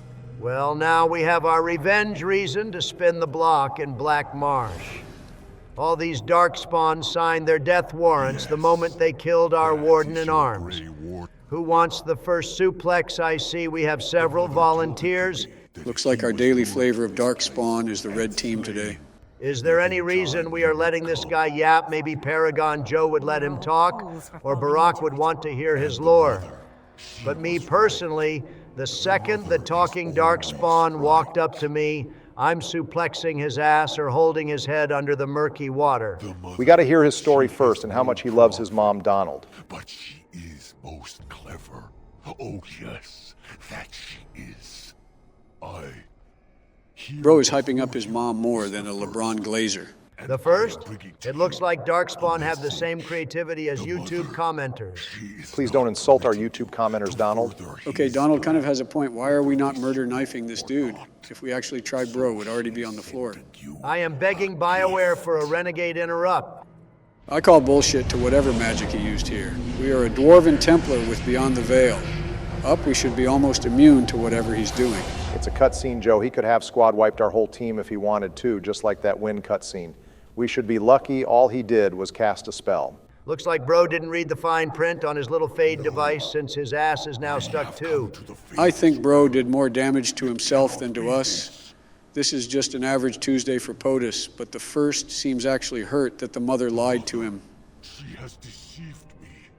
I am betrayed. Can never trust my mother. Algren out here dispensing some dad lore about his own mom, too.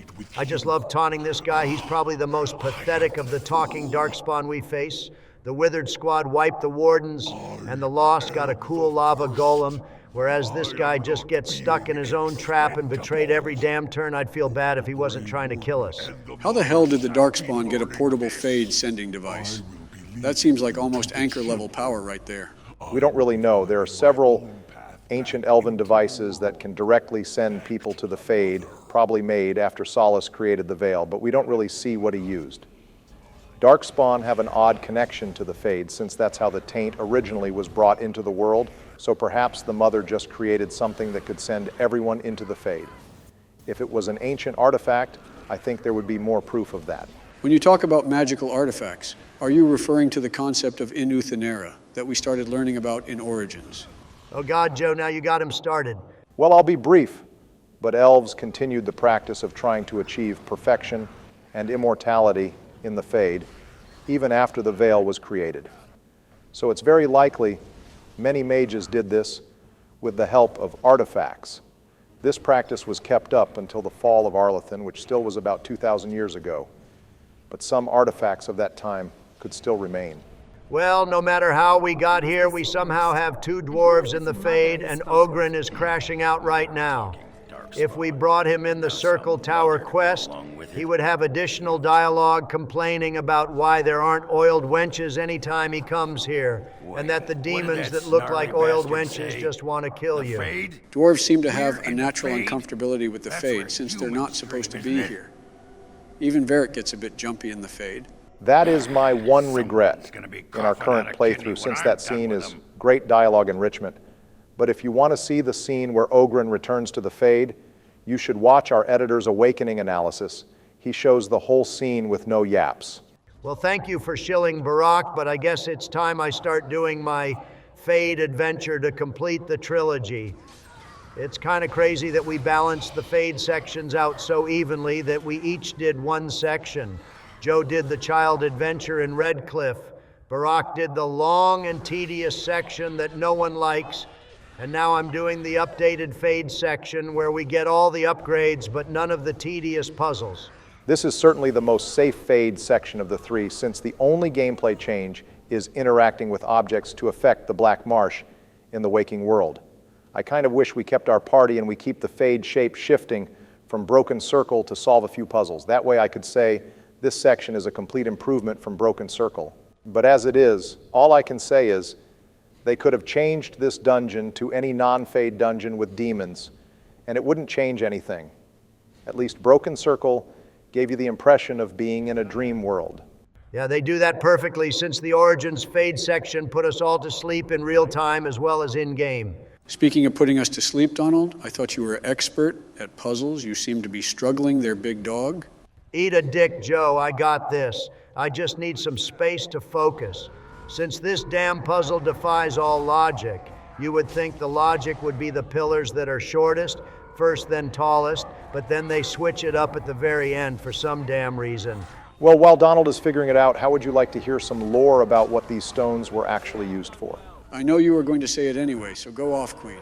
So as we probably know, the reason the Black Marsh became a veil-torn abandoned mess is because the leader of the fishing village was a Baroness of Orlais during the Ferelden occupation. Not only was she given these lands during the occupation, but she was a blood mage who was sacrificing the children of her village for eternal youth and power. When the villagers found out about this, they went Freddy Krueger on her ass and burned her manor down. The Baroness, being a poor sport, sundered the veil and sent the entire village and herself into the Fade. Guess where the Baroness did her sacrificial rituals with children, though? She used these stones, but then the rage demons we just fought? Yep, they are likely the remnant of the sacrificed children. I feel really uncomfortable doing this quest now. Hey, we needed to solve the puzzle for the loot. It's not my fault. Bioware included unaliving the remains of children to get the gladiator belt. Anything for the upgrades, I suppose. Also good work, grabbing all the skill point increases. Donald fun fact for the viewers behind the scenes between the Paragon Stout runes, items, and the skill increases. POTUS has now reached 100 Constitution and is close to reaching 100 Dexterity too. The defense buffs are now officially Galaxy tier. By the way, Donald, I see you gave Liliana Mana Clash for the demons. That's some high IQ gameplay. Looks like you paid more attention to the tier list than you like to admit. Yeah, write a book, Sleepy. It's the one thing you bring to the table in this Dragon Age series. So good work. I honestly could use Fade Burst too, but it takes such a damn long time to charge up while Mana Clash is goddamn instant. Perfectly valid, like we said in the spell tier list. There are certain sections where Mana Clash can solo the entire dungeon, and anything with demons is one of those times.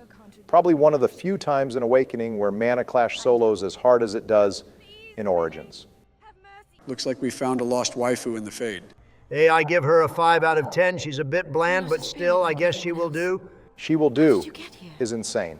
Also, this is a bit of a weird scene we only learn later that no one in the village should be aware of what happened in the outside world. So the trick here doesn't really work since we have no way of knowing she is tricking us.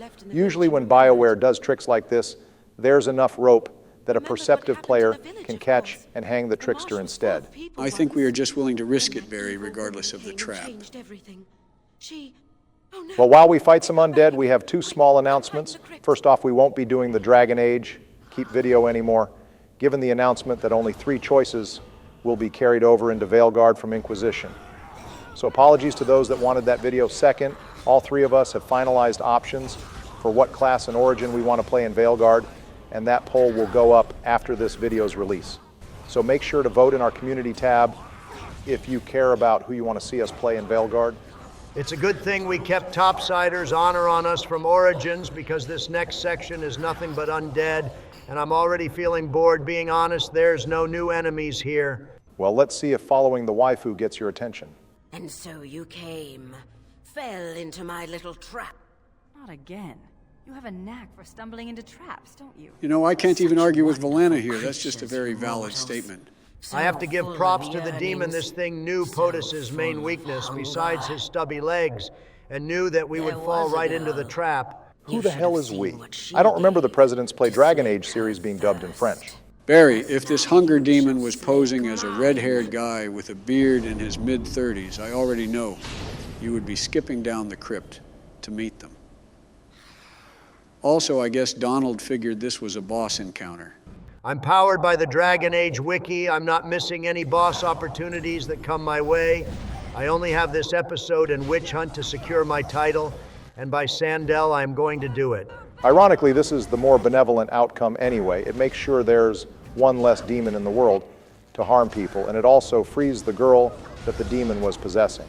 I'd be more interested in that if she could thank us personally, and if it wasn't her own damn fault for agreeing to a deal with a demon to be here.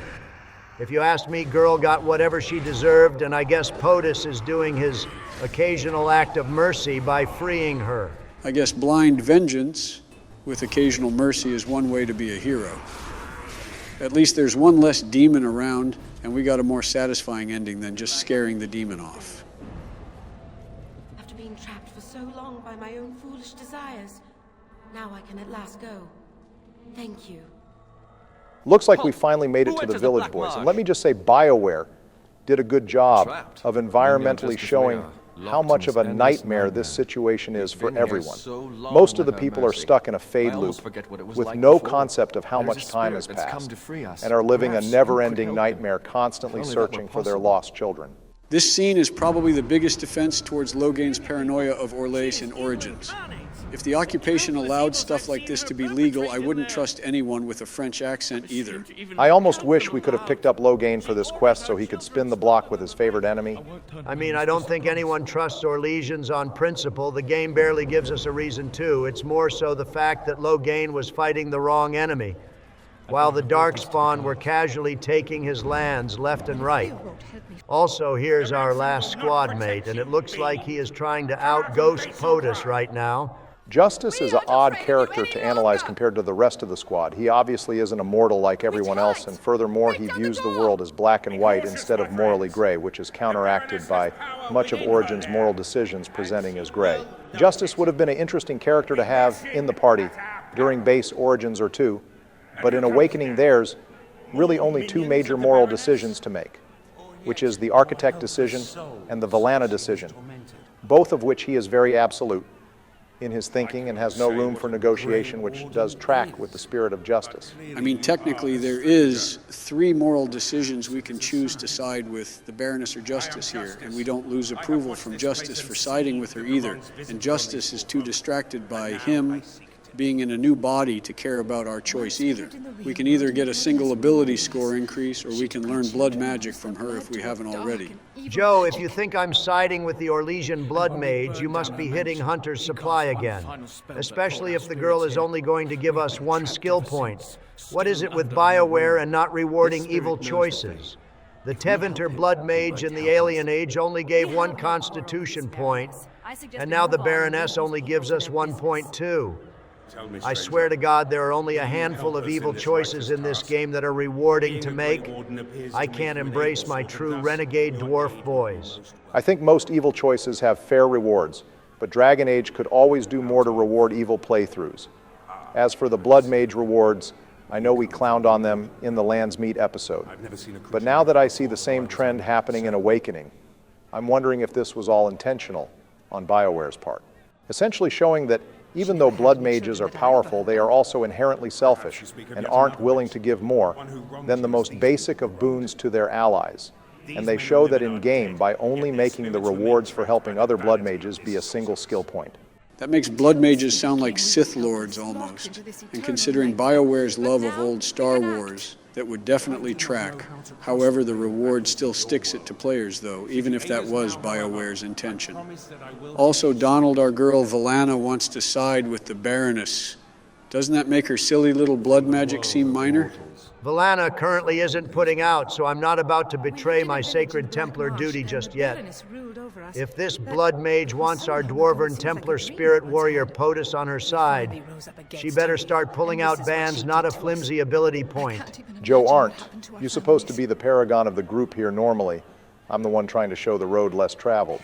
I am. I'm just trying to get Donald to betray his Templar oath by playing optimally so I can make fun of him for it later. You can't stop dominant Donald from the Templar grind. Sleepy better just keep your day job because you are not cut out for that desire demon life.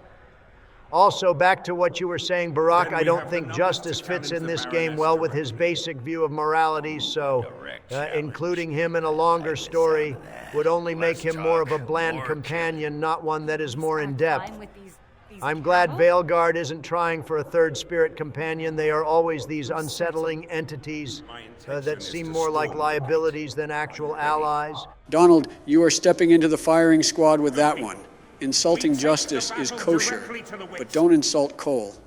He is a very good noodle. Cole has that dog in him. I will give him his props for being a good killing machine, but the fact we have to do a whole-ass quest just so he can face the final boss is just not it. And Cole always just seemed like this unstable nutcase, just like the other spirits. It's why I always make him more human, so he can finally become a member of the squad and not some crazy mascot that we keep around. Very controversial take, Donald. I'm pretty sure Cole is a massive fan favorite. Although I will say you brought up another good point. Both spirit companions follow a similar trend, that the longer a spirit remains on the other side of the veil, the more they are changed and altered. Justice, through merging with Anders, becomes a spirit of hatred and vengeance, and Cole either stays a spirit and eventually leaves the mortal world, or changes to become more human and ends up staying in the mortal world. It goes to show that even though this world once was inhabitable by spirits, now that the veil exists, the world is no longer a place where spirits can exist, even when introduced to the mortal world, without greatly changing who they are first, which perils evolutionary adaptation almost, but that's a yap for a future episode. Thank God, because the combat's about to start and I was not looking forward to a goddamn biology documentary on spirits, bro. Was about to turn into the egg for a moment. I'll just save it for Veilguard, where I'm sure it will be far more relevant. Also, last bit of unique Orlesian warden dialogue, the Baroness will recognize you as Orlesian almost immediately if you choose that origin, and she will be far more cordial with you if that is the case. Cordiality with Orlesians is always just a trap at the end of the day, so we are not missing anything with that one. It is more dangerous than you know. Oh, as you wish, creature. Slay them, and you shall have the reward you requested. Enough! Also on one side, we have 4 Grey Wardens, and on the other side, we have some basic-ass Darkspawn G. I wonder who's going to come out ahead here. Well, one of those Darkspawn does have a Grey Warden buff, and he has a sword with 2 points. 2 points. Skyrim mentioned. We also have some lore-breaking ash wraiths that definitely shouldn't be here now that we know how they are created. Don't crash out too hard about them, Barry. Oh, don't worry. I've been over that lore break. Bioware created a specific ritual for these things, and then the game designers throw them in all the DLCs just because they look cool. It's not worth losing sleep over, pun intended. And the award for the lamest pun goes to you, Barack. Also, Unk, I love you, but you need to do better than this. You just got dropped in a damn 1 versus 8. The fraud allegations are creeping up on you. By the way, Donald, this boss fight doesn't count. The Baroness stole the kill from you. Absolutely not. His health dropped to 0, and now I'm tied with you with a few more bosses to go. I'm not losing that easily, Sleepy. Well, the first has been betrayed by 2 mother figures in one day. If he wasn't being killed off here, his therapy bills would be soaring. We truly spared him a fate worse than death. Also, sometimes you can execute the first before this cutscene plays, and he can talk in this cutscene without a head. It's really goofy. Speaking of goofy, it's worth pointing out that the only reason the mother fumbled is because she betrayed her children too. If she just sent us in the Fade, we would have most definitely been cooked. To be fair, we will see in a minute, she genuinely didn't think she was betraying the first. When she sent him to the Fade, she thought she was helping him. Also, we just got insanely lucky here. The stars completely aligned. So we could get out, not much else to say. Well, we always knew that POTUS's luck stat is almost as high as his constitution. That's how Bro pulled a goth girl baddie while only being 3 feet tall himself.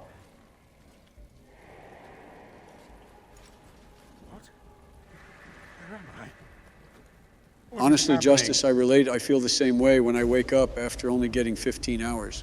That's hilarious, Joe, but here we have our last companion, and he's a goddamn zombie. He is a surprisingly tanky zombie, probably thanks to the Grey Warden buff and the lack of nerve endings.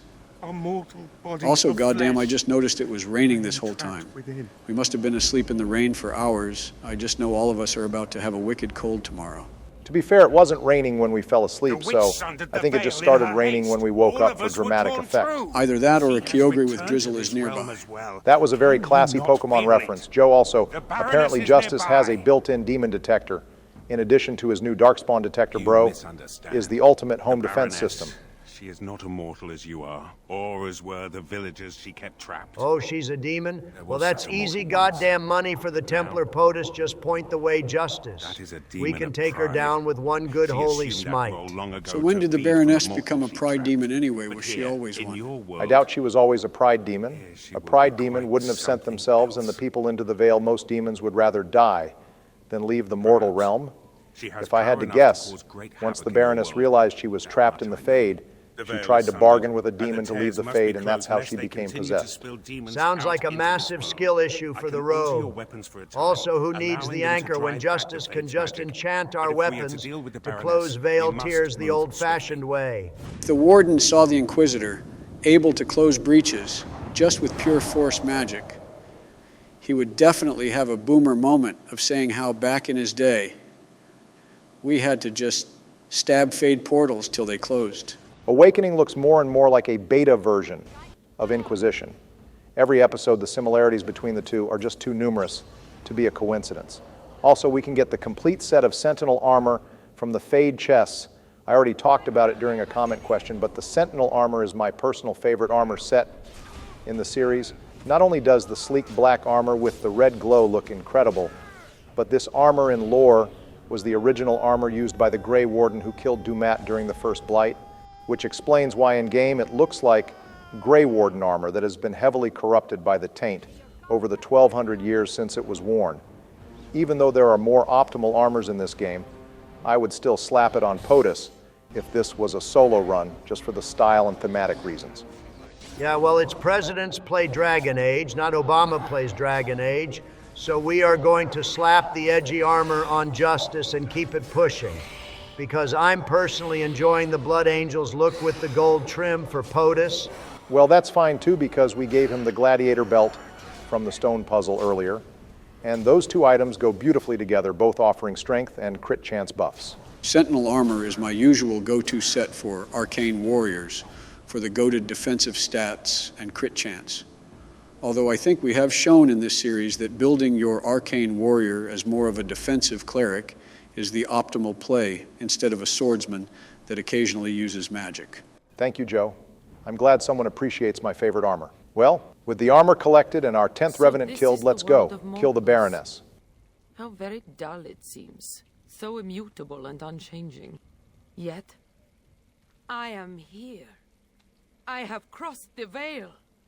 The spirits will watch in envy as the mortals of this realm bow down before me. That will not happen, demon. Ah, it seems I was not the only one to be drawn here.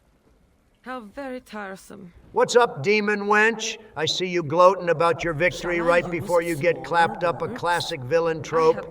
Don't think that just because your name is a gender-bent version of my youngest son that I'm gonna go easy on you. So wait, if Baron was a girl, would you have called her Baroness Trump? Yes, but only because Melania wouldn't let me get away with naming her Morrigan. Jesus Christ, we are going to move past that fustercluck. Well, while the boss transforms into her final form, I guess we can talk about the boss mechanics of this fight. It's mostly a standard Pride demon fight, but she does have two special abilities that at least change up gameplay. She can summon more Inquisition Fade portals during the fight, and those need to be prioritized immediately so your party doesn't get overwhelmed by the endless shades. Also important to note that since the enemies from these portals are in fact infinite, it is technically a messy way to get unlimited experience to max level. I couldn't recommend this method personally, but it's an option if you wanted to quickly get a new Awakening character to max level early. She also spends a lot of her time walking around because she has a few scripted places she is supposed to be, including breaking open the gate halfway through the fight. So it's really easy to get free damage on her, and sometimes finish her off before she even opens the gate to the courtyard. I feel like this is the most straightforward of the three main quest fights, Barry. The sequel to the Themi fight had a lot of annoying disengage and overwhelm mechanics that made it longer. And the Lava Golem fight had a lot of interesting setup combos to it. This is just a Pride demon with two new abilities, but it's not that much different from the Uldred fight, being honest. I feel like the main reason this fight feels much more simple when compared to the others is because the Baroness is one fight, not two. And you're also right, Barry, she spent 2/3 of the fight just waddling around before she finally decided to start sucking POTUS off. Phrasing, please. I feel like this scene could be a very funny but poorly titled video on the Hub viewers. Let us know how you would title this scene in the comments below. No, goddammit, shut up, Joe, and please don't do that, viewers. We don't want to get demonetized. But, wow, Donald, you're really fucking this demon up. You're so good. Thank you for noticing, Obama. I had to make all the Templar mains proud with this fight, as well as add another boss to my counter. and I'm glad I got some Pride Demon practice in before they start appearing every 2 seconds in Veilguard. God, I really hope they don't mainstream Pride Demons more than Inquisition did. Hashtag make Pride Demons great again.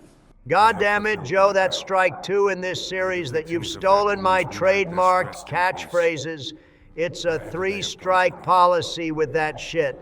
So one more time, and I'm gonna have to get my attorneys involved. I don't care how this disrupts our synergy. I've got a brand to protect. I have no fear, Donald, it's going to take a lot more than the legal system to contain me. I don't know, Joe. I remember Donald saying that a couple months ago about his court cases, and look where he is now. Eat a dick, that's only because our court system's idea of justice is just as brain dead as the body that our companion Justice inhabits. But if nothing else, we finally finished all 3 main quests and got our full squad line up. So wait, how does Justice access Kristoff's memories? It's not like he can just read his mind. Kristoff has been brain dead for at least a few days. Minimum. I think spirits can just read essence or aura, and that's how we see things like what happened at Cal Hero with the Ghost Theater. Everyone there was long dead, but the spirits were still able to retell events as if they happened in front of them. I get the confusion, though, because spirits like Cole and the Guardian can just kind of read minds naturally. Yet live to avenge his death. Yes, that would be a purpose. Very well. Thankfully, it doesn't look like Justice can read minds, so we won't have to get some kind of Magneto helmet quite yet. Well, even though we recruited our final companion and killed the boss, we are far from done with this area, viewers. Now that we have the Baroness key, we can go to the back docks and grab the last dragon bone for the secret boss. I want to replace Justice for Uncle Ogren, though, so we have to make a brief stop at the keep first to swap out our party. I'm kind of worried about Ogren's survivability in that fight, being honest. Given his performance so far in Awakening, I think Sigrun would be a better substitute personally. But I guess I'm not playing right now, so go off, Queen. Exactly. Stay in your lane, Barack. I am going to clear this fight with 0 difficulty, and then all of you can leisurely lick my left nut when I go Awakening completely deathless. Well, looks like another werewolf came to skill check you here first, Donald. I like how he immediately jumped POTUS first. Bro knew the real threat. The dogs in the Black Marsh have no respect for the top dog that is POTUS. It's fine, though, just a brief distraction from my loot fest. Well, we have our second cutscene with the Mother and her Darkspawn spy. This scene is way more informative about what her goals are and the reasons behind them. She is going mad from the silence, which references the fact she can no longer hear the call of the archdemons now that she is awakened. This drove her to madness since the archdemon's call was the only thing keeping her docile and distracted from the memories of becoming a broodmother, since we all know how horrific of a process that is from Laren. It's also interesting she assumed she could give the first piece in the Fade, which implies the Darkspawn either think there are more old gods in the Fade, or they at least know the origin of the old gods. Either way, it's a very interesting link between Darkspawn and the Fade. The awakened Darkspawn is definitely not helping the traitor allegations. With the way he shifts his focus left and right, you might have a point. This guy definitely isn't loyal. I mean, after what happened to the first, why the hell would anyone be loyal? She literally just sent the OG talking Darkspawn into the Fade POTUS meat grinder. Well, I'll be sure to give you some peace next episode, girl. Looks like we have some Jerry Springer drama first, though.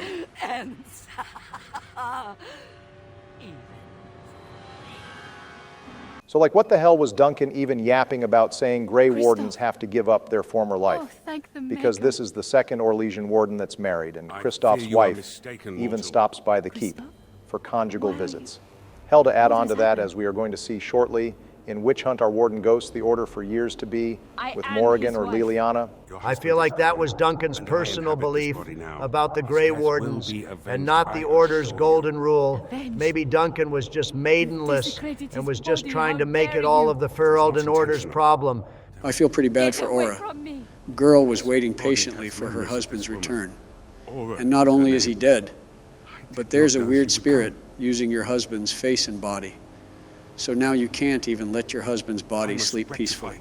That being said, Justice, I can definitely relate to wanting to always help someone when you cause them distress, But sometimes you have to learn that the best thing you can do for them is give them space. I mean, what the hell do we even say to make this better?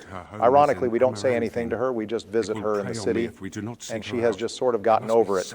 Definitely one of the weirder quests out there, but at least it's short, like the rest of the companion quests, so we might as well try. Call our attention, but should we get the chance Looks like to we seek have her one out, more errand to add I to your would be list, grateful. Donald. God damn it, of course, I get stuck with the ghost quest too. Fine, I'll help him learn what it means to be a real boy, but I don't have to like it. You say that, but you're actually catching up with justice at the keep anyway, Donald. A true tsundere to your core. Cut the weeb shit, Obama. I couldn't change my party until I entered the keep, so I figured I would get through some of the zombies' dialogue now. Looks like we get to learn about how he wants to touch everything around him. I guess Donald hating anything that isn't a flesh and blood mortal is just a canon event in every universe. How does one describe a sensation? Well, one thing we can all appreciate is that he's focusing most of his righteous hate on the Darkspawn, so he is by definition getting his task done. Isn't that the exact praise we give all our other companions, Donald? Yes, fine, thank you for doing your task justice, but counterpoint, he's a corpse, so he literally smells terrible. Anyway, enough yapping over the gift hint conversations. Let's move on to what the people really came here to see. I think you mean what you came here to see. We all remember this is your favorite boss, after all, Donald. Hey, Barry, how many deaths do you think Donald is going to rack up here? I'm thinking at least a solid 3. I don't know, Joe. Donald's skill level is weird. He handled the Flemeth fight perfectly at low level, but then he gets clapped up to random Daenerys fire traps, so he is really sort of a wild card, being honest. I'm already going to let you know I will die 0 times in this fight. I have my gamer sups and my nuggets, so the synapses are fully charged. Let's do this, boys. Hey, big girl, thanks for the thumbnail. Now it's time to take what's rightfully mine.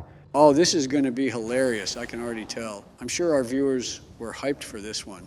If there was a boss that defined Dragon Age Awakening, it would definitely be the Queen of the Black Marsh.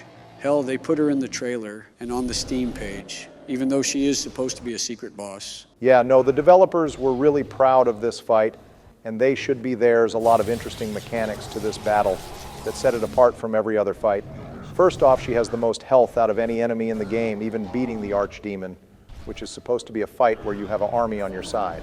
Not only that, but she has a healing mechanic that can really confuse players if they struggle with party management or just aren't aware of the trick that the wisps do heal her. I definitely remember some gamers thinking the wisps were charging an attack and not healing her the first time they saw it. Finally, she does lightning damage, which isn't a normal damage type players encounter, and they might not have proper resistance for it, and considering the arena you fight in is incredibly small, the boss can easily wipe out your backline if you aren't careful. Not bringing Anders for the heals and revives was a choice, Donald. If one party member gets down, this could turn really south. Well, I don't want to be carried by the robe, Barack. I'm going pure damage, and you're about to see why.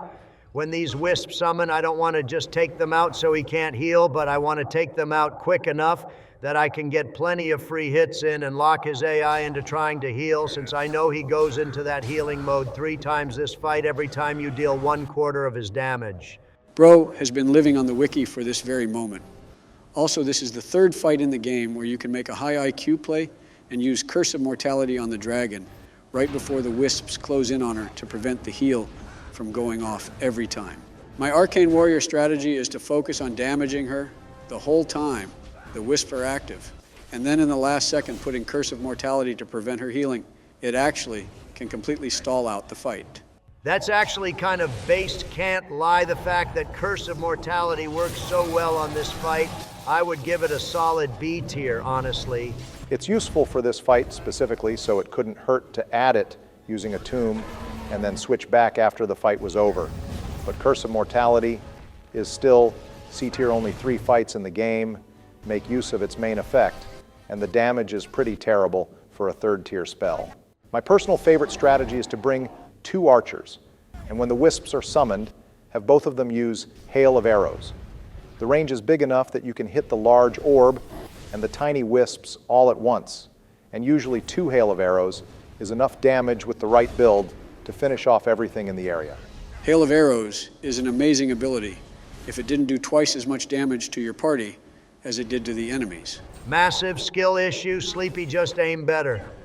Also, Barack, I shouldn't be surprised that your strategy for this fight involves passive bombing while you sit back and watch. That must be like treading old ground for you. Too political unsubscribed. Yeah, ride me harder, big dog. Well, we are only halfway through this fight so far, and even Uncle Ogren is alive and putting in work. Since we still have time to kill, you want to go ahead and do your job, Lore Master, when it comes to this fight.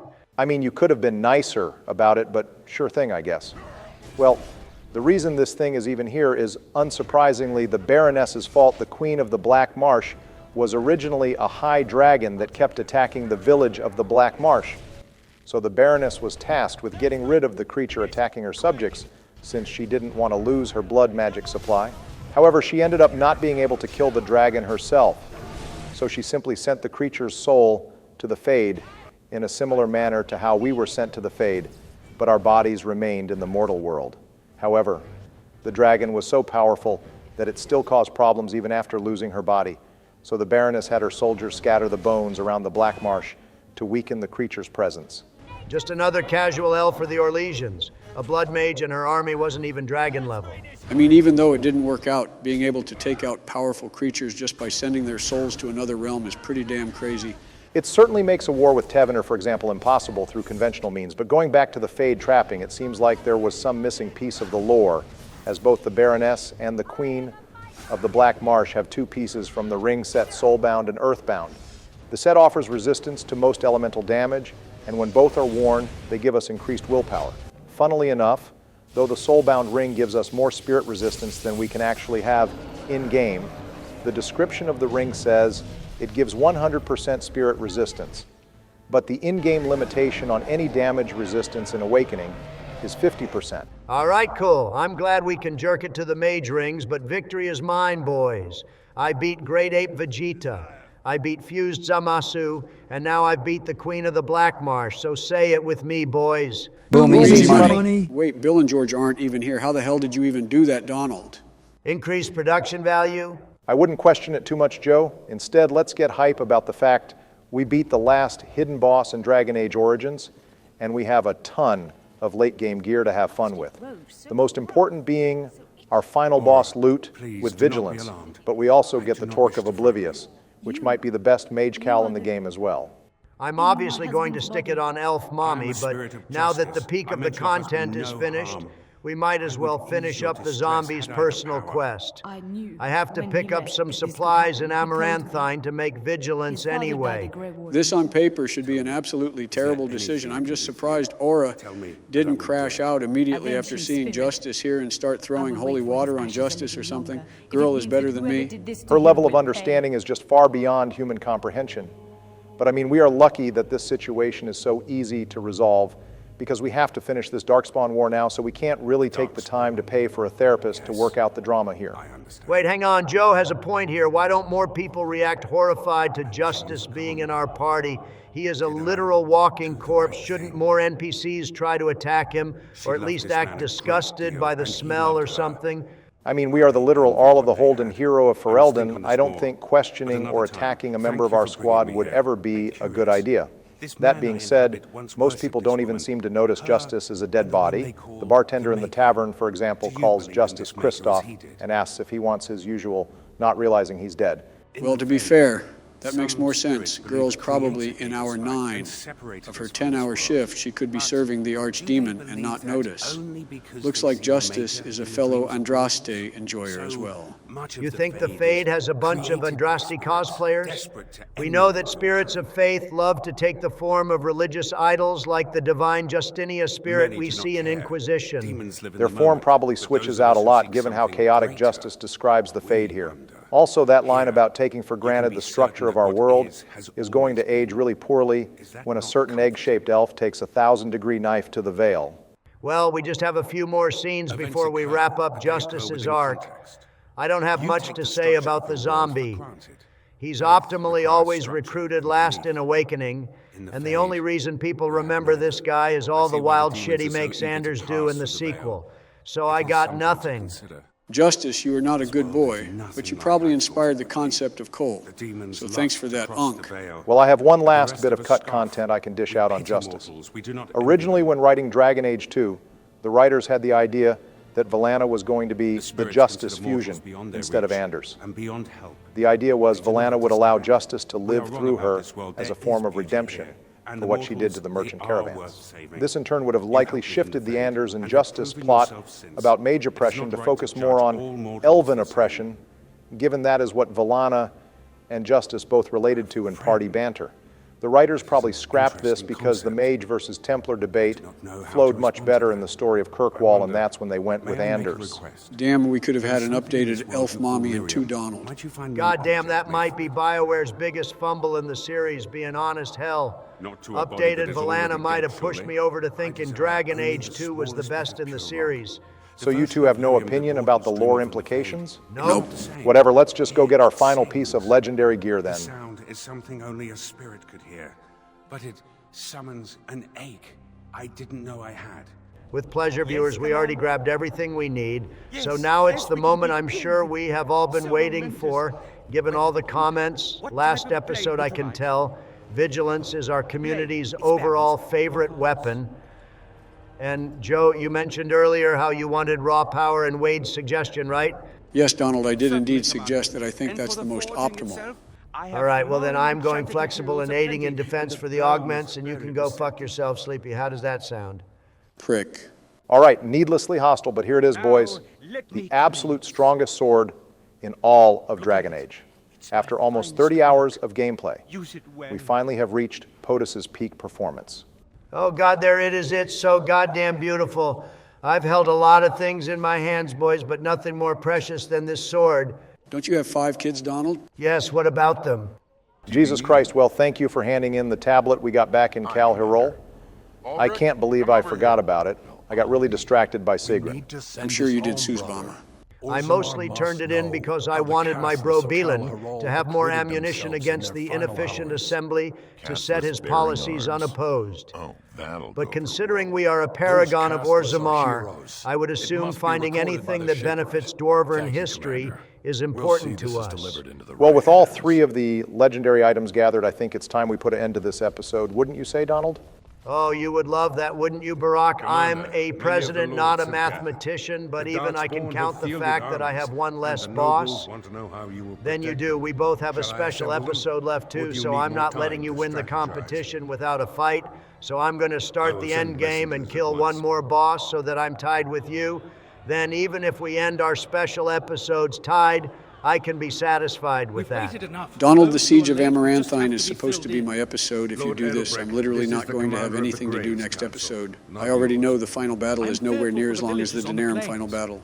Sounds like a personal issue, Sleepy. I'm not ending this competition on a loss like I did in the Land's Meet. Let's get it.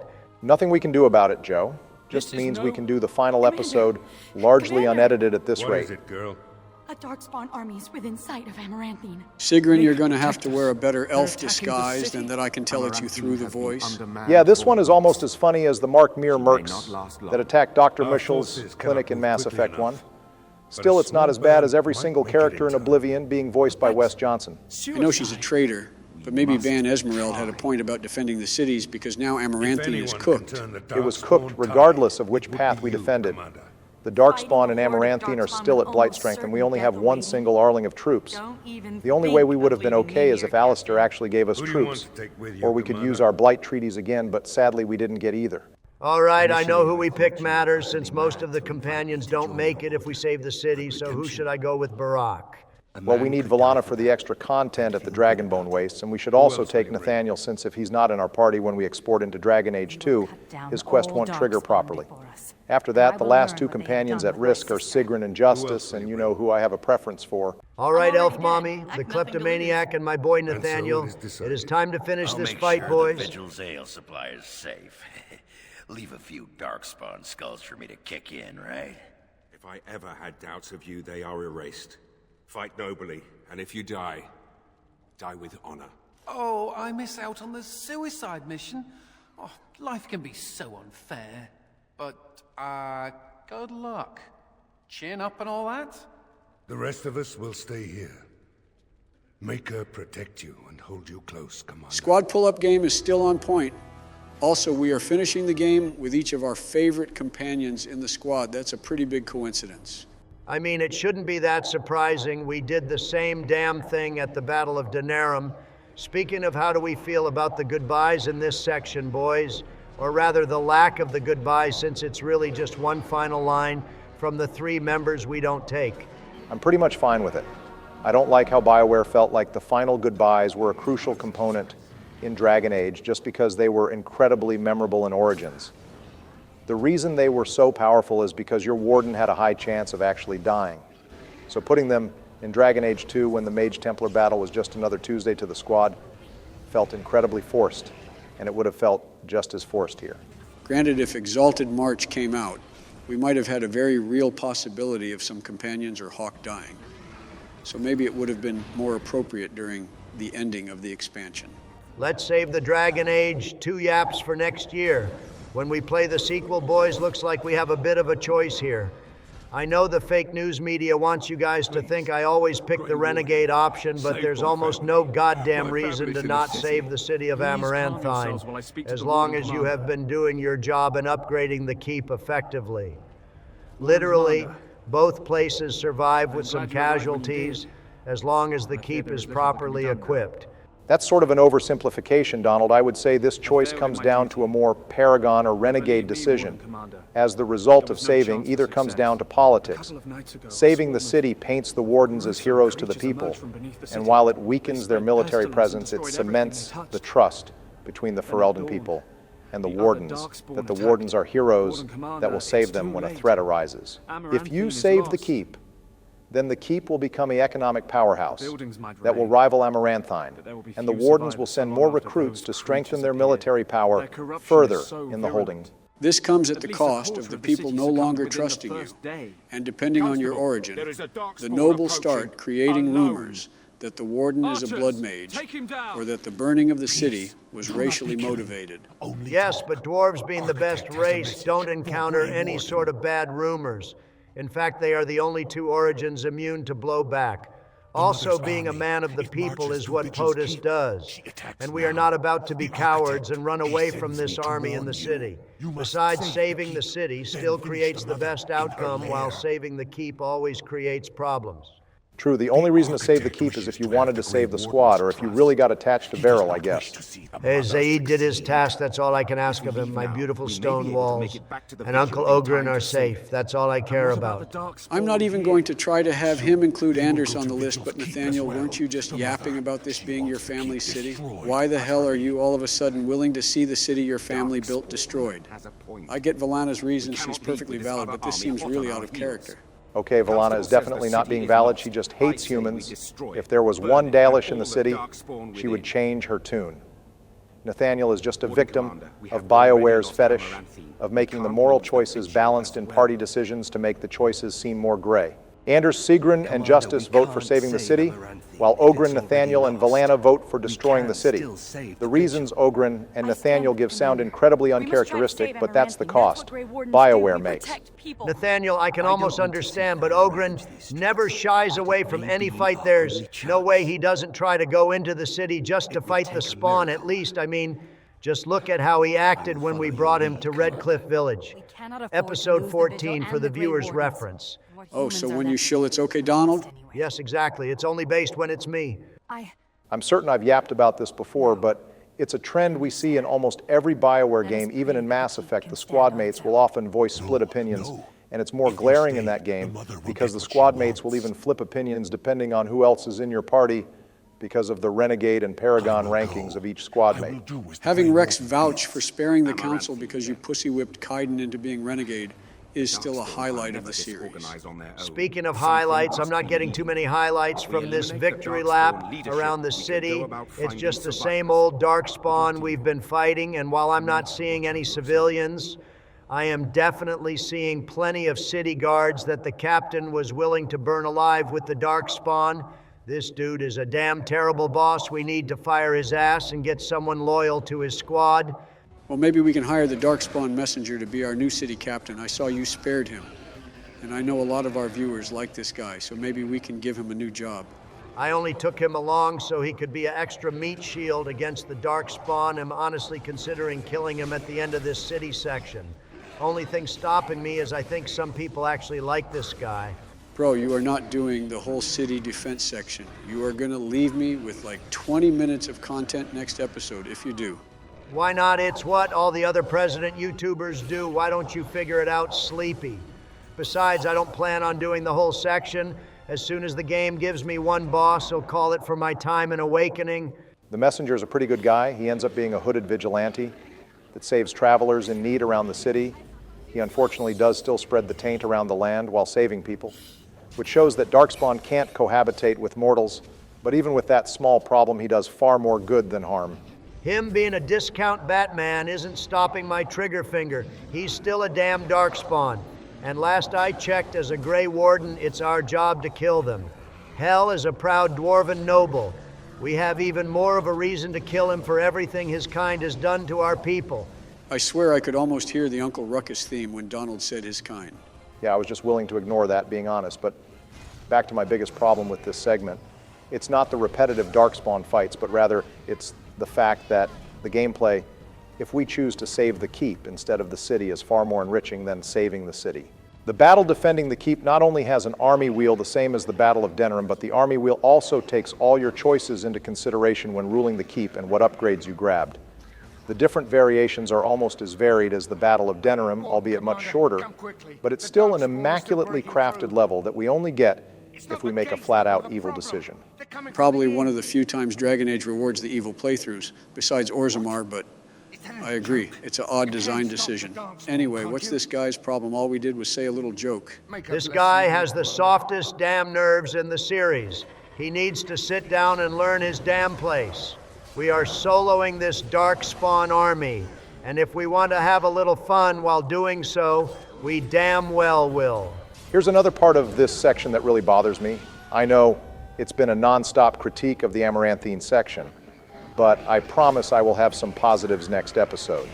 The Darkspawn were able to conquer the city easily because they used the smuggler tunnels that we discovered all the way in episode 1, which is also the same way they took over Vigil's keep in episode 1, so at least they're consistent. The problem is that the city guard knew about these tunnels for weeks, since that's when we cleared them for him, and they even went down to the tunnels to dish out supplies to the common people. But after all that time, they never thought to seal them up to prevent the Darkspawn from using them. I mean, we are dealing with a pseudo-blight. The town is painfully aware of this hell. If we sided with the smugglers, we can get a side quest to clear out Darkspawn for the smugglers. So the Spawn were using the tunnels long before this attack, but the guards were so incompetent, they never noticed. Only when we keep the smugglers alive who live in the tunnels do we get anyone who notices the Spawn. Honestly, Joe, at this point, you might have a point. I would rather have an awakened Darkspawn who can only count to 4 than this incompetent Asgard captain.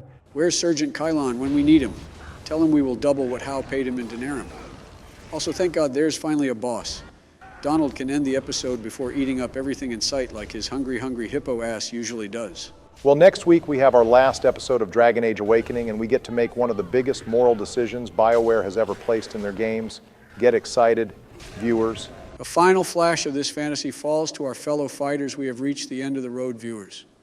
Last time Donald started the defense of Amaranthine, so now I have to finish his food. A sentence he has probably never heard before. Eat a dick. Last time I killed the strongest boss in Awakening and tied up the boss competition, so I would say I cooked a goddamn gourmet meal for my penultimate episode. Let's see if you can do the same, Sleepy. Well, Joe has some peak moments today. He gets to decide the fate of the Darkspawn and have the ultimate crash out with the Mother, which honestly, while not as difficult as the Sir Cawthron or Queen of the Black Marsh, is still in the top 5 hardest fights in Dragon Age Origins. So that will likely be the hardest boss fight in the series for you, Joe. My body is ready for the Mother, if you know what I mean, so don't you worry, Barry. You ranking the Dragon Age bosses, though, gives me the idea we should make a boss tier list. Viewers, let us know if you would be interested. No, Joe, you dumbass don't pitch ideas to the viewers. They obviously want any kind of tier list we could dish out, and we are already booked to capacity with Veilguard coming out in a week. Well, even with Veilguard coming out eventually, we will do another tier list at some point, viewers. Those are really fun to make, so stay tuned. We have a few fun ideas. But right now, we are putting in our full effort to finish our first series strong. Also, stay tuned for the rest of this episode if you like killing Darkspawn, especially Darkspawn that can do basic addition, because by God, will we be adding plenty of boss counters today, boys? Well, that's great. Maybe unlike your presidency, you can finish something strong, Sleepy. I swear to God, at this point, I should just change the disclaimer to actual political content is avoided except by Donald. Also, we have a pretty fun fight ahead of us here. The Darkspawn put a little thought into their last stand at least. Holy shit, that ogre has some drip on him. Who the hell told him to go out wearing that? And how the hell can he even see right now? You know, I remember the armored ogres showing up way earlier in Awakening. Is this seriously the first one we have seen in this game? You probably remember that, because the armored ogres appear in almost every fight between here and the Mother during the finale. There are so many of them that it's easy to misremember that they were in every dungeon. But no, they are isolated to the final dungeon. So are these ogres awakened and that's why they wear armor? Did we just will that into existence when we mentioned them in episode 3? No, interestingly enough, this is something the Darkspawn have been doing long before being awakened. Vanguards tend to use armor that they scavenge from other defeated Darkspawn, and many Darkspawn scavenge weapons and armor from the abandoned Thags. It's rare, but the Legion of the Dead do report occasionally seeing Darkspawn with patchwork armor. So it's even possible we could see this type of ogre in later games. Also, good strategy dividing up the squad to deal with both threats. I see you were paying attention when I fought the Lost. I figured our Templar POTUS could take out the mage by himself also. How is it that only in our final episodes do we actually get some usage out of Cleanse Area? Seems unlikely for a coincidence. While I am partially chubbed for the Big Dick Templar plays, don't put on your tinfoil hat just yet. Sleepy, both of the times we used it was against a Darkspawn mage boss, so Crush in Prison and Curse of Mortality are their first and last go-to moves. You would know that if you were put on that Darkspawn grind like me. Well, my grind still got me 3 bosses killed, tying me with all 3 of you now. Things are looking up for Dragon Age 2.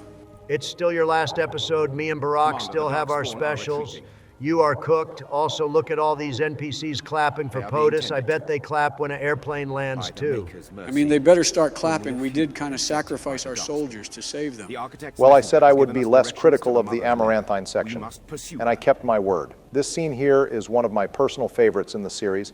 The music choice is perfect, since it's somber but calm. Despite the peace we gave the city, this was a victory achieved at great cost, not only to the keep, but the city here. It's easy to miss, but that old guy at the start was the man who came up to us when we first got to Amaranthine begging us to save his family.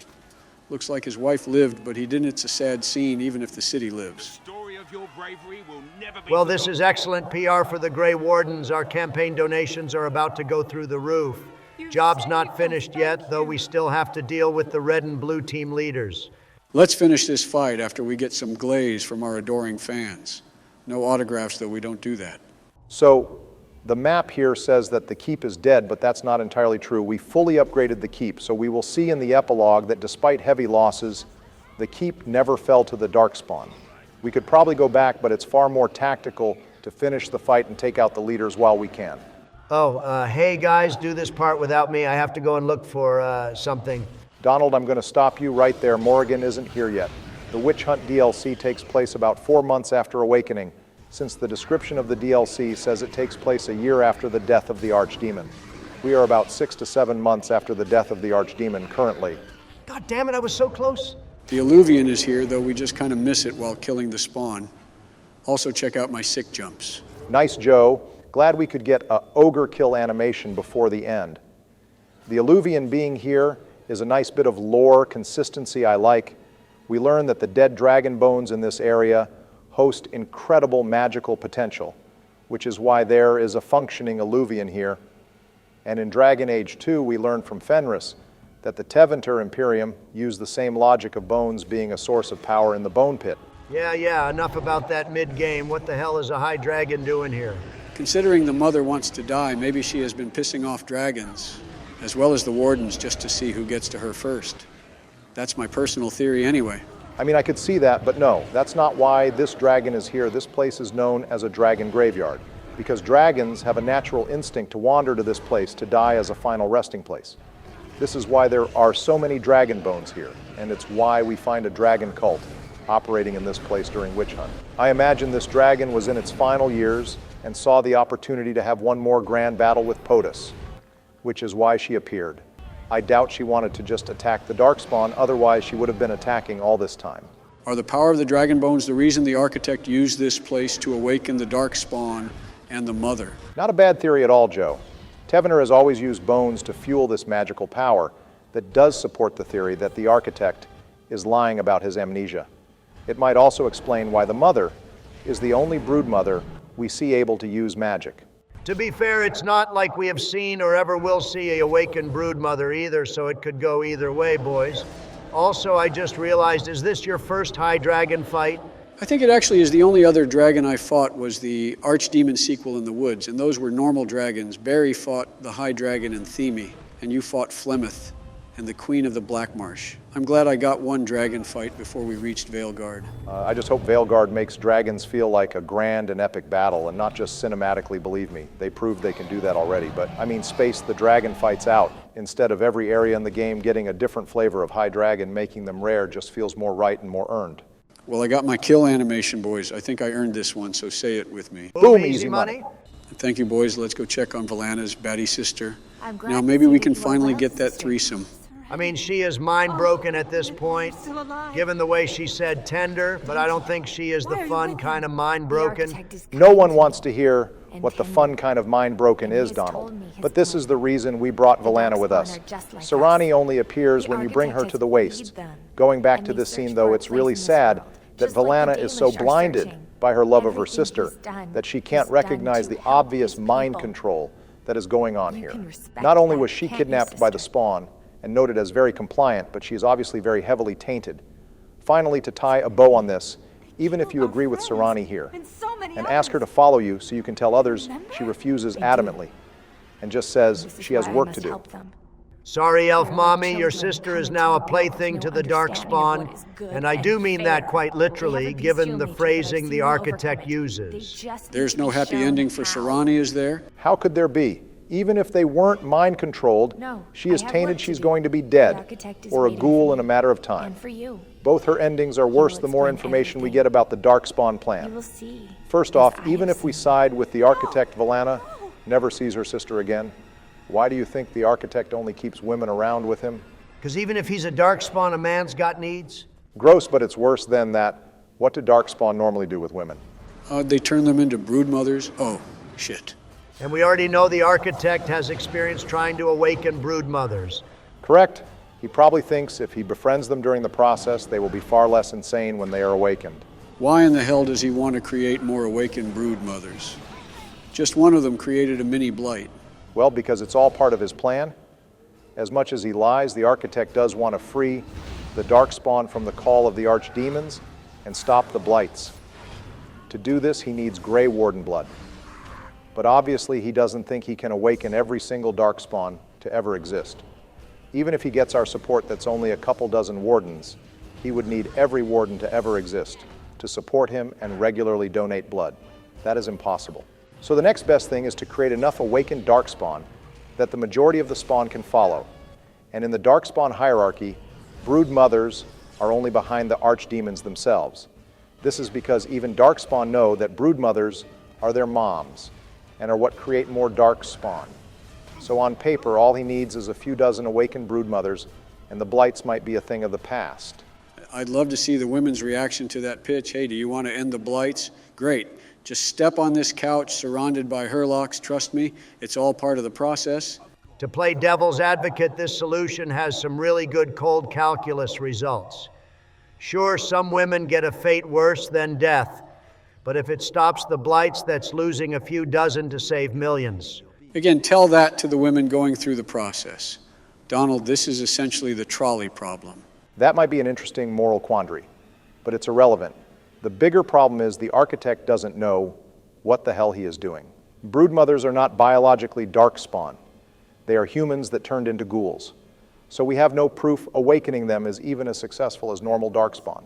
Secondly, given how traumatic becoming a brood mother is, I imagine most people who went through SA and became a bloated abomination wouldn't come out the other end particularly sane, especially since the Archdemon's call is the only thing that distracts them from what they experienced. Third, even if both of these are ignored, and most awakened, broodmothers turn out peaceful, all it takes is one or two broodmothers to go bad for everything we just experienced to happen again. You're really passionate about this topic, Dam? Yeah, I was kind of curious about his ending, being honest, since the ending slides show that this is actually an ideal outcome in the short term. But given how this won't be in Veilguard, and now we have Barry destroying the architect with facts and logic, I'm going to side against him. Also, don't forget to apply the crystals in the Three Towers viewers. All three of the effects are really damn powerful. And like Barak said earlier, this is a difficult fight. The main three places the crystals spawn is flesh pods, armored ogres, and locked chests. They'll try to show where each of them is located for you all. Not surprising you are taking the easy route, but I had a feeling you might take the Paragon path and spare this dude, so I brought in an old friend to help me out. Ladies and gentlemen, please welcome my special guests, POTUS and the Architect. Tell me, boys, what the hell did this guy build to get a name like that? He builds a bunch of lies, being honest. Maury, hope you can prove it to the viewers today. I know if anyone can debunk Dragon Age's most well-written villain, it's you. The glaze is insane. But even though I am retired, $20 is $20, I suppose. So I've got the lie detector results right here. Also, holy shit, did that dude just fly? Now, Poe, it was more like a gentle float rather than flying. All right, good. I don't want this dude to fly off my show when I read these results. That's above my pay grade. You were asked, did you intend to talk to POTUS when you drugged and experimented on him? You said yes. The lie detector test determined that was a lie. You kept him imprisoned for days, then sick darkspawn and dragons on him. Come get fucked, idiot! Calm down, Joey. It was only the first question. You were asked, did you send the Withered to simply talk with the Grey Wardens? You said yes. The lie detector test determined that was a lie. You sent the entire invading army to talk to them, and everyone else at the keep said the Darkspawn attacked without warning, and you came from the dam tunnels. When I ask Donnie for a golf game, I don't usually break into the Trump Tower basement to do it. Wait, usually? That's a long and funny story. You were asked, were the Grey Wardens who were sent to you already dead? You said yes. The lie detector test determined that was a lie. The boys even had a conversation with one Grey Warden who had their legs smashed and was cucked while imprisoned by you. Why did he even lie about that one? He knows the damn path we took. I know this Darkspawn fuck doesn't think we wouldn't suplex his ass in an instant. POTUS hasn't lost a damn fight since being shot into his mother's womb. That is the insane statement, Donnie. But on to the last question. You were asked, did you start the fifth blight decades before it should have started summoning Euthymeriel, who you used to serve as a Tevinter high priest? You admitted to our lie detector that you did. Dust this bitch! Barry, hand me the 9. It's time we put a cap in his ass. Joe, why did you ask me that specifically? I don't know. It just felt natural anyway. Poe, you made your point. As soon as the yap spree is over, we are going to give this Darkspawn the biggest suplex of our little lives. Wait, hold on, boys. This guy wants blood. I have never had a vampire on my show before. This is a crazy milestone. No Maury, he's not a vampire. He just needs our blood so that his people can gain knowledge and power. My Obama in Christ, you are literally explaining vampires right now. Why are Obama and the Architect saying the same damn thing? All right, Poe, you make a good point. I guess that's why people compare the Grey Wardens and awakened Darkspawn to the Blood Angels Legion. They both are a little too obsessed with blood sometimes. See, that's why I'm normally an Iron Hands player myself. I don't trust this blood shit. When are you going to join me in Joe's paint sessions, by the way, Donnie? Oh, shit. Poe Barry doesn't know about the paint sessions. You guys paint models without me? I want to join in. That sounds chill as hell. Look, no offense, Barry. Sometimes we just want some peace and quiet. To paint and build our guys, we don't always need a lore yap with everything. Yeah, I only got in this hobby since Donald and Joe don't overwhelm me with information. They just show me some cool fan art and buy me a starter kit. You guys realize I'm only like this about a few games. I barely know the lore on Warhammer. I wouldn't just info dump on everything, right? But you have a damn off switch? Yeah, of course. What do you think? I'm just a living codex of nerdy hobbies? Yes. All right, fuck all three of you. If I buy you some beer and promise not to yap, can I join the next session? All right, sure, let's call it a trial run, but for now, let's get back to the game, boys. I know we have more to talk about with this guy. Yeah, I might not want to hear about it 24/7, but I knew what I was getting into coming here today, and I'm kind of interested to know what the architect's deal is now that I know his dirty laundry. Yeah, if I'm going to keep roasting this guy, I want the proper receipts. Well, damn, thank you, boys. Let's see what I can pull out of my glaringly evil architect bag. Oh, here we go. How about the fact the architect just a few years ago came up and tried to execute a terrorist attack to infect all major cities, with the taint thinking that if you made everyone on Earth a ghoul, there would be peace between Darkspawn and humans. He was willing to go through with this, while knowing that more than half the people infected by the taint just straight up die instead of becoming a ghoul. So this guy is basically a Nazi vampire. How incredibly charming. I don't think he even gave up on that plan because it's too insane. He just gave up because he found something easier to do.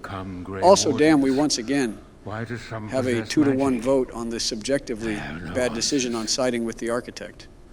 Liliana, I know, is just drinking the Kool-Aid because she loves her sister, not because she thinks this is a great idea herself. But what the hell is Nathaniel's excuse?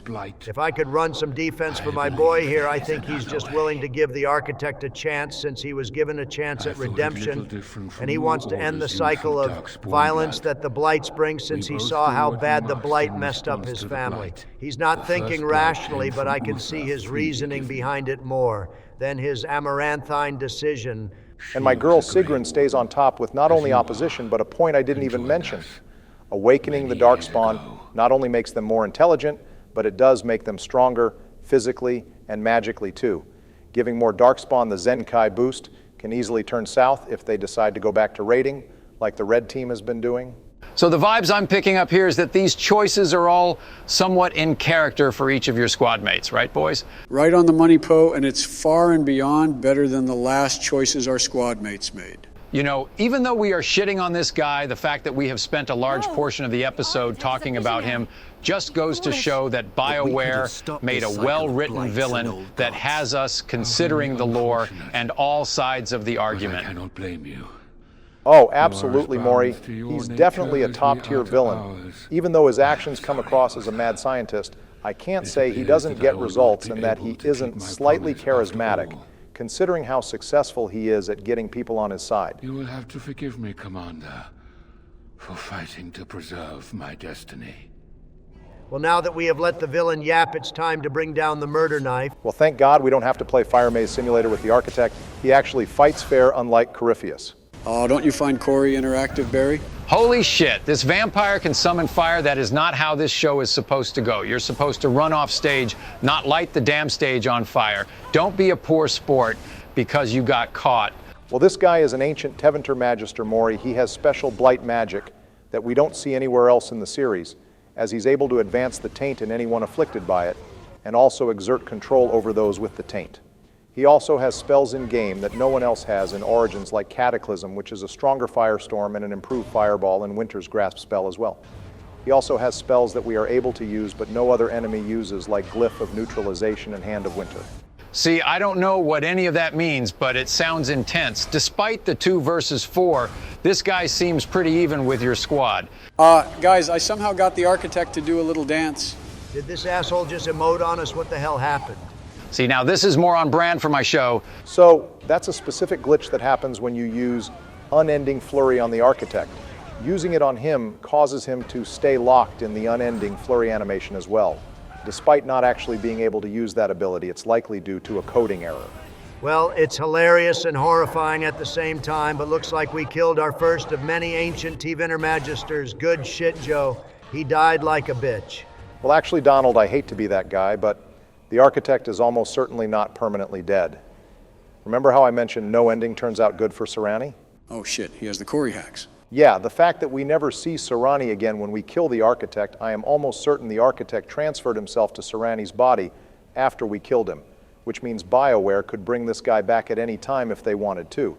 In fact, originally in Inquisition, we were going to meet the architect during the Grey Warden main quest, in hushed whispers confirming that he is still alive regardless of your choice. Hopefully the writers just keep forgetting about him. I'm going to be pissed if another Tevinter Magister is revealed to be not dead. So to add on to the vampire allegations, this dude is immortal too. Basically, Poe, we just edged him to death. We didn't get to finish Phrasing, him off. please. Well, the main villain is still defeated. Shouldn't this result in the credits rolling, boys? Well, we killed the more interesting villain, but we still have another major problem in another talking monster called the Mother, who is a giant tentacle monster known as a broodmother. Oh shit, Tentacles, Georgie warned me about you boys, and Tentacles, I'm a head out. I don't want a part of that. Povich out. Well, I guess that was to be expected. Yeah, we sadly won't ever beat the tentacle allegations, even though I'm damn sure after this next fight we won't ever see a broodmother or tentacle again. God damn it, Donald, you jinxed it. Now it's definitely going to show up in Veilguard somehow. That is how that works, Donald, but staying back on topic of the game, let's dive into our comment question for today, boys. Right, this is definitely an obvious one, but viewers, we gave our opinions on siding with the architect. Now let's hear yours. Do you side with the architect or kill him? Tell us which in the comments, and if you did spare him, we would love to hear why our editor will read and respond to everyone. His favorite will be featured during the Witch Hunt special episode, but with the comment question asked. Donald, mind featuring our favorite comment from last episode? Our featured comment comes from Bushido Warrior, who gave a very Trump-approved answer saying his favorite companion is Nathaniel because of the character arc and interactions being peak, particularly with a human noble warden as you slowly build a friendship with him and show him that Rendon Howe was nothing but a lying snake. He also loves his banter, particularly with Liliana, where he does some flirtatious teasing showing off his edgy riz. Thank you for your comment, and we can't wait to hear your opinion on the architect decision in Awakening. We also want to give a special shout out to a few super thanks we got last episode. Thank you, Uber Super Sloth, who is only excited about Veilguard to watch us play it. A pretty base take, being honest. And we have another super thanks from BCR Bob, who gave a based Warhammer comparison with the Blood Angels and the Grey Wardens, which inspired our Warhammer talk from earlier behind the scenes, being honest. Thank you so much. We, again, would never expect financial support like this, but the fact you guys give it anyway means the world to us and helps us get this content out to you faster and faster. Well, back to the game, it's kind of crazy. We are in the last few moments of Awakening, and I think we finally found our peak squad makeup. POTUS and Sigrun have a perfect combination of tank and damage, and they both have abilities that give passive increased attack speed, furthering their DPs. Then Liliana and Nathaniel give us further passive buffs, as well as providing even more damage. This party build is commonly called a blitzkrieg strategy. It mainly focuses on full damage, with just enough passive defense and support to keep your party running. This does bring up my final gripe with Awakening, and that's the fact that as soon as you finish the 3 companion recruitment quests, you are already at the final battle. I mean, even Origins has a buffer quest between the main story and the final battle with the Landsmeet. I'm not asking for a quest as long as the Landsmeet, but offering something before the final battle would have done wonders to finalize your party. Build up before the final battle. I may not like justice, but even I think the game deserved that much, considering the fact if we recruited Liliana or Sigrun last, we wouldn't even be able to make them Grey Wardens because Zaid gets stuck talking about the final battle. Anyways, with everything else in our way, it's time to curb stomp one last broodmother. Thank God they didn't have some lame way to kill this one. We have to do it by hand. Major final boss energy in this room right now, but not going to lie as much of a menace as the Mother has been for us. I feel kind of bad for her. She wasn't born evil or had dreams of conquering the world. She was a human girl that got captured, essayed by Darkspawn, and became a broken monster. And then some mad Tevinter Magister decided to give you enough intelligence to realize how much of an abomination you are and cut off the one thing that gave you any peace. Yeah, it's really sad, but we still have to spin back for her trying to attack our gorgeous granite walls. Oh no, don't worry, I still plan on taking her out. She is a problem to the entire country, but I don't have to like it. Will she join the Father in oblivion? We could have been chill with her, but she's not interested in peace, she wants death. Especially now that her main enemy, the Architect, is dead. The dialogue changes here if you do bring the Architect with you, since her fears of the Wardens helping the Architect are realized. To add more fuel to the Architect allegations, the Architect doesn't fight with us personally. he uses a magical visage to aid us. This is because he knows the mother will reveal that he is responsible for the 5th blight, and when the party finds this out, any sympathy for the architect goes out the window, so he prevents us from changing our decision by not showing up after we agree to aid him. Trust me, girl, I know you want the song to come back, but ever since the old god band lost Thami, they have really fallen off. Razakale and Lusakan are barely keeping the band afloat. Trust me. Joe, I'm really concerned that you know the actual names of the last 2 old gods. We killed Thami to make you better. You can't fix what's not broken, Barry, but back to the architect. It's crazy that even after finding out he is responsible for the 5th blight, there are still people who want to side with this guy.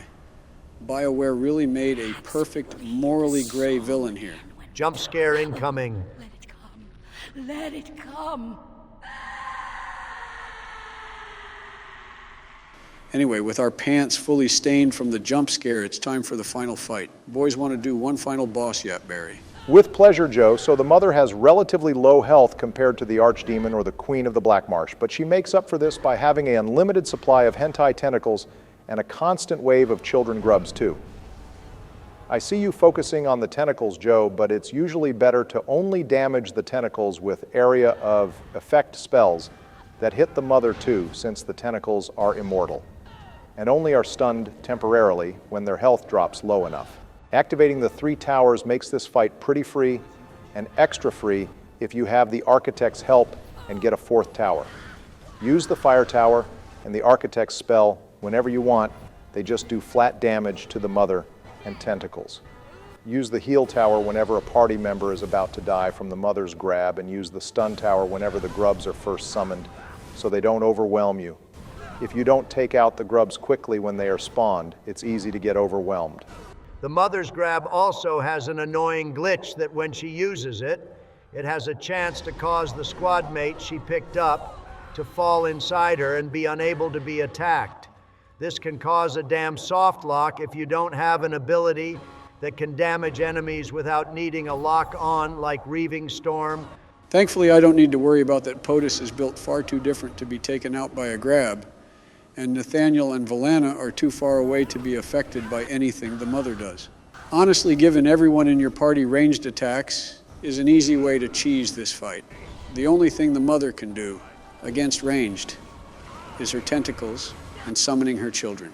I also noticed she's another boss that summons enemies in waves instead of all at once. I noticed with every DLC, Bioware got more and more addicted to the wave combat system that they would use in Dragon Age 2. We should keep an eye out for it during the special episodes. Honestly, it's the upgrade for the worst. I prefer Origins, where the enemy's full strength was presented all at once. It offered more strategy. That's a personal preference, Donald. Some people like wave combat. Looks like wave combat or no, Joe, you took care of it good shit, finishing up strong, big dog. The last yap I can give about the mother is her name is a reference to Bioware's cult classic game Jade Empire, where there's a cannibalistic boss monster of the same name. Wow, that's incredible. I'm sure all of the 5 people who played that game really had a nice chuckle at that reference. Needlessly hostile, Joe, but good job finishing off your episode and your Origins run as a whole with a strong 28 bosses killed. Time for the ultimate murder knife sequence. Honestly, while using the murder knife is always satisfying, and definitely an appropriate end to the final boss. But I have to say the Mage Warden finisher is way more satisfying. It's a damn beam clash against the mother instead. But let me be the first president to say I finished all of Origins completely deathless. Let's see if Barry can do the same. Lick my nuts, sleepy. Just wait till we see the death challenge in Veilguard. Anyways, just like the base game viewers, each of us is going to read the epilogue that we are personally responsible for. So start us off, Joe. With pleasure, Donald. After the deaths of both the architect and the mother, nearly all remaining Darkspawn fled back into the deep roads. The raids on Amaranthin came to an abrupt end. Although some of the architect's disciples likely escaped into the deep roads with the rest of their brethren, they have so far shown no inclination towards vengeance against the Grey Wardens who killed their savior. Yet the deep roads remain plagued by the Darkspawn, and it seems certain that in time another blight will begin. The danger may have passed for now, but the cycle of the old gods continues. Word of the Grey Wardens' heroic salvation of Amaranthine spread like wildfire. When the magnitude of the losses at Vigil's Keep came to light, sympathy drove generous donations from all over Ferelden into the region's coffers. Amaranthine was restored to her former glory within a year. Vigil's Keep in 5. Because of the warden's support for law and order in Amaranthine, Constable Aiden and his men were able to distribute the smugglers' goods to the battered survivors in the grueling days that followed the Darkspawn defeat. The Darkspawn messenger, set free after joining the wardens in the Battle of Amaranthine, struck out on his own. The city soon buzzed with stories of a cloaked but lisping figure who aided travelers in danger. At the same time, reports of isolated cases of the Darkspawn disease emerged. No one connected the two. The Arling's peasants suffered greatly during the war, and suffered yet worse in the years that followed. Success at the first riot at Vigil's Keep emboldened them, and thus other uprisings followed, often put down with brutality. Although the war devastated many farms in the Arling, all agreed the loss would have been greater without soldiers for protection. The farmholders developed a certain reverence for the warden commander, as well as an ongoing reliance on the Grey Wardens for order and protection. Vigil's Keep stood alone against a horde of Darkspawn. The Mother's forces outnumbered the Vigil's defenders many times over, but the sturdy dwarven walls proved impervious to any boulders an ogre could throw. Oh God, yes, Daddy. The Vigils, soldiers clad in silverite, each felled a dozen Darkspawn before they died. The Keep held one night, then two, then a week, and eventually the attacking horde broke upon her walls. The Keep developed an almost mythical reputation the few survivors immortalized in song and legend. Peace allowed the wardens to replenish their numbers. Soon the Vigil's Keep bore a capable army with wardens at its core. From their ranks emerged new heroes to challenge threats to Amaranthine and all of Ferelden. Through taxes and levies, the Vigil was rebuilt. Years later, Voldric Glavenack stood on the battlements and pronounced that the defenses were acceptable. He would never speak more highly of any human engineering. Dark whispers of conspiracy against the wardens fell silent after a rash of accidents and disappearances culminated in the apparent suicide of Ban Esmerel. The nobles of Amaranthine remained dutiful. Some even suggested they were cowed into submission. Among many legends that the Vigil spawned was one of the great heroes of the next age, a sheepherder turned soldier by the name of Sir Alec the Valiant, who eventually founded an order of knights that lasted 1,000 years. The commander's blade Vigilance, crafted from the bones of an ancient dragon, was boldly stolen by Antivan Crows. The blade changed hands many times thereafter, with some master swordsmen pursuing the weapon their entire lives. Some claim that this legendary blade has had a life of its own and that its power is steadily growing. Dworkin Glavenack refined his lyrium sand explosives but left the warden's employ after Kunari mercenaries tried to assassinate him, although the dwarven bombardier took his secrets with him. The learned say he left clues for others to follow in his footsteps. The Vigil soldiers wearing the distinctive silverite armor that Master Wade crafted came to be known as the Silver Order.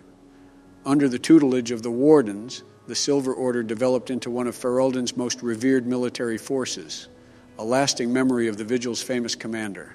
With Liliana and the architect gone from the region, the Pilgrim's Path began to see traffic again. The massacre of the militiamen and the merchants, however, led to hostilities between the neighboring human settlements and any Dalish clans that passed by. One human villager soon kidnapped and murdered a Dalish child. The clans reacted by giving the Wending Wood a wide berth, but both sides know that at some point the elves will return for revenge. A few years after Kal Hirol was emptied of Darkspawn, Orzammar began sending expeditions to rediscover the knowledge of smithing that had been lost within the Theg. Eventually, House Helmi decided that Kal Hirol was too important to be abandoned. At a tremendous cost of dwarven lives, they cleared the tunnels leading to Kal Hirol of all Darkspawn, making the road between Orzammar and the fortress safe again. Kal Hirol was reclaimed for Orzammar once and for all. And, as promised, Voldric and Dworkin presented Orzammar's shapewrit with the stone marker that told of how Kal Hirol's Castles had taken up arms against the Darkspawn. The commander of the Grey was invited to Orzammar as a guest of honor at a feast commemorating the defenders of Kal Hirol. The Shaper read the names of the Castles off the marker, then presided over a ceremony to return them to the stone, as befitted warriors of their stature. In time, the Arling began to forget the tales of apparitions in the Black Marsh. and ever so slowly settlers drifted into the region. Scholars said the veil was still thin and thus the area still dangerous, but the people only cared that there were no longer frightened whispers in the shadows. The village was slowly rebuilt. Twice the Baroness's mansion was rebuilt and occupied, once by a wealthy merchant and another time by an Orlesian mage. Both died mysteriously. Afterwards, the mansion was torn down completely and the site left untouched. The survivors of the siege at Vigil's Keep hailed Anders and his magic for holding back hundreds of the assaulting Darkspawn. In the ensuing victory celebration, the men dragged the mage to the fire to engage him in a drinking contest. Anders lost. Anders remained with the Grey Wardens a few years longer, training the Order's next generation of mages. But when the Circle Tower called on him to deliver a lecture on the nature of the architect, much to the Templars' dismay, Anders told the commander of the Grey that his time with the Wardens was over. And yet not 2 months later, Anders returned to the Order. Ever after, the Wardens were his home and his lasting companions. Valana never saw her clan again, but neither did she forsake her Dalish culture, nor her sharp tongue, nor her quick temper. Valana's interactions with other Grey Wardens changed her opinions of humankind significantly. Shortly after the Mother's defeat, Darkspawn stragglers, who still remained on the surface, attacked a human village. Valana was the only warden nearby and defended the village single-handedly. She did not sneer once. Valana scoured the Mother's lair for signs of her sister, but it was as though Sarani had vanished into thin air. Valana blamed the warden commander for choosing to kill the architect, certain that the architect would have released her sister if he lived. This remained a source of friction for as long as POTUS and Valana knew each other. Over the next years, Nathaniel dedicated himself to the Order and to clearing the blemishes on his family's name. After saving Tairn Fergus Causland from a bandit attack, a portion of Amaranthine was returned to the house. Nathaniel passed the holding to Delilah's son, and when a new castle was eventually built there, a statue of Nathaniel is erected in its courtyard. Justice fought valiantly at the battle for Vigil's Keep, but before the victory horn sounded, a Darkspawn sword removed Kristoff's head. It was, of course, unclear whether the spirit of justice perished or simply departed. At the least, Kristoff's wife, Aura, was finally able to claim her husband's ashes. Although Sigrun seemed intent on leaving for her calling, departing for the deep roads to finish what she started in Kal Hirul, the warden commander had a knack for finding important and absolutely urgent things to occupy the dwarf. And so Sigrun delayed her long walk into the darkness for several decades, even though she never stopped cracking jokes about needing to throw herself at death. At Vigil's Keep, Oghren rallied a last-minute defense of the gate, taking on 2 ogres simultaneously to allow others time to regain the courtyard. He eventually passed out from blood loss, and when he awoke weeks later, nobody was more surprised than he to discover he had been credited as a hero. Oghren continued to regale young warden recruits with tales of his prowess in both battle and bed. His drinking games prompted at least one recruit to declare that she'd rather reattempt the joining than lift another mug. At the warden commander's urging, Oghren took a more active role in his child's life. He visited Felsey often and wrote letters, which the warden commander graciously proofread nearly every week. As for the savior of Ferelden, he did not remain as commander of the Grey for long. The Darkspawn were no longer a real concern. The blight, well and truly over. It was time for him to move on. Even though he left his post as commander, everyone knew his tale was far from complete. Some claim the commander headed west into Orlais, chasing after the dark-haired sorceress who had fought alongside him during the Blight. Whether he found her or not, he certainly did not return to Vigil's Keep. Well, that calls it for my time in Dragon Age Origins. Next time you see Joseph Robinette Biden Jr. cook, it will be in Vilgard. Look forward to it, viewers. We hope you all enjoyed Dragon Age's only full expansion to date, Dragon Age Awakening. Honestly, despite a few gripes, Awakening is a close second only to the peak that is Dragon Age Origins to me personally.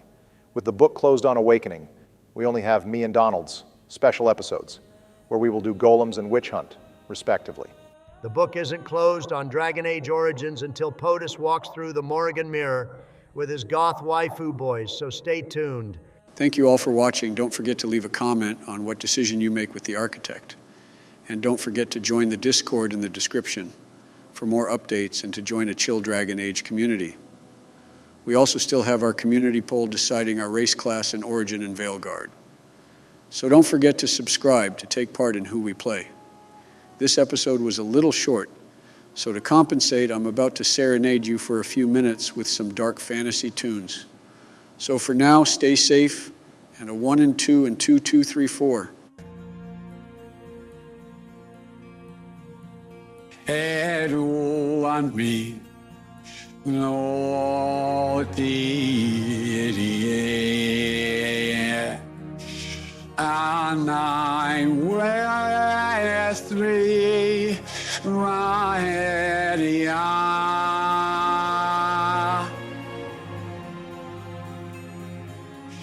I know upon your knee now by now. All the dwell of around me.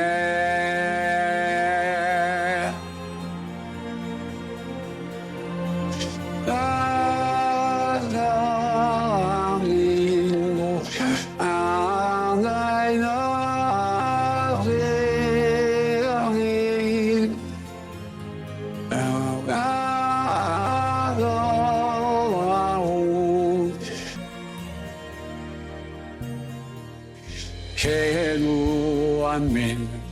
Oh, no, nay. Email nightmare, Mary Liliana.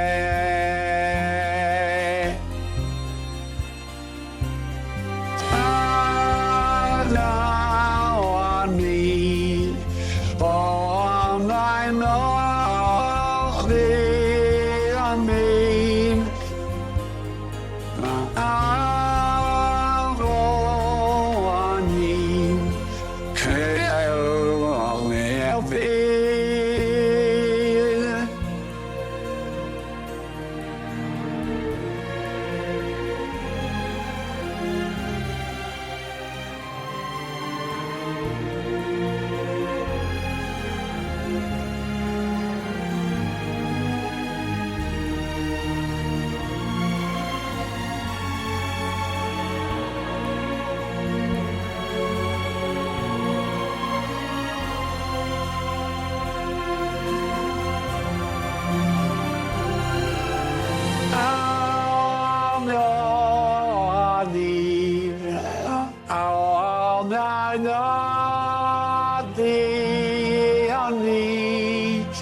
Hey all, and welcome to a very special episode of President's Play Dragon Age Origins. We are here with the highly requested Darkspawn Chronicles. We know you all were hyped for this one. Literally no one asked for this berry. The only reason we are playing this is it's getting cold in our editor's basement and he was withholding food. What the hell is this lizard saying? I don't speak Swahili or deep speech, whatever the hell this thing is saying. That's Themi, and he's telling us we need to liberate Denerim so we can bring socialized health care and fair proletariat working conditions. All right, I already hate everything about this DLC, then... Joe, one of these days we need to examine why the hell you just hear random shit when the archdemon appears on screen, and also Donald's pure aversion to reacting when it occurs. I'm gonna be real with you, Barack. I tune out 80% of everything you two Democrats say. It's a skill I have spent the last 8 years honing, and even sometimes Joe breaks the filter with some out-of-pocket shit. but most of the time it's in one ear and out the other, and I fill in the gaps with my 200 IQ. I am pretty sure that is just ADHD, Donald, but sure, go off, I guess. So the premise of this DLC is that we are a darkspawn in the depths of middle management, and the whole hour-long gameplay loop is mind-controlling different darkspawn units that are in the base game to capture Denerim. This is basically the Overlord series with worse gameplay and not enough memes. We also get to be best buddies with Earthemiel, also known as Themi, but there is no dialogue in this DLC because budget cuts, I guess, so ill just translate what they say. Joe, that's the literal archdemon. Why did you nickname them? I swear to God, the only positive thing about this DLC, besides canonizing the name Darkspawn, is fighting the named NPCs and companions we see throughout the base game. And that just feels like some kind of shock value thing, you know? I get what you are saying, but there is a little more good here to dive into. I like the what-if alternative reality we have going on here where the hero of Ferelden dies during the joining, and Alistair is the only surviving warden. He makes a lot of interesting decisions that go against his morality in the base game, because now he is the one in charge. He also has a romance with Liliana, interestingly enough, which was kind of random, but still an interesting point to note for both companions. That son of a bitch, I cannot believe my best homie is banging my girl behind my back. It's tough in these streets, now I gotta pull up. Pull up with what, a walking cane and lean? Are we playing on Nightmare for this DLC like normal? Hell no, this DLC barely deserves our time, let alone our effort. Plus we can't even make builds for our Darkspawn. Every unit of Darkspawn has the same damn powers and equipment, and while it's not a damn challenging DLC, it is such a meme, it's not worth the effort. Well, to be fair, there is a certified way to beat Darkspawn Chronicles on Nightmare with unique AI manipulation and proper unit tactics. Oh God, we are not doing this shit. Of an emissary, I activate my Stand King Crimson. Wolf.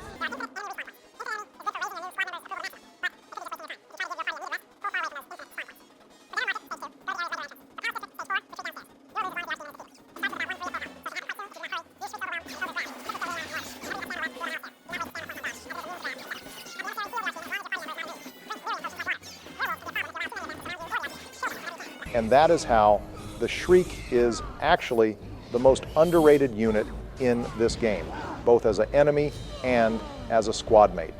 I hope you have all enjoyed this segment of Obama's Obscure Observations.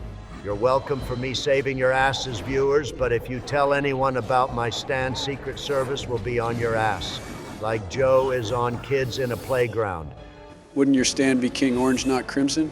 Did you boys say something? Oh, nothing, just something with I am just abusing Joe for his Liliana romance and love of mages, same script, different day. Oh, okay. Wait, what the hell was that with Wade? Was that a desire demon? Oh, well, you see, I have a theory on that. Oh, God damn it, no, King Crimson. Here we are pulling up on the elven alienage for some good old-fashioned terrorism. What we are about to do to the elves in that tree is the absolute top-tier hate crime. Your Honor, how could it be a hate crime if my client loved doing it? Joe 2018 called They Want Their Joke Back, please. Oh boy, how I love some good old-fashioned arson in the morning. Haha, you're right, Themi, they are pretty short people, but you can't make jokes like that. We will get demonetized, you silly goose. Joe, once we finish up here, I'm going to have you talk with a few nice men in white coats. Okay, I will give this DLC 1 ounce of praise.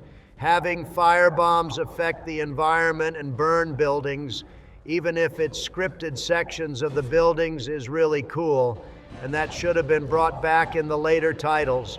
Yeah, Bioware used the DLC to test new gameplay mechanics. We will see more examples of that later. But I agree, bombs and magic affecting the battlefield environment would have been sick as hell. Too bad all of that was left on the cutting room floor. Joe, wrong YouTube channel. You trying to get sued, Sleepy? Poor Zevran imagine trying to defend your elven brethren, and then some ogre picks you up like a chew toy. Then a vanguard yells, "Take this dude's Jordans." Oh boy, it's getting tougher to defend this DLC. This cutscene is shot for shot, the same as it is in the base game. They didn't even try to make it different. It's also jumping the gun of our playthrough since we don't even know who the hell this is yet. So we better not show it since we are going to want to show it at the end of our playthrough. Bro wins the 1v1 and goes out for brews with Duncan. That's all you need to know. Well, we are really blazing through this DLC, boys. And even if you guys won't play on Nightmare, I am sure our cultured viewers will. Viewers, we cannot condone the pain of playing this DLC. It is only slightly more entertaining. Then the Fade sequence, and after our Fade episode dropped, the CIA started making prisoners of war play it on a never-ending loop to break their minds. Time for our comment question of the day, boys. Does anyone have anything prepped? Yeah, I got you, Barack. Viewers, what DLC for a game do you think most people hate or think is just a pointless buy, but you still enjoy it anyway, despite most people hating on it? I will go first. I actually liked the Fallout 4 DLC that added things to the crafting system and cost $5. I think most people just wanted those as free items, but as someone who's rich, I think they had a lot of value for $5. And being able to fill your settlement with dogs, cats, or deathclaws is amazing. Honestly, one of 4's best features. I would have to give it to the Headhunter DLCs in Borderlands 2. They were really small pieces of content, but some of the writing in them is really fun and enjoyable. And the Vault Hunters you play has even had dialogue in some of them. Mine would be Oblivion Horse Armor, just because I love to see how much people rage and meme over a $2.50 DLC that literally just swags out your little horse friends. You see, Joe, this is how an ogre should act. You got stupidly lucky during the Ostagar Tower. Yeah, sure thing. Donald will adhere to the expertise of someone who currently in our playthrough has 0 ogres killed to his name. Maybe if you got rid of that ES fake hair, maybe Morrigan would text you back and you'd get some ogres on your dick. Joe, I am pretty sure that's not how the meme goes.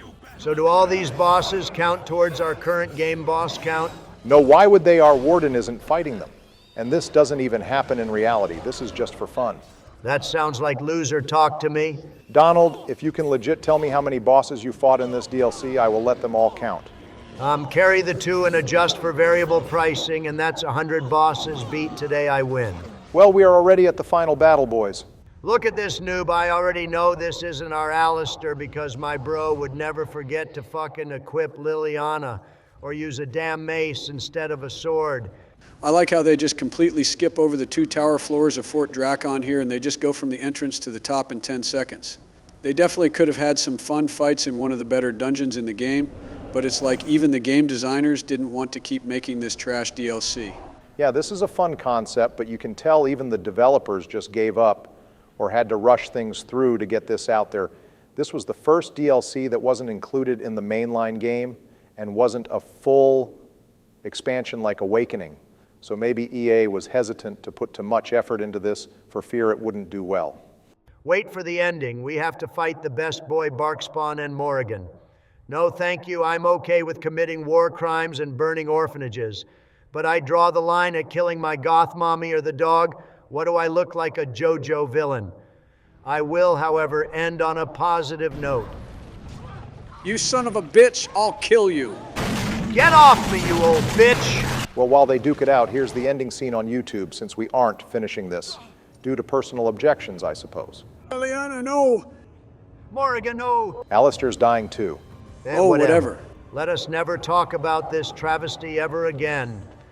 And if you are over here wondering why the video length is shorter than usual, we don't know what you mean. This is always the video length. You're going crazy.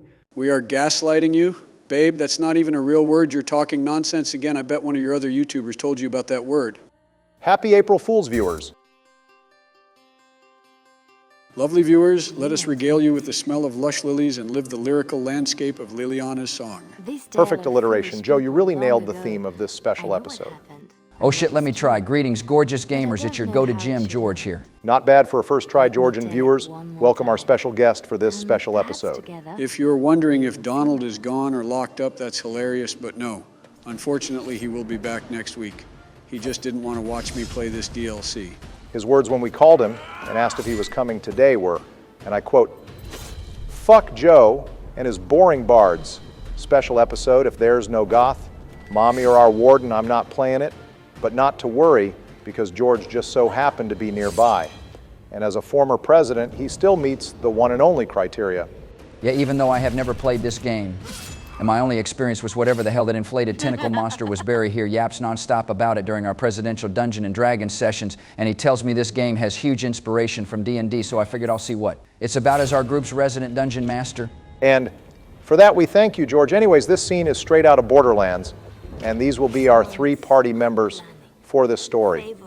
It's kind of a benefit you being here, George, since usually people playing this story already know the entire plot, but you will be experiencing this blind. It's also a good way to get you started, since you don't need to know much, other than we are a spy organization known as Bards, doing a mission in a foreign country. And the main character of this story, Liliana, is the important companion in our main playthrough of Dragon Age.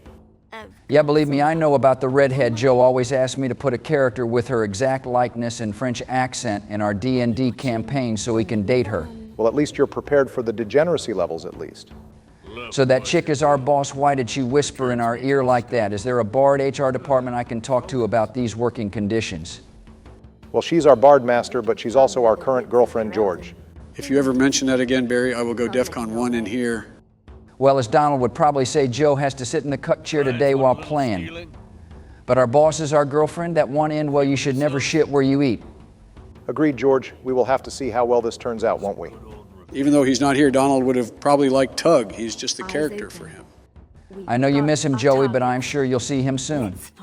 Oh God, I hope not. Believe me, I'm fine without the basic Bard comments or the separate gravitational pull in the Oval Office when he enters. Damn, Joe, I didn't know you've been practicing your full court shots. It's really ironic that where we spawn in this DLC is the house where we start Liliana's companion quest in the base game.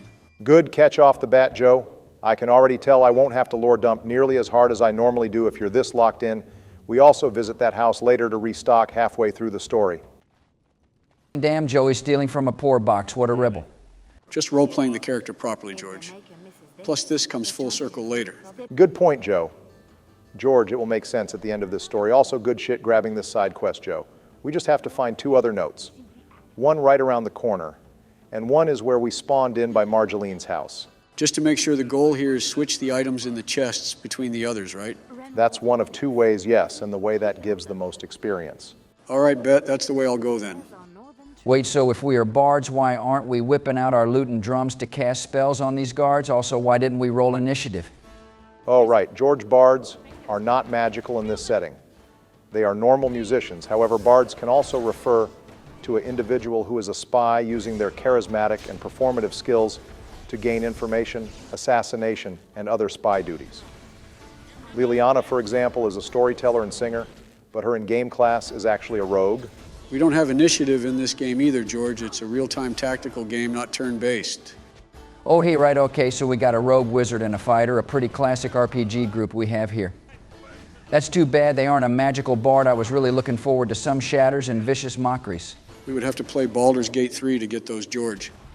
That game was great as a veteran D&D player. If y'all ever do a president's play of that game, I call being the 4th. Well, we already have a full schedule, George, but if we ever have the free time, I will let you know. Going on to that classic RPG group, George. It's funny you say that because a Dwarven warrior, human rogue, and a mage is basically our standard group in the base game anyway. True makes it easier on you too, Joe. It's like riding a bike. Our party hasn't changed much at all. So we're just doing some frame jobs, more or less, pretty standard stuff, though I feel like games don't pull those off well, usually. I saw my grandkids play the Elder Scrolls series, and the frame jobs there are so basic it's kind of sad. That's a good point. Open world RPGs boast how much you can do in their games, but they rarely offer the complex mechanics needed to keep that promise. How cool would it be if in Skyrim, for example, you wanted to lock Nazim up so you steal from the blacksmith and plant the stolen goods in his house and then tip the guards off to get him arrested, like not needing a quest to do that, just something you could do in your free time.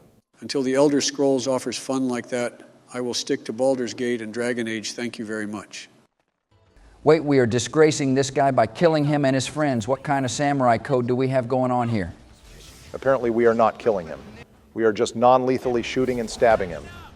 Good job getting the job done, I guess, though don't think you can shoot an arrow in someone's neck in my game and say you're doing it non-lethally, boys.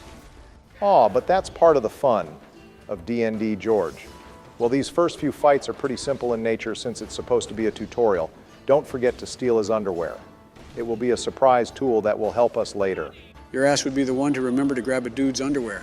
Boom, get fucked, oh trauma. Did you just call me Otrama? So let's go see what this mage cache has in store for us. Looks like it spawned a guy. Holy shit, did that guy just teleport? That's like a 7th level spell slot right there. This dude means business. It's not D&D, George, but yeah, we don't see much teleportation in the Dragon Age series. This dude means business, but he shouldn't be that difficult to handle. Bro somehow has a golem too. Despite those being rare as hell, this is gonna be a long fight. He must be loaded to have a damn stone golem that's like 80,000 gold right there, bro. Is the Jeff Bezos of this world. Damn it, George. Again, this is not D&D. I assure you. Golems are actually free to make. They just cost a human life, since every golem is actually a person fused with stone magically and controlled through control rods.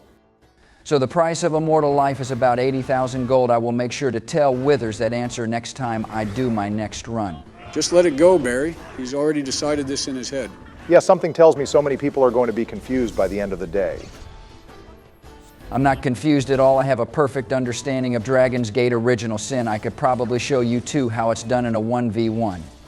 George, I love you, but you're blowing smoke out your ass faster than you blow smoke on the steel beams. Holy shit. We are going to move on past this. Well, make sure to loot this guy once you take him down. He has some really good items, like items that would be almost broken in the base game of Origins. It feels weird using Liliana as a two-hander instead of an archer. But at the start, she isn't built as a pure archer like she is in the base game. Her skills are sort of all over the place. True, but you will find we get levels much faster than in the base game, so you will be able to build her up shortly. Holy shit, a ring that gives plus 10 spell power. That's actually so overpowered. And the cache had a ring that gives plus 5 dexterity. Plus 5 dexterity is insane. That basically makes you God in most RPGs. Stats are not as impactful in this game as some other games like Fallout or D&D, George. But yeah, this ring is not an Awakening or Origins, probably because of how much free eats that would be in Origins. Now, boys, y'all better not do what I think you're about to do with that unconscious man looking at you, Barry. Why specifically me? Donald showed me the first 10 minutes of that Redcliffe episode during his golf game with me and Poe. Who the hell is Poe? It's Maury Scrub, try to keep up. Well, how the hell was I supposed to know that? I don't know, not be a bitch would be a good first start anyways. Barry, dish out what we're supposed to do here. I know you're good at that. All right, whatever. Well, we have to frame this guy for crimes because Marjolaine has beef with him for some reason. We actually have a lot of options to do this, but if you plant all the stolen goods on him from those chests earlier, then place the underwear. On this guy's dead body, you can get an achievement and some extra dialogue. Well, I don't want to make her happy anyway, so I'll just put this dude's body next to him and keep it moving. I noticed you put the ring on him, too. I would probably try and get that back, Joe.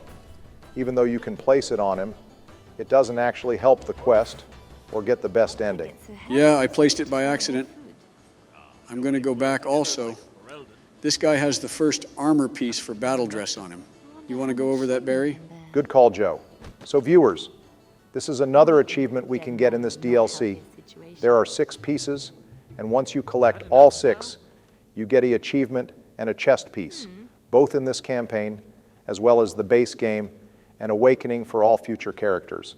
We will point out where they are if anyone needs a guide of this DLC. Well, looks like mission complete, boys. Time to grab our paycheck and go out for beers. Wait, what is happening? I smell some sus shit about to happen. Oh God, boys, Deep scissoring in the middle of Denerim streets is actually crazy. Hey guys, did you know I helped co-write Liliana's song? And originally this scene was 100 minutes long and would be the extended version of 2 Girls, 1 Cup. God damn it, what's Horny Bill doing here? I didn't sign up for this shit. I have no idea. Bill, why are you back already? There's no way you needed another naked sax session this quickly. Joe texted me you needed a third for your playthrough today, so here I am. God damn it, Joe. I told you hours ago I got George for this. Yes, and I texted Bill hours ago that we are good and don't show up because George is here. I didn't get shit Bidenator. Joe, I just checked my phone and you sent that text to me and even called me, Bill, how the hell are you president? And you can't use Messenger. I usually get Camilla to do it. The small letters are difficult. Jesus Christ. Well, hey, I'm down to make this threesome a foursome if Greasy George is down to clown. Call me that shit again, Billy Boy, and he'll put you over my knee so damn fast. Don't threaten me with a good time, Georgie. Okay, phrasing please, and fine, Bill, since you came all this way, you can stay, but don't instigate shit, and absolutely no using any phrase with age or clock again. Fine, I'll lower my cool by about 20%, Barack. Oh boy, I can tell a good heist setup when I see it. Seems like the Arl of Denerim is always away from his estate. First in this DLC, then in the City Elf origin. Bro should rent it out as an Airbnb at this rate. Have you seen the dude's son? I would be making milk trips every goddamn week if I had him as my son. That's a good observation, Bill. It's even thought that Vaughn had his father killed before he reached Ostagar in order for him to gain the Arl ship early. Can't really blame him for wanting to stay away from that dude. Wait, what makes this dude's son so bad, guys? Every boy needs his dad, right? I'll be your daddy, Georgie. Bill, please, but George, you'll see what we are talking about shortly. Trust me.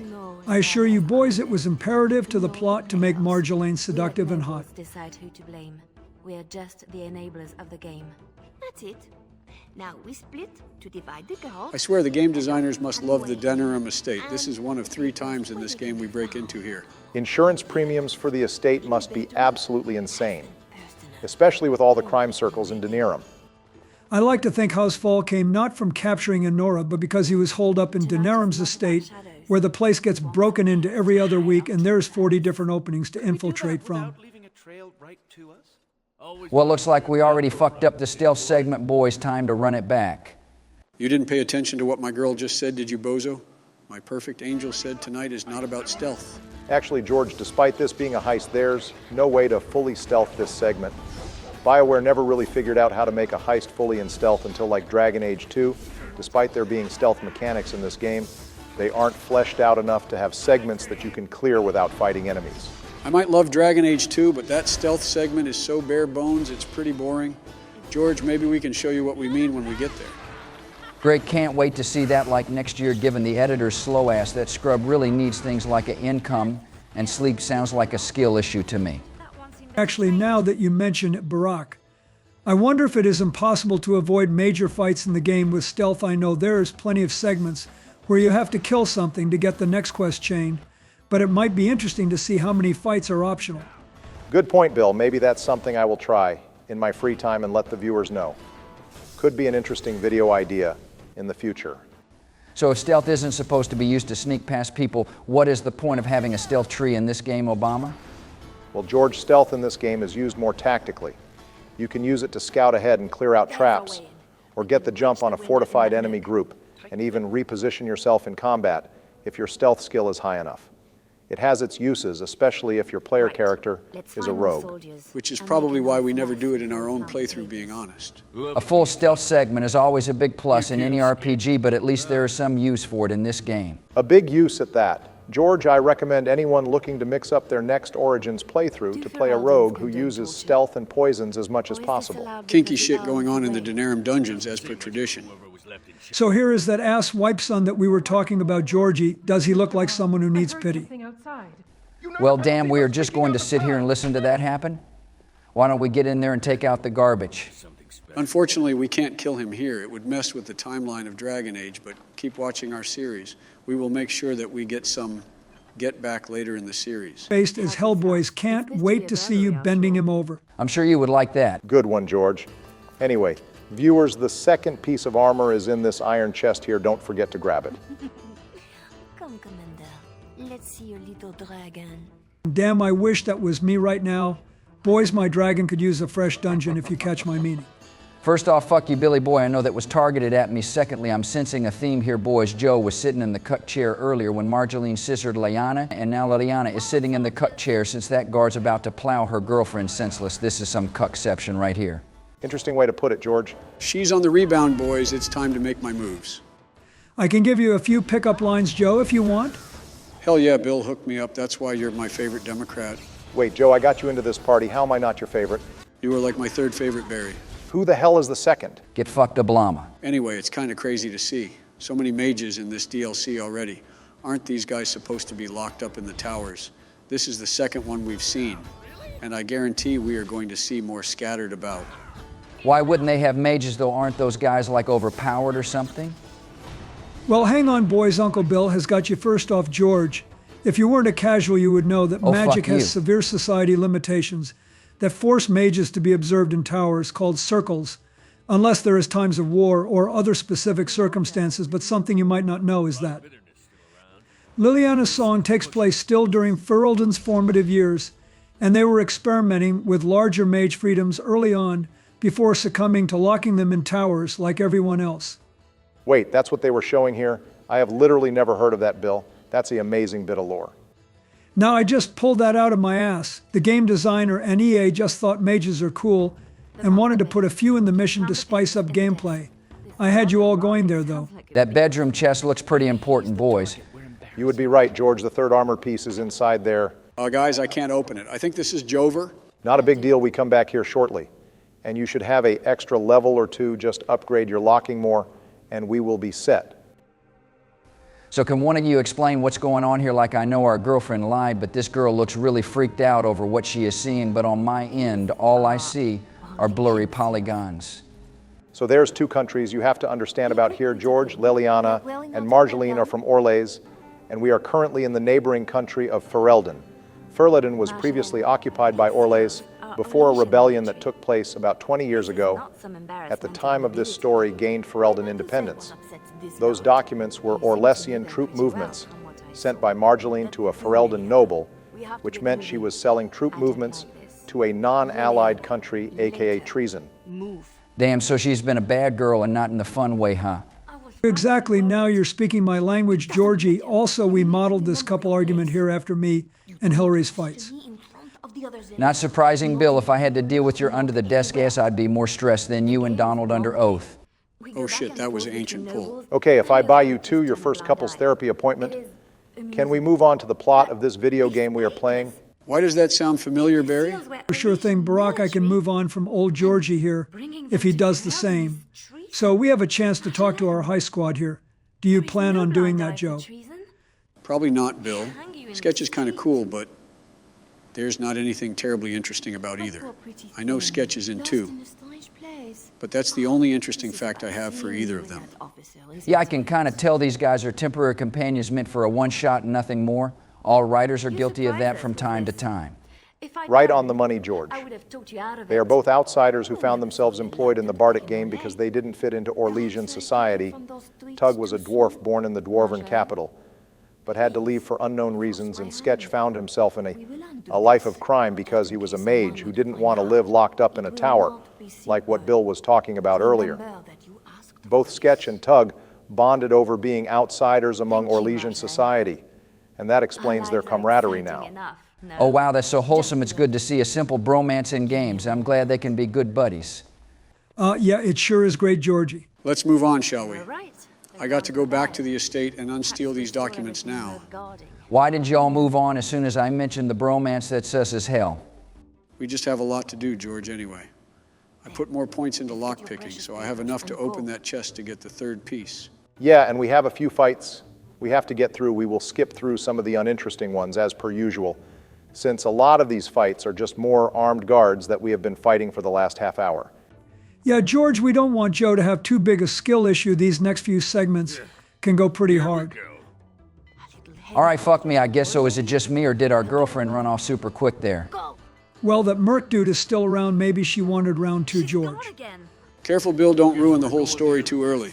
Oh shit, my bad. Yeah, George. She just really had something not bad to take care of. Oh no, who killed those hairless hamsters who could have done this dastardly deed? They were dog chow, George. This was a kennel for guard dogs. Oh damn dogs, 1 hamster 0. Press F for the hairless hamsters, boys. Bro is really pressing F for some chicken nuggets.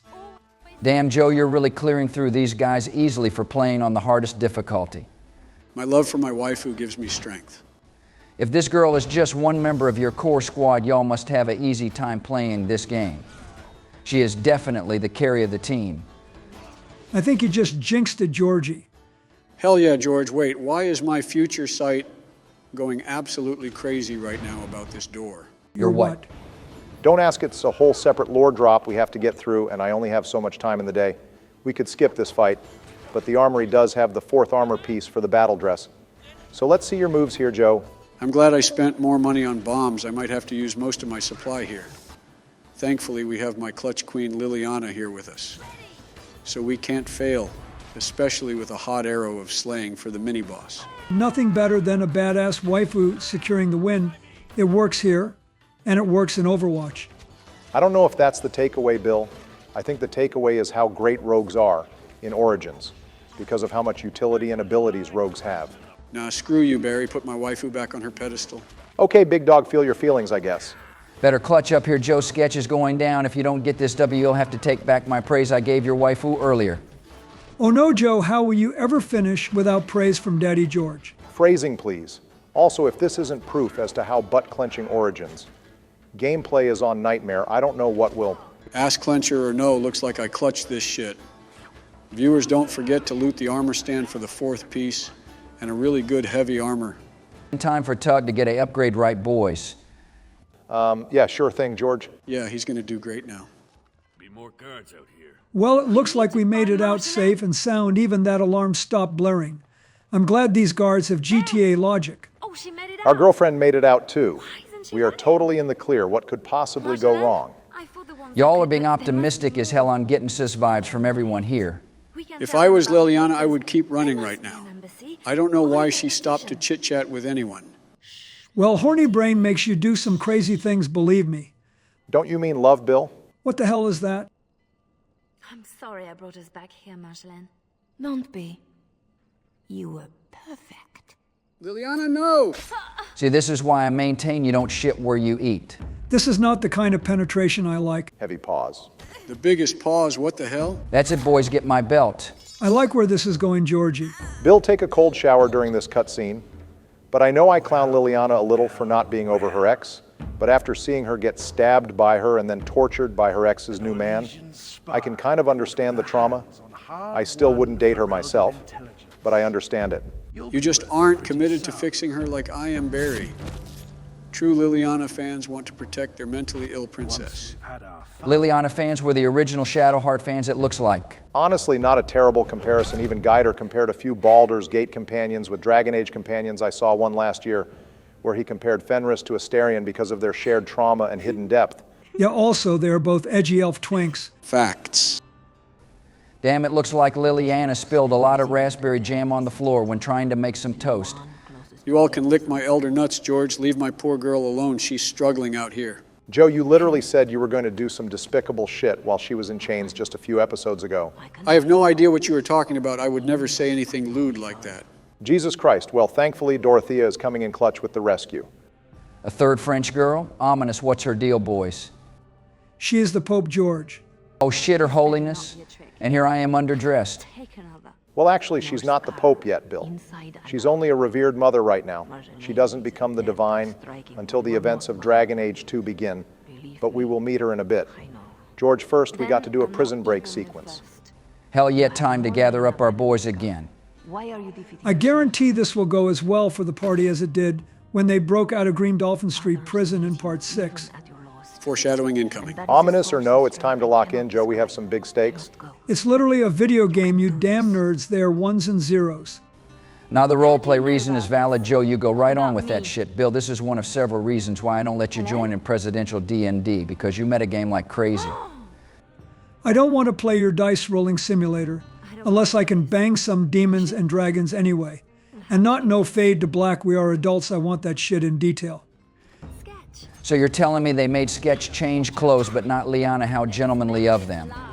That's not even the big question there, George. Sketch is a mage. He doesn't need armor or weapons to do some serious damage. How hasn't he broke out himself? He could have just lit these guards on fire. Bro isn't even helping us right now, and we are in the same room. How rude. He clearly is having some stomach problems. Give him a minute to let it pass, boys.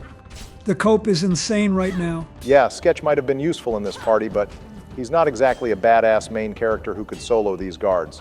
As we have seen in this DLC, and later in Dragon Age 2, he's a bit cowardly. Oh, look, it's John Humanson, the average human fighter in every RPG. Too bad he's built the same as my boy Tug. We won't be keeping him too long, I imagine. For sure. Oh no, looks like there's more guards. Time to show off your mage skills, Joe. Don't worry, Barry, I got this. So you know you can equip everyone now that you have all our gear from that chest. Right, we don't have to go full unarmed monk in this fight. Oh, yeah, I totally know I could do that, but where's the style in that bill? Moving on, we are going to equip the squad and come right back to you, viewers. All right, Barry, get ready with some deep breathing. Okay, we're gonna need it. Wait, what happened? I'm sorry, George, they killed Tug. He died, so Sketch wouldn't be tortured. Those bitches killed Tug. He was my favorite Age of Dragons character. Welcome to sentences that have never been said. Boys, I have officially decided that Marjolaine and everyone else from Fantasy France have oil and need some freedom. My fellow Americans, who is with me? Probably like half the player base, George, most people hate our legions. I can loan you a good general for that crusade later on in this playthrough, depending on what happens, George. Yeah, no, fuck that noise, Barry. You already know what our plan is for that guy in our playthrough anyway. Let's give John the human Tug's weapon for some get back. Kind of weird they give the item as a gift, but there's no approval or stat buff in this DLC, so there's no point in it being a gift. But moving on, viewers, right across from this room where we find Tug, we can find the 5th piece of the battle dress armor, so make sure you grab that. Good shit taking point on that one, Joe. Honestly, everything in this room is pretty good to loot. We have a unique armor and plenty of money. Bioware stays loyal to the loot fest nature of its DLC. You're welcome for that one, viewers. We've been building up a good body count of these bitches, but it's not enough to avenge my boy Tug. Keep going, Joey. Oh shit, this next fight looks annoying as hell.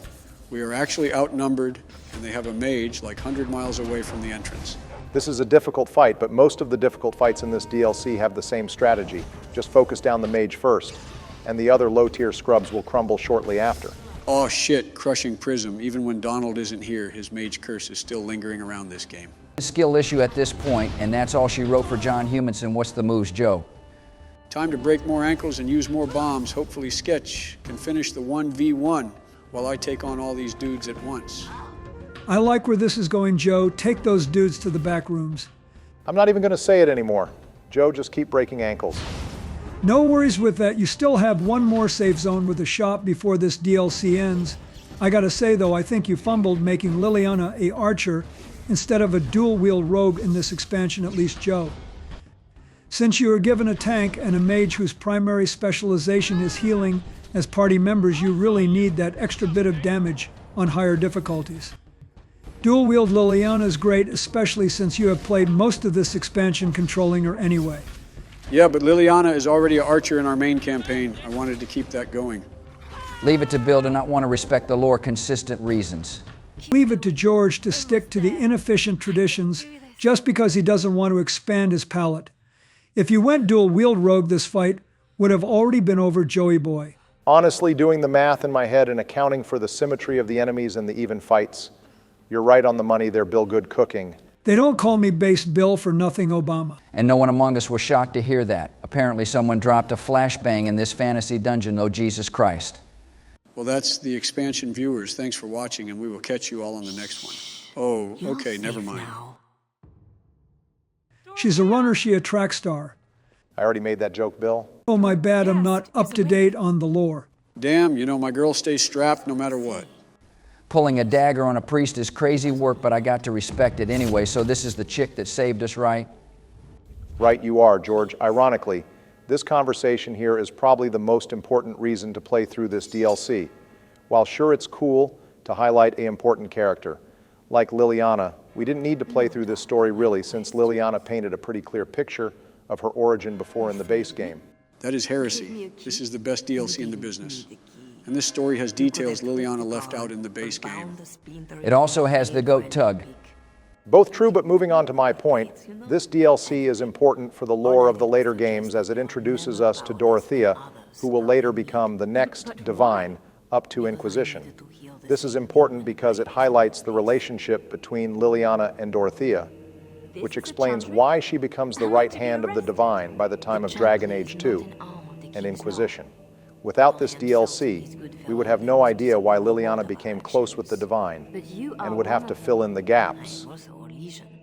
It also gives us a little bit of cope for why Liliana is hardened, regardless of your choice in origins.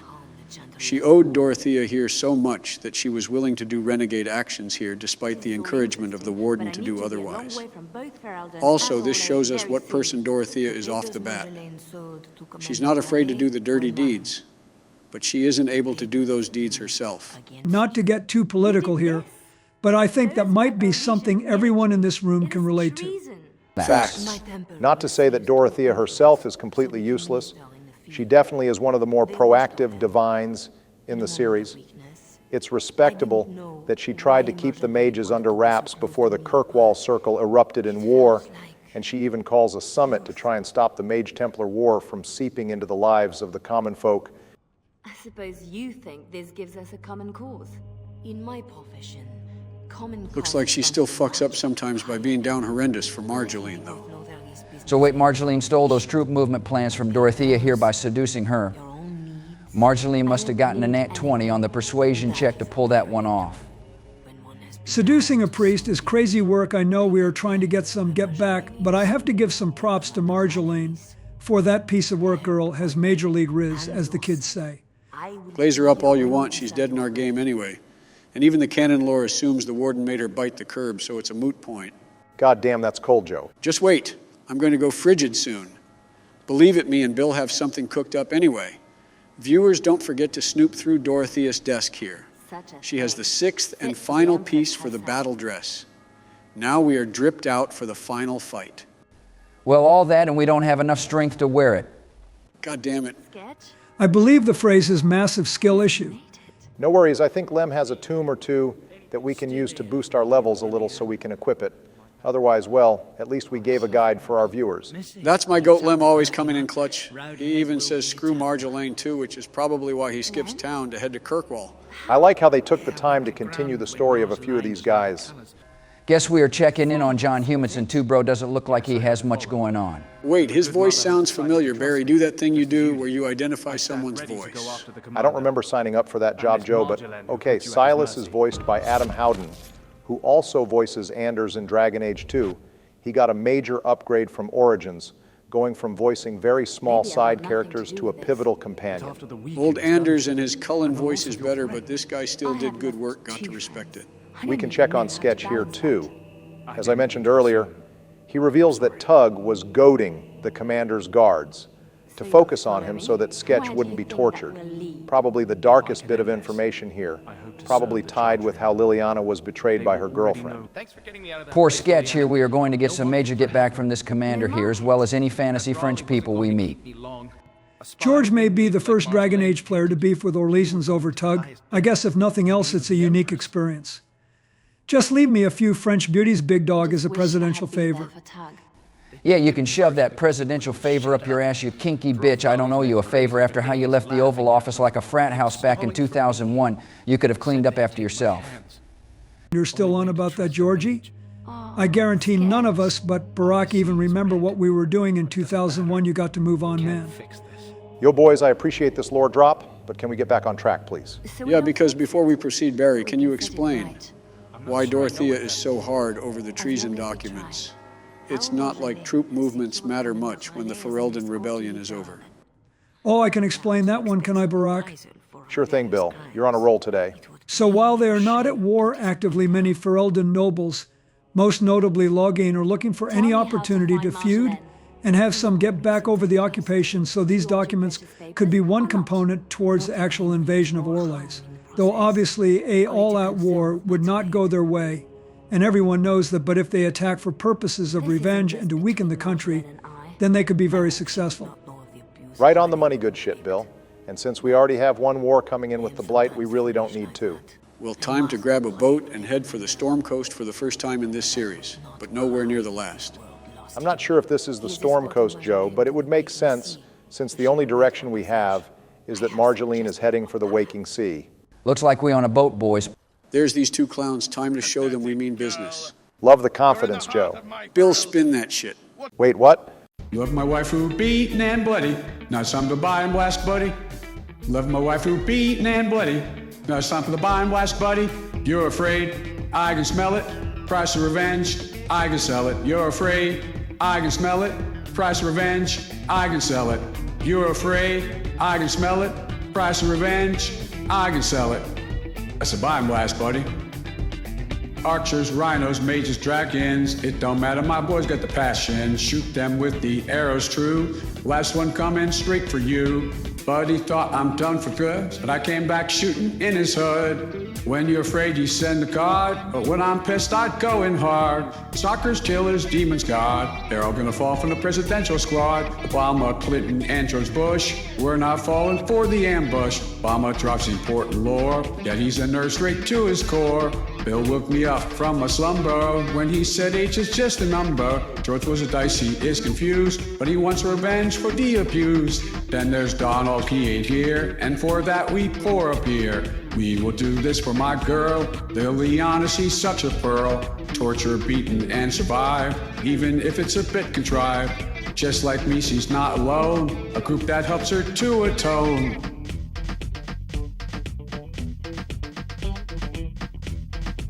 Let's sound out, boys. First there's Sketch, a runner and mage, flinging heels, he's all the rage. Then there's Tug, a loudmouth tank, a death that made my boy's heart sank. Then there's this dude, Human Sand. He's got the same look as everyone. Final bro is Bonnie Lamb. Got much loot, he is a gem. Be it by and blast, be it by and blast. Be it by and blast, be it by and blast.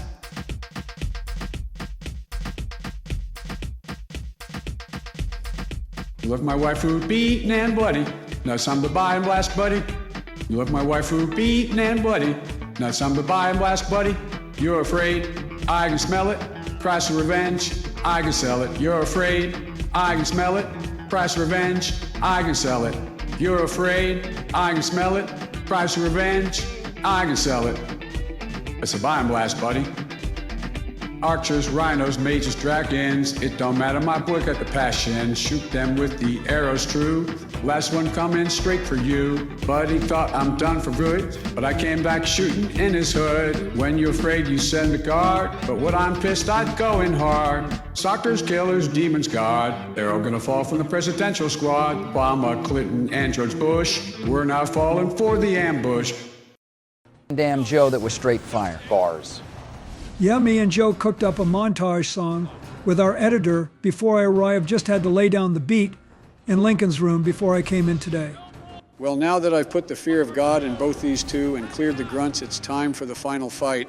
Fun fact, that map we were just on and this one in the bridge are both used in Dragon Age. Awakening the former is used in a few random map encounters, and this one here is used in side quests. Oh yeah, I remember that side quest. It's really fun. One of the better ones in Awakening. Oh, holy shit, boys, it's the Origin Dragon itself. We're cooked. The what?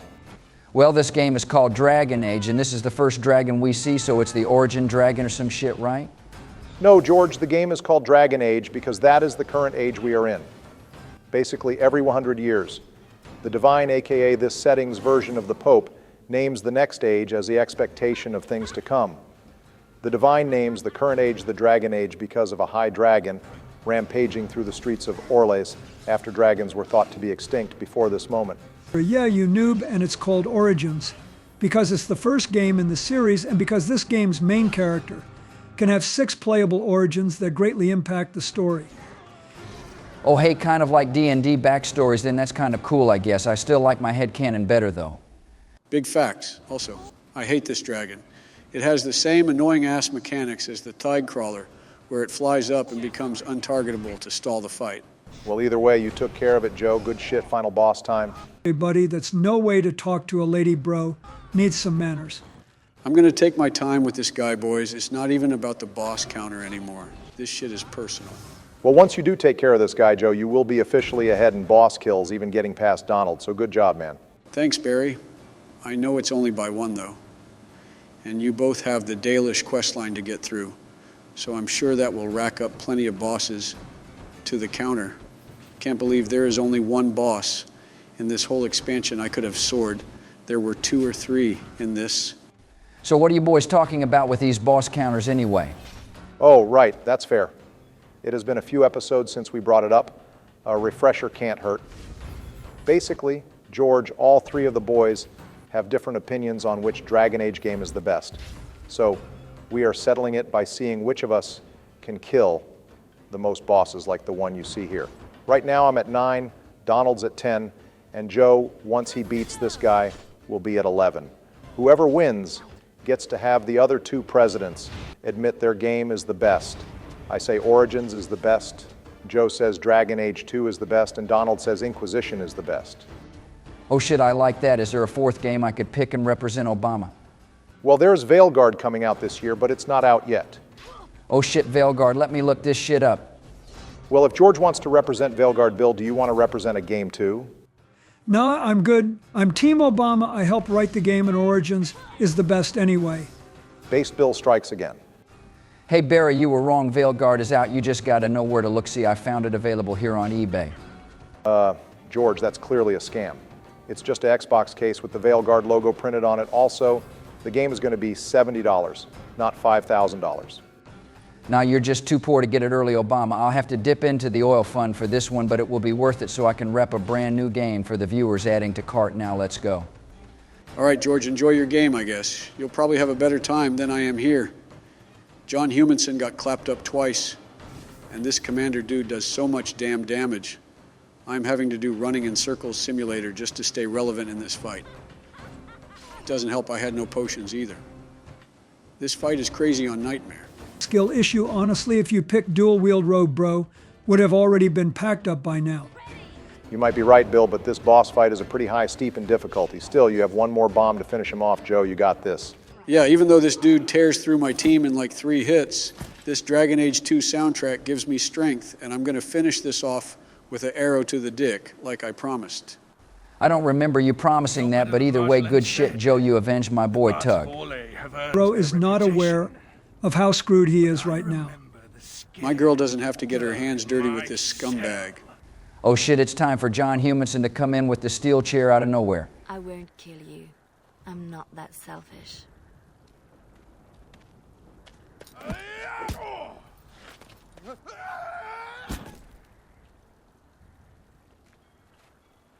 I love how casual he is with that. That's tough, can't lie. And we will never see him again after this. So like this is the part where we take her outright. There's no one guarding her and she's unarmed. Let's do this. As much as I want to see some French cat fighting going on here to end out my day, unfortunately, George, we don't get that option. What kind of railroading is it? She betrayed us. We did a whole song about revenge and we're not going to kick her ass here. Unfortunately, yeah, George, she has to survive because we confront her again years later in the base game and have the option to kill her. If we killed her right now, it would screw with the timeline. Though I agree, that is kind of railroady. You two just aren't aware of the bigger picture. She doesn't want to kill her because of what Marjolaine says here. She says that they are the same. And if she didn't betray her first, Liliana would have done the same to her. Liliana knows. That's not true. But the only way to prove she is different from Marjolaine is to walk away and let her go. Start a new life where she is a better person than she once was. That's actually really profound, Joe. Good shit.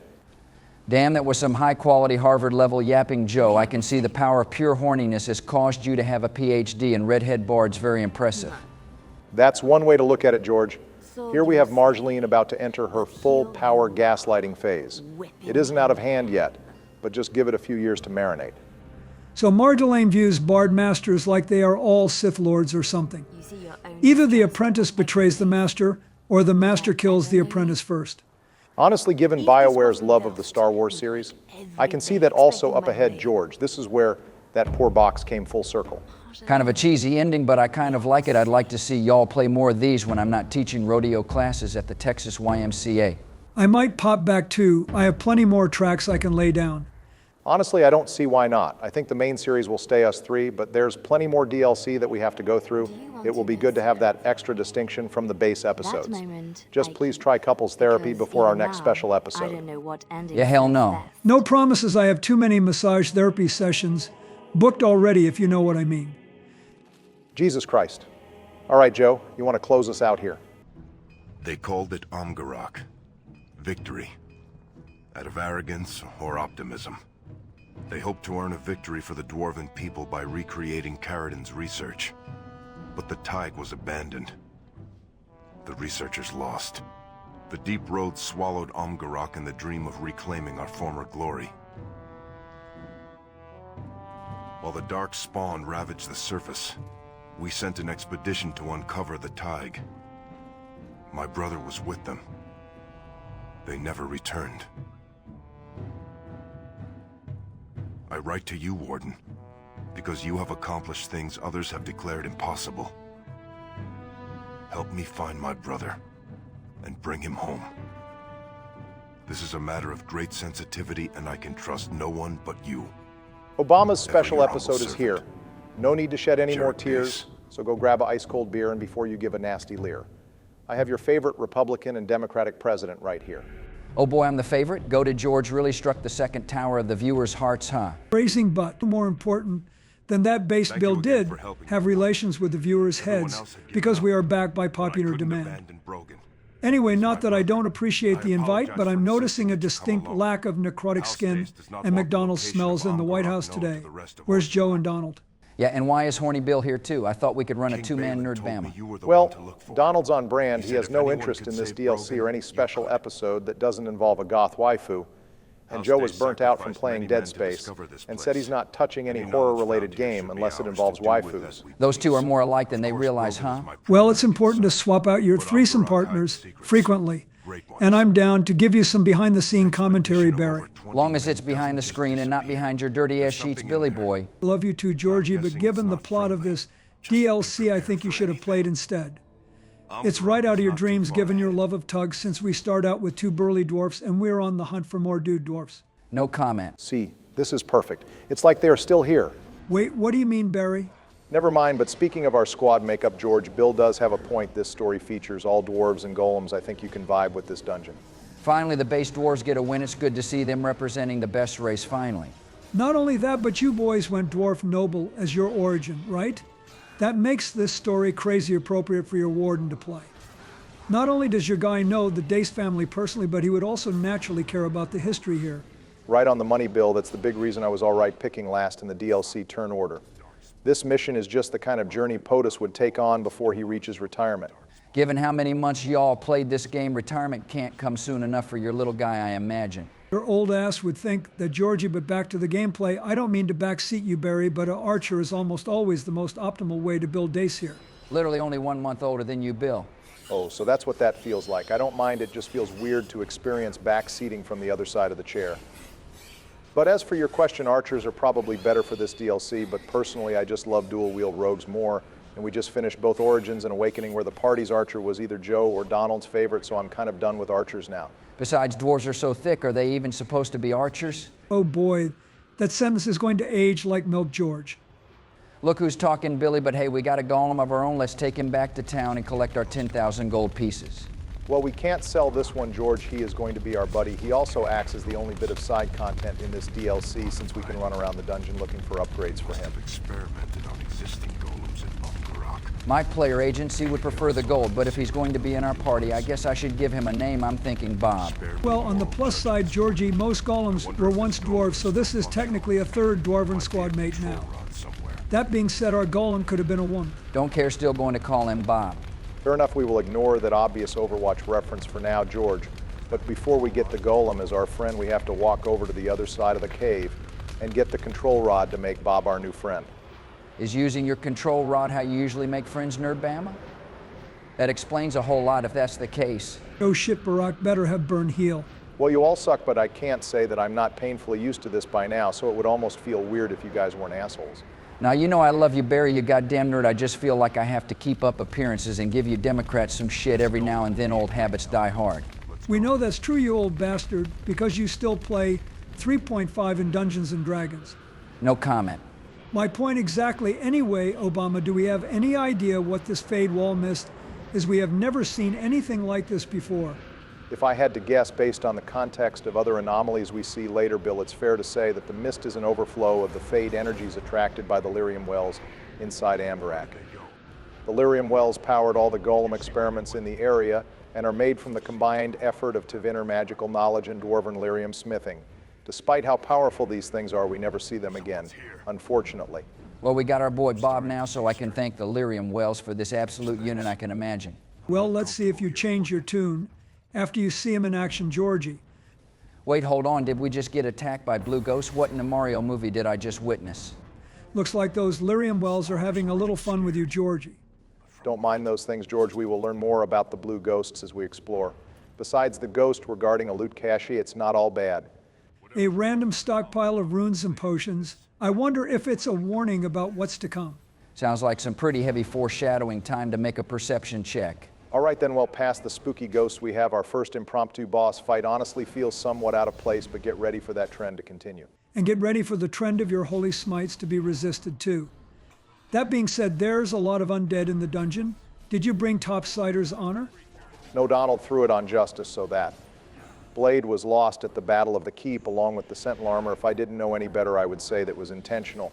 But I doubt he planned that far ahead, unfortunately. We're a bit lacking in runes at the moment. All the ones we have are Silverite, which are now pointless since we finished fighting all the Darkspawn in Awakening.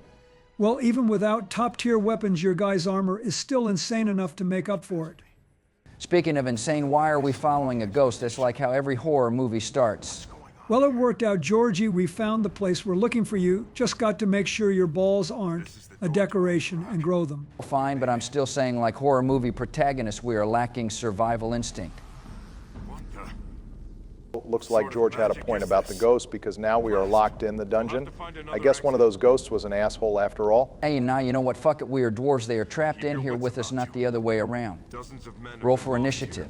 That's what I like to hear, Georgie. This is what was missing in y'all's Halloween special, boys. Love the confidence, but every fight from here to the final boss is going to make or break the run because this dungeon goes hard. You can thank a person known on Xbox as Sniper Guy X Feet Love for that one. Some of the game designers were playing Halo 3 and got called out by Sniper God that Origins was for basic casuals. They spent the next 3 months after that match making this dungeon to torture everyone. It was a full Scorched Earth level design. Damn game designers really don't play with difficulty. Bill, did that really happen? Yes, it was either Xbox trash talk or we wanted to punish whoever designed Darkspawn Chronicles. It was one of the two. Presidents try not to complain about Darkspawn Chronicles Challenge impossible. Trust me, Georgie, that DLC is more of a punishment than anything the justice system could create. Well, speaking of punishment, the first fight after you said that nearly took everyone out. Come on now, Pro-Bama, we got to stand on business for Tug. Dying to the first fight in the dungeon is not it. Not going to lie, George. If you're trying to get me giddy, calling me Pro-Bama is an easy way to do it. That being said, no worries. I remember most of the hard fights in this DLC, and I have a few tactics in mind. Heavy pause. Given how POTUS is built like a goddamn space marine, you might not even have to try that hard but go off, Queen. Looks like we found our target, boys. He's blue. If he was green, he would die. I always thought it was I peed on a dime. If you thought it was that, Bill, I have a spare hearing aid that Joe isn't using, I don't want you mishearing the story of Amgarrak, after all. Only thing I need to hear better is my sneaky link phone ringing, if you know what I mean, boys. Hey, you horny bastards, you realize we're putting this out on YouTube, right? Oh shit, I mean, all I need to hear is my loving wife. When she tells me to take the garbage out for the 15th goddamn time, I would never do anything immoral, boys. All right then, Bill, well, since he only speaks the color of blue, we need to find a way to be blue ourselves in order to talk to him. That sounds like the plot to a Mario game, but I'm invested now, so let's do it. This guy seems like a good older brother I can relate. I would gladly turn blue for any of my siblings except Jia because he knows what he did. All right, that was incredibly wholesome until the end there, George, but no worries, we are going to get Brogan out of there. Their brotherly bond had to be strong. I mean, why else would Bro be in his goddamn name? I swear, though, this DLC is largely carried by the fact that Varric's voice actor, Brian Bloom, voices Jarek. Hold the yap a moment. Who is Varric? He's a dwarf companion with an automatic crossbow, George. Based, I like him already. You and the rest of the Dragon Age community, Georgie. It's also ironic that Varric voices this guy, considering the fact that Varric's family, on the surface, helped to fund this entire expedition.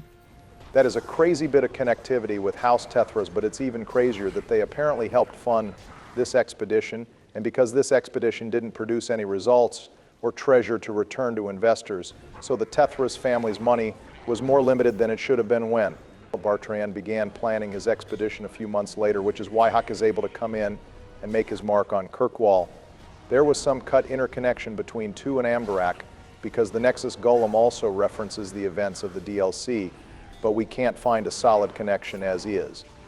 Yeah, I got like none of that, but it sounds like really important world building, so I'm here for it, boys. It is, but unfortunately it was all told behind the scenes in codexes. Instead of presented to our face the last 2 DLC missions, here actually build up a lot of building blocks for Dragon Age 2, which is why it's kind of a massive L. They were playing Veilguard before Dragon Age 2, being honest. Damn, I guess there is a reason they call you Based Bill after all. I see your point, Bill. Me and the boys just really want to play Veilguard, and if we are going to be playing it anyway, we might as well make content with it and kill two birds with one stone.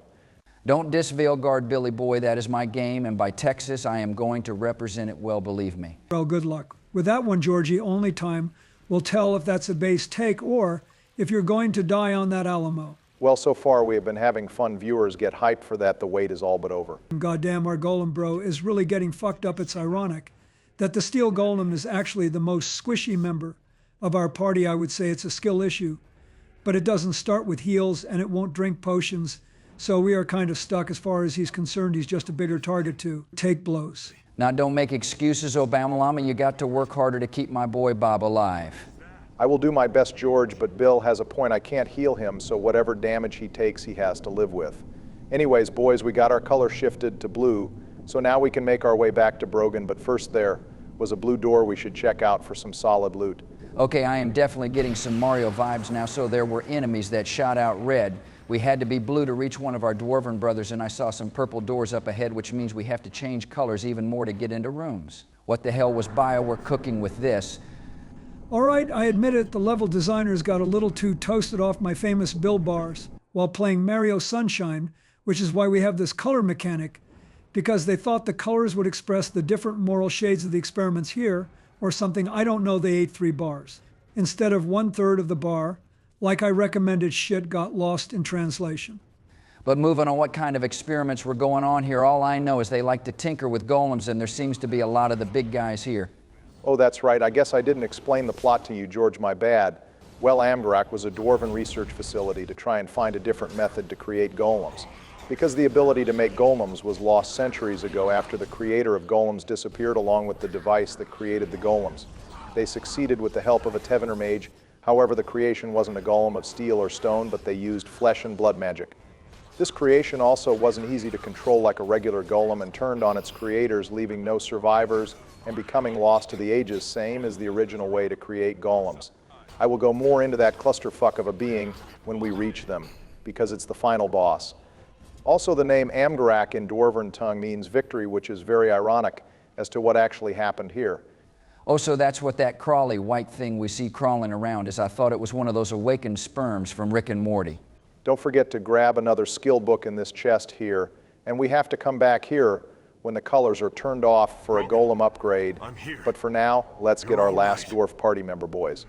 Oh, goddamn, this is the highest concentration of the base dwarfs I have ever seen since The Lord of the Rings. Let's go, boys. What? Looks like this last guy is barely coming down after a high as well. Bro is having the worst trip of his life. If this was Mass Effect, we would probably have to put this guy down for being indoctrinated, but as it stands, Bro is just scared because he saw his entire squad get harvested in the traditional sense. Harvested like some damn farm tools? No, George. Oh shit, that's not good. Please find Darien. I know Darien Olmec. He's a scholar who led the expedition. Brogan, listen. Is Darien Olmec still alive? Yes. No. You're going to use the ability reset on this dude, right, Barack? Considering he is built like a worse POTUS. Yep, that's the plan, Bill. I'm going to turn him into a two-hander warrior and give him the Mother's Blade just because it looks cool as hell. It will be nice to build a two-hander without someone going on a rant about how two-handers in Origins are the worst thing to ever happen to gamers in the last decade. But with that, we will cut back in a moment, viewers. Let's go. Okay, you have a point, Obama. That sword with the 2 points is almost as cool as a curved sword. Also looks like we have another boss battle in front of us. This color realms are goddamn chaotic. We just had a fight in this area 5 minutes ago, and now we are having another boss battle. That was more Sith lightning than I was expecting. Well, the dungeon map is surprisingly small. They have to pad out the run time somehow, George. The map being small wouldn't even be a problem if this map wasn't ripped straight from Cal Hyrule in Awakening. Wait, Cal Hyrule, why does that name sound familiar? It's on the tip of my tongue. I'm sure having something at the tip of your tongue is a familiar feeling, Georgie. Now stand up and say that to my face, Billy boy. If you insist, I will come right to your face, Georgie. Okay, ladies, calm down, but to answer your question, George, Cal Hyrule was where you joined our session last, where we fought the lava golem and saw more tentacles. Oh shit, the hentai haven, that's right. This better not be some kind of trap to show me your sick fetish, Obama, otherwise I'm going to break out the wild hog cooker. That's Texan for my .308 caliber rifle for the unaffiliated. No, George, we promise this is not a trap, but if you don't mind, I might have to lock in here for a moment. Well, thank God there's not any tentacle scenes in Veilguard, right? Yeah, there's no tentacles here, but Barack over here is getting double-teamed the old-fashioned way. All the same, I think this might be the end of the death-free run, being honest. All right, Bill, there's a lot of things I allow to slide, but let me be clear, I am finishing this run deathless. Origins is my game, no substitutions. POTUS is still damn near immortal. If I get into a tight spot, I can still use Carapace and become immune for 15 seconds. I did misplay this hard, as you can obviously see. I got a little too comfortable in my immortality. I should have focused on all the arcane horrors instead of the Revenant, since the 5 damn mages wiped out the rest of my squad. POTUS is basically immune to magic though, so I will just take them out now, and this will be easy goddamn money. Goddamn, the dwarves stay winning even in the torture chamber that is DLC. Looks like you were right, Bill. The arcane horror in this DLC are basically immune to Holy Smite. I'm always right, Obama. But while we watch this slapfest go on, is there something we can do in the meanwhile? Or should me and George just pop cold ones like we are fishing? Well, actually, we hit a record in Super Thanks last episode with 3 whole Super Thanks, and we have 3 presidents here. Can you boys handle the first 2 shout-outs while I finish this fight out? I know we normally ask a comment question before the feature, but we handle the special episodes a little differently. So for a comment question, viewers, what was your most difficult boss fight in the Dragon Age series? All right, glad we can stay regular. It makes my DM brain happy. Well, first super thanks we have here is from Miss Funky Space. She donated us $5 to thank us for the crazy ride this series has been, and she's excited to watch us play the DLC, so I hope you're enjoying this special episode, Funky Space. I don't know what a Morrigan mirror is, but it sounds like something that would turn Donald on, so hopefully you can see it soon. Oh, I'm sure that gets Donald going more than me when I meet a new White House secretary. But next up, we have a big $10 from Gaming Mythology, who says they're a relatively new viewer who is excited about Veilguard and U3's Veilguard series. From what I understand, our editor is working on the first episode as you're watching this, so look forward to the first episode next week, Mythology. Thank you for the 3-pointer assist, boys. Now that the battle's over, I can cover this last one. Big shout-outs to the $10 from Troy Boy, who donated $10 and earned the pinned comment for this episode, as we will always pin the first super thanks we get, regardless of the amount, just to be fair to the quick draws among you. He says he loves binge watching this series at work, which is base, but don't get in trouble on our account, man, so stay slick. Even if you're just listening to this series as background noise, we greatly appreciate it. And a like and a comment when you get a chance is all we ask, but going the extra mile.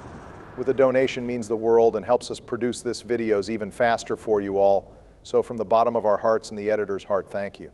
Also a big shout out to George Gale, who donated $10 to our editor's first Veilguard stream. Even if it wasn't me and the boys playing supporting our editor in his side streams was a dream come true, so thank you, George. All right, now that we have thoroughly praised our donators and their confirmed massive schlongs, we should get back to the video. Looks like we went from blue world to purple world, and we are not crossing the bridge, so I can already smell what's about to happen. Well, I assume Barry is going on another side quest to upgrade our dude Bob. Considering he dies almost every fight, he could certainly use it. Well, he is, but let me display a meme along with a small musical melody about what's about to happen. But don't be greedy, set it out. It's time to try some more. So find a friend, play the game. That's what a gangbang's for. We're having a gangbang, we're having a ball. We're having a gangbang against the wall. We're learning to join us, it's part of the fun.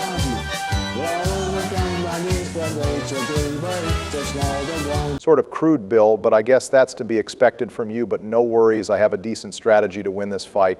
And like I said before, POTUS is just built different, so I'm sure we will be fine. Oh shit, that is a lot of big dudes coming at you all at once. Nah, don't worry, our dwarfs can take on all those guys at once. Phrasing, please. Oh wait, did you guys mean in like a fight? Mega pause, what the hell, Bill? Okay, that's the last gangbang joke I'm going to allow on this episode, Bill. Let's shelf the rest of those so I can focus here. So my main plan is to pull everyone back into the other room and have the golems file in 1 or 2 at a time. Since they are so massive, they can't all fit. That way, we just have to handle them 2 at a time, which is imperative because of how much crowd control each of these guys have.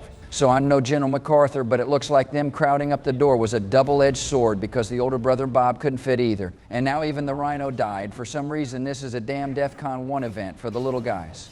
Yeah, I really needed Jarek to make it into the room too. That's a lot of missing damage now. As for the Rhino George, he was Jarek's ranger summon, so he died when Jarek did. It's not all Joe ever yet. I still have POTUS and Brogan. They should be tanky enough to survive and take care of the threats. My door plan is still working as intended. Well, your door plan worked Barry there, staying clumped together, but you still have 3 more boss golems to go, and the more of them you kill, the less clumped up that door is going to become. So this is going to be a slower burn than what I get when I visit a corner street at 2 a.m. It always comes back to going with you. All right, that innuendo is more acceptable than the topic of gang banging, so I will take it. Elephant in the room here, boys, I could have played this way more optimally. I could have, for example, left everyone else in the party in the other room and sent POTUS in the room alone to tank the golems. I also could have kept running even further around the map. The golems would all eventually get stuck on one doorway or another. And you can easily split the golems and take them out perfectly one at a time, not still clustered like they are here. You can also use a beautiful bombing strategy where you get them all clumped in a doorway, like this build about 100 bombs, and have everyone in the party learn poison making so they cluster bomb all of the golems who are more weak to magic damage than physical damage. This bombing works even better if your warden is a mage who can use storm spells. You could also have avoided the fight entirely if you just played with the rune switches enough while you loot the chests. Yeah, but that's boring content for the viewers, plus this might seem a little petty, but I want to get as many boss counters as I can before this series ends, and 4 more bosses is too good to pass up. Wait, hold on, there's that term boss counter again. I remember you guys have brought that up in the last special episode. What was the competition about? All I remember is I'm representing Veilguard. I guess it will be a good refresher. We are in the last hour of the series. Donald and Joe have been tracking all our bosses killed during our entire Origins and Awakening playthrough, and we each had 1 DLC, which we did as a special episode. The goal of the boss competition is all 3 of us have a different opinion on the best Dragon Age game. My vote is for Origins. Joe's is Dragon Age 2, and Donald is fighting for Inquisition. So when the victor is declared next episode, the other 2 presidents have to admit live to our viewers that the winner's Dragon Age is the definitive best in the series, no takebacks. I am also on Barak's side with Origins being the best, but he wouldn't let me donate the 1 boss battle I won in episode 22. But besides, what's the score up to now, Barak? So Donald is in 3rd place right now with 25 bosses killed. Joe has 28 bosses killed, but his time in Origins has come to a close last episode. And finally, with these 4 golems killed, I now have 32 bosses killed, and I still have about 3 more bosses left. Holy shit, I just realized 7 of those bosses were in this episode alone. This DLC really pushed you ahead in the competition, huh? But Donald still has 1 more episode coming up. Does he have a chance to catch up? Well, if Donald was here, I would clam up right now, but since he's not here and he doesn't watch the episodes he's not a part of, I can finally admit that he has cooked. The competition was over the second Joe and Donald ignored Amgarrak in favor of their waifu DLC. Witch Hunt only has about 3 bosses, if I remember correctly, so Donald will likely be tied with Joe for 2nd place. I do have a favor to ask you too, though. I ask that you keep it quiet until the end of Witch Hunt, how many bosses I actually killed. I don't want Donald to crash out the entire episode. It would be lousy content. Hey, you know I got you, Barak. If anyone asks, I will say I did not witness Barak kill 10 bosses in 1 episode. I am a dungeon master by trade. If there's one thing I know is to keep things hidden from the players for the content and drama. I got you, Big B. Obama. Thank you, boys, and despite me drinking more health potions than my beloved Irish brethren on St. Paddy's Day, looks like I scored a massive ass-clenching W. The reason I fought all these golems in addition to the boss counters is there's another upgrade for your boy Bob. Also, now that we lost our color, we can grab another healing upgrade in the room we cleared out before when we were blue. We're on the last leg of things today, Barak. Do you know how to solve the puzzle here? Oh yeah, I got you. Tell me, George, do you know where it's fun to stay at? Well, it's fun to stay at the YMCA, but what about at Rhymebama? Well, actually, George, it's fun to stay at the YMWC, since that's the combo to make red and reach the final boss. Apparently, I don't know why they didn't do YMCA. The pattern was right there, and it would have been an ounce of joy in this otherwise bleak story. I swear I told them to make the password something fun like YMCA, but I guess it got lost in translation like the phone game, Barak. I think they just wanted to stay on brand for their horror movie theme, but now that we're in the red zone is the last thing we have here, the final boss. I feel like all we have done this entire time is fight bosses. This is a very heavy combat session of Dragon Age. I feel like Joe's special episode had a lot more of a story and was much more well-paced. You are absolutely on the money with that one, Georgie. The story only has a few scenes of dialogue about golems and meeting Jarrek's brother, and everything else lore-wise is told through codex entries and voice journal entries, which is probably why this will be the shortest episode of the President's Play Dragon Age to date.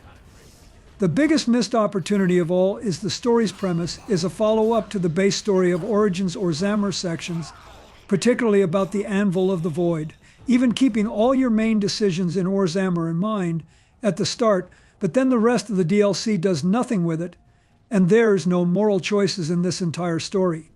Like Bill said, one of the main reasons for this DLC was to create a challenge for fans who thought Origins and Awakening was too easy, and they absolutely succeeded on that front.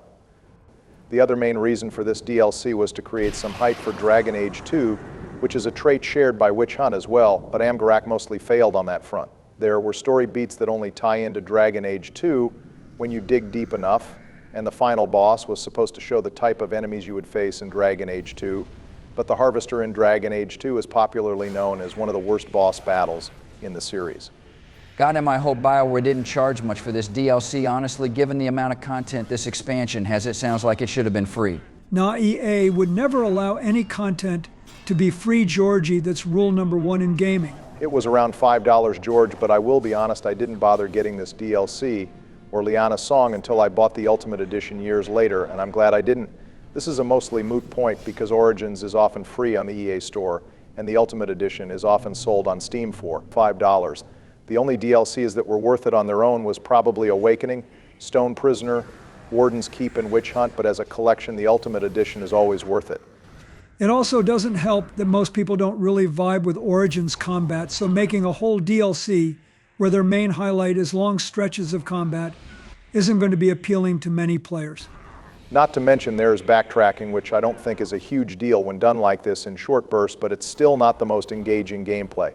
The main reason I am backtracking is mostly my fault, since I am trying to show everyone where each of the golem upgrades are in case they are missing one for the achievement. As underwhelming as the DLC is in terms of gameplay, all 3 of the achievements are still worth getting, since they give the Dace, Amulet, Sash of Forbidden Secrets, and Reaper's Cudgel respectively.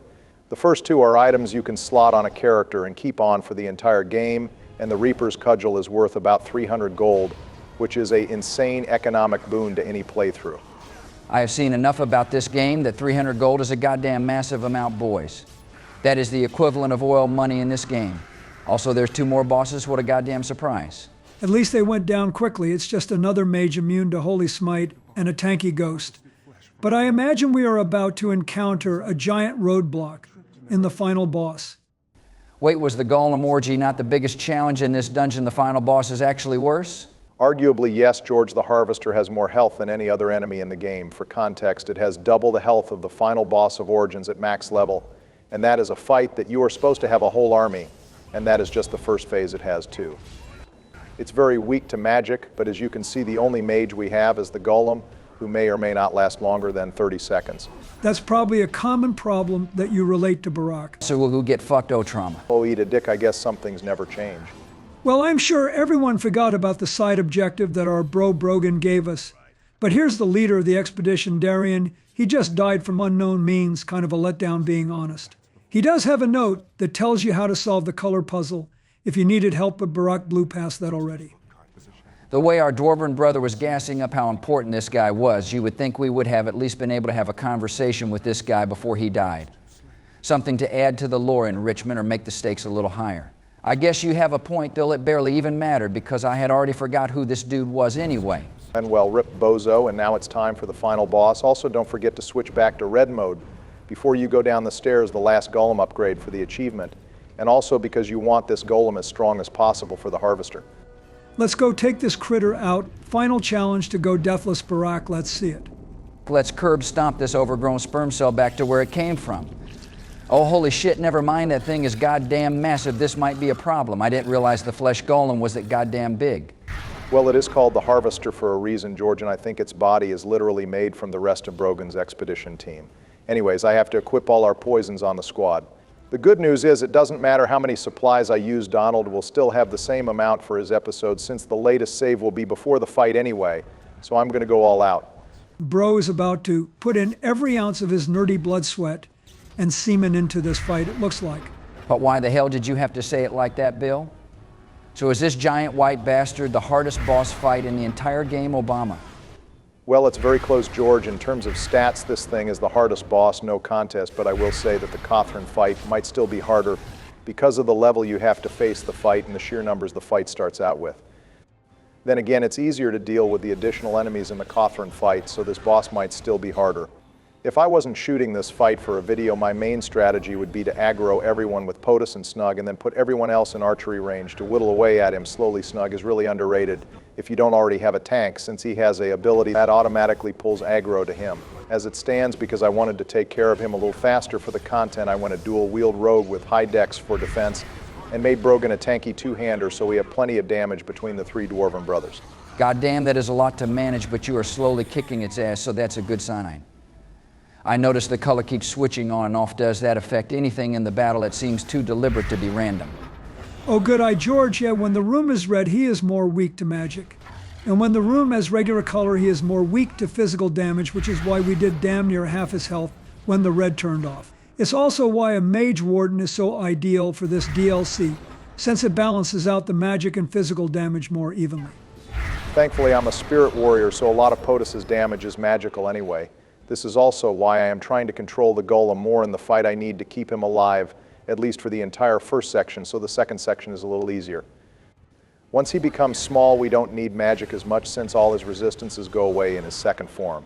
Honestly, this would be a cool boss fight for a high-level D&D party. Making a boss switch between spell immunity and physical immunity would create a lot of teamwork in a well-made party and help every player feel like they were doing something in the fight. That is so important for D&D boss battles. It's always about dice rolls with you, Georgie. Well, honestly, that may have been partially what they were going for, but since we can't build our own party like in the base game, this falls a bit flat. Anyway, the second form is coming up, and the problem with this, despite him being far less tanky, is the fact he moves and jumps all around the map, and he can summon way more adds during this section.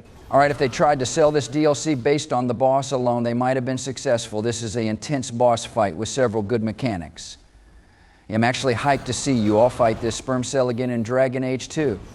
The thing about that, though, George, is the Dragon Age 2 fight is much more underwhelming. Sure, the Harvester is just as tanky, but all the extra adds and mechanics that were in Origins are missing, and you not only get a fully built party of 4, but you get plenty of additional allies to help you out, making the fight almost a shadow of what Origins made. Also, Barak, you know you can disable all the undead by hitting the switch right. Oh shit, you can? I actually had no idea, Bill. I wish I knew that like 2 minutes ago, but I guess that's my skill issues. Yeah, I didn't say shit because I really thought you knew. There are things that Barry didn't know about. Goddamn, that does not bode well for the sperm cell's second stage. Bro's about to go Frieza on us.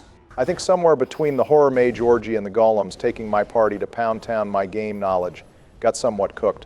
Although no matter how much game knowledge I may have, if I don't chug every health potion available and drink a few rock salves, this fight is actually impossible. Well, I assume when he munches on those corpse pile, that's how he summons the extra enemies. Is there any way to stop him from doing that? No, he is immune to most crowd control. So the most you can do is take advantage of the boss being locked in place. When doing that, and try to take out his relatively low health.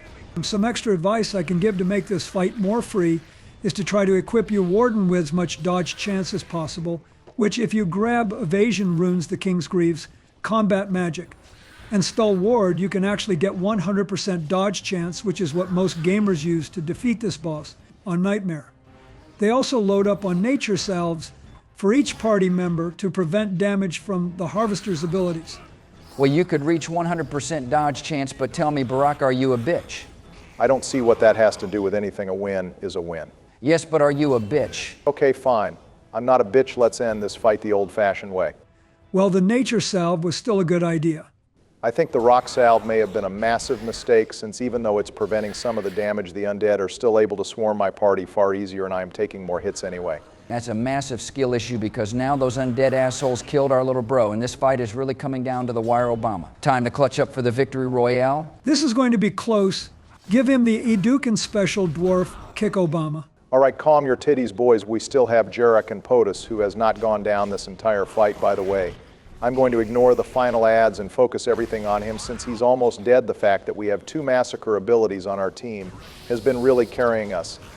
Since he has no defenses, it's time to pull out my final power. Finish this bitch, Barack. You got this. Shit looks like he is going for the classic bombing strategy, unsurprisingly. Never doubt the classics, boys. My man Dworkin has us here for the final hit, and with that, my time in Origins is at the end, and yes, viewers, just like Joe, it was deathless.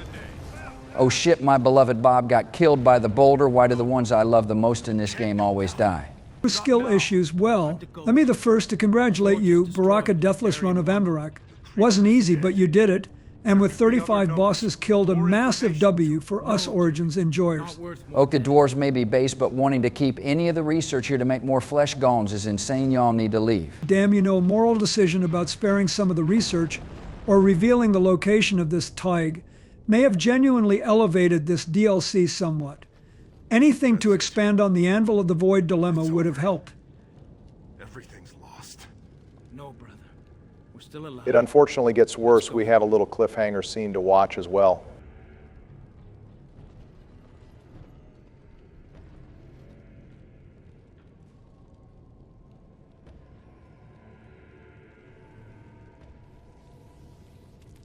How dramatic, but at least the three dwarves made it out. Rest in peace to Bob, though gone but never forgotten.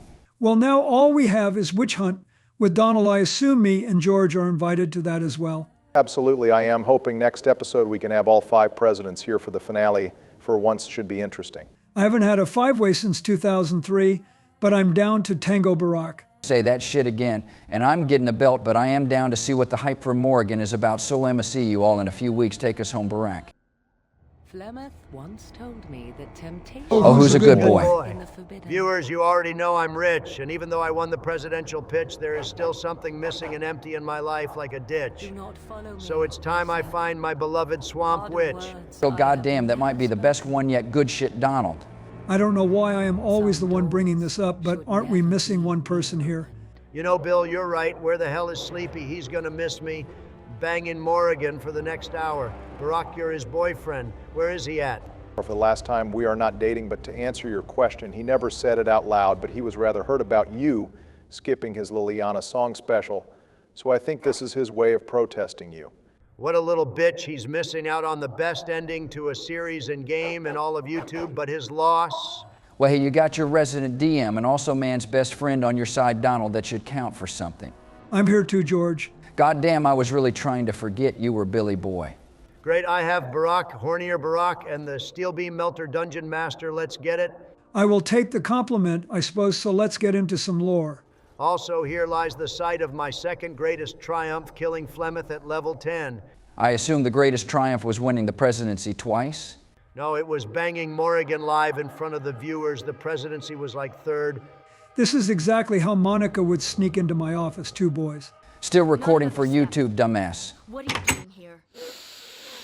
Oh, hold on, boys. Who is this absolutely lovely lady? Oh, hey, Joe, this is Ariane, our Dalish warrior companion for this expansion. Wait, Ariane like Grandy? No, you noob, different spelling, still just as bad, though. That's my man, Bill. Well, it's not like I can trust Donald to treat a lady this fine, right? So I guess I better sit down and make sure she is taken care of. Yeah, whatever, Sleepy. Come sit down in your chair while you still can. I guess it's not like I wanted you here or anything. The Paragon of the Sundur strikes again.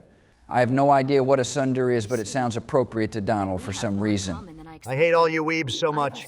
Thanks for the invite, Donald. Glad you cared double D. Also, boys, you made sure to name our Mabari bow.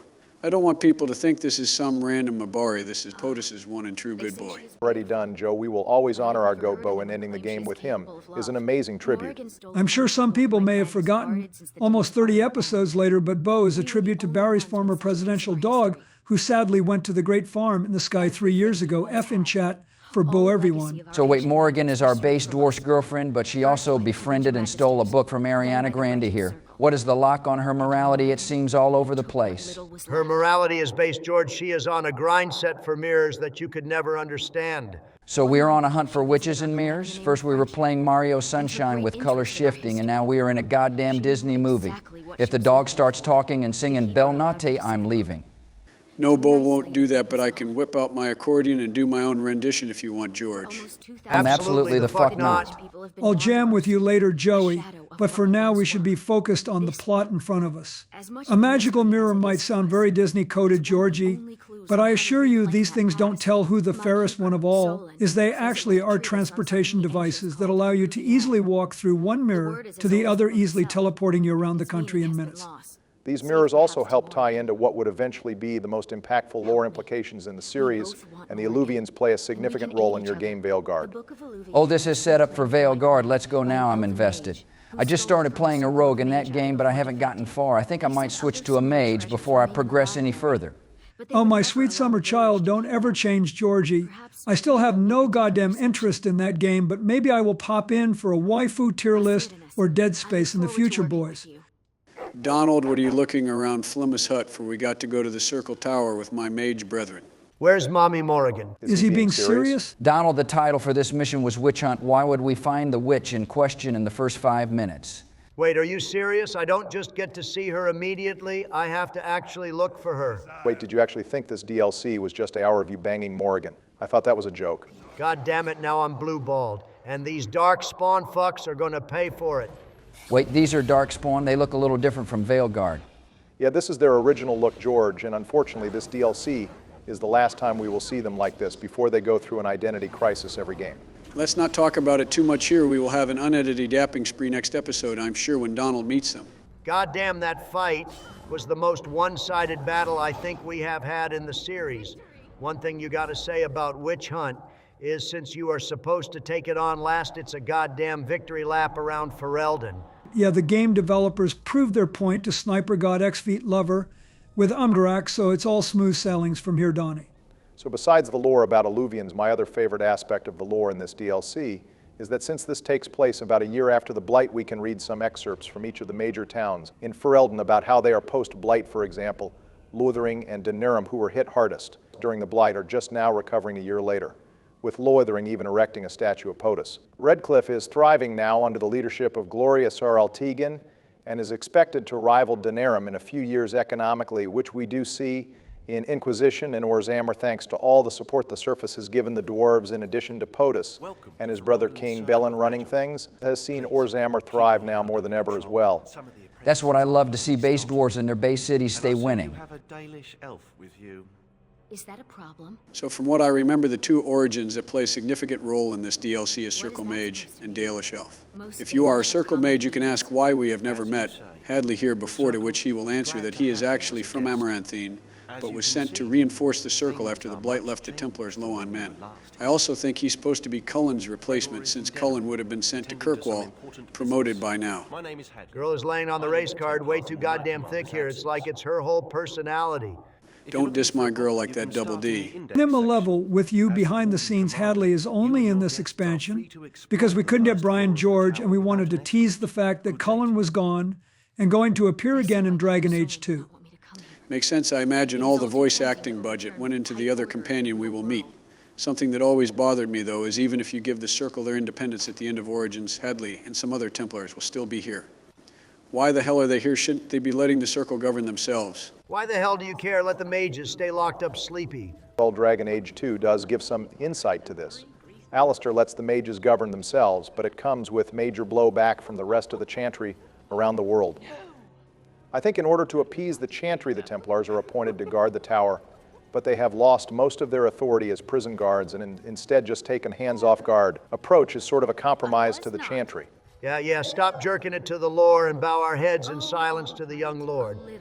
Oh, who is this cool little guy he seems? Shut the fuck up, George, and bow your head in reverence. Or just humor him, George, it's the only way. Praise be the Lord and Savior of enchantment, amen. I am glad our Lord respects the mighty warrior bow as well. One of my favorite moments with Sandal is in Dragon Age 2, where Bodan reveals that Sandal learned to speak Mabari from Bohir, and he can now talk to Hawk's Mabari as well. Speaking of Dragon Age 2, that does bring up a massive plot hole with Sandal. The first act of Kirkwall takes place a year after the Blight. But Witch Hunt also takes place a year after the Blight. And it can take several weeks by ship to reach Kirkwall from Ferelden. So realistically, Sandal shouldn't be here, even though it's nice to see him. Our young lord is so powerful, you really don't think he hasn't unlocked instant transmission? He clearly teleported here to give us his blessing, then zeroed in on Hawk's power level to go and assist him next. Okay, I am confused as hell. Is this due to God, a mage, or a joke character? What the hell is going on? Enchantment. I give up there's some things man wasn't meant to understand. Well, viewers always make sure to check out Sandal's store here. Before progressing, he not only has skill tombs and rare items, but he has unique runes that appear nowhere else in the game, besides crafting like the Momentum rune, which increases weapon attack speed. Crazy how attack speed runes didn't make their way into Dragon Age 2 either, especially since Sandal does have them here. From what I understand, the game developers already were breaking the engine with how fast they attack in 2, so attack speed runes caused too many crashes for 2011 laptops. That's amazing, because you could run the high-definition version of 2 and Origins on the Switch, which has the memory of a toaster, but somehow a PC port is too demanding. Damn, we really came full circle. The joke was from episode 1, back when we hotboxed before playing and talked slow as shit. Wait, you two were high that whole goddamn time. I was nervous as hell preparing note cards for the viewers, and you two got high instead. Guilty as charged for that one, but here's a practice that probably no viewer has ever done in their life, unless they are as old as Joe and George. Using a goddamn library catalog, I'm pretty sure this was a foreign concept, even in 2010. Imagine putting this in a game today. Yes, it is outdated, but that's the point of a fantasy world, Bill, isn't it? Viewers, let us know if you have ever taken a trip to your local library, because that is essentially what POTUS has to do here. You can, of course, go straight to the Elven History section, then the Elven Language Translation section to translate the book and move on, but there's actually more lore shoved into this library about future titles than any other section in the game. This is pretty interesting. As a dungeon master, are all these books in the library readable, or are they just given as short summaries because I know which one I would do? Oh God, here comes the book gooning, and this was supposed to be the sexiest of the 3 specials. It's a canon event. They're all given summaries in the interest of development time, but all the lore here is reflective of the 2 main writers of Witch Hunt, Gator and Hepler. So Gator is, of course, the creator of this world and often kept all the expanded lore knowledge in his own head somehow. Hepler, on the other hand, is much better at fleshing out and refining the little details, since she is credited for the Orzammer section of Dragon Age and most of Dragon Age 2. It's likely Gator gave her a few flashcards for the books here, and Hepler went nuts with them. Some of the highlights here is a book called Hammers and History, talking about the First Inquisition and even describing the symbol that would later be used in the 3rd game, Inquisition. A book about Tevinter soldiers surviving a Vardural attack, which we'll see later. There's also a book about the Qunari philosopher Khoslan, and a book about the Circle Tower in Kirkwall's history, both of which are extremely relevant to Dragon Age 2's main story. Which again is a massive L that you are doing Velgard instead of Dragon Age 2, but hey, Base Bill is just a guest cameo, right? There's also a lot of funny jokes in these books, most notably in the Spirit section. The Spirit Healer book has been drawn on by Anders and references a Templar eating cat by the name of our goat Sir Pounce-a-Lot. There's also some digs at Harry Potter asking why mages would ever use wands instead of staffs, and finally a book called Does It Have Griffins in It?, which references a line your warden can ask in the base game. Wait, so if Hepler wrote about the base dwarven city, does that mean she wrote Amgarrak too?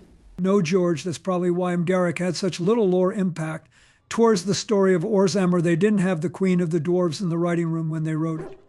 I think if Hepler did help write this, there would have been far more lore fragments we could have picked up. This mage here is the living embodiment of you nerds, and I almost forgot we had to have a damn robe following us around in this expansion. Hey man, leave my man Finn alone. He bags a 10 out of 10 Dalish girl by the end of this expansion, and he is voiced by Sasuke Uchiha. Admittedly though, Bioware really has my man Yuri voicing the most cowardly characters in the game. Both in Mass Effect 2 as Morden's cowardly assistant, and here is a mage with a slight case of mysophobia. Don't you say that shit again, because Yuri also voices our Lord and Savior Sandal, which means Sandal can pull out a Susano anytime he wants. Donald O'Sandel shares a voice actor with him. That means you gotta give Finn some respect too, you know. No, I really don't. He is a mage. And our Lord of Enchantment doesn't need magic to do his divine works. Mages are simply heretical pretenders. So the Imperium sacking Arlathan and taking the Illuvians is the first major plot point here that is insanely relevant to Velgard for those of you keeping track with your bingo card.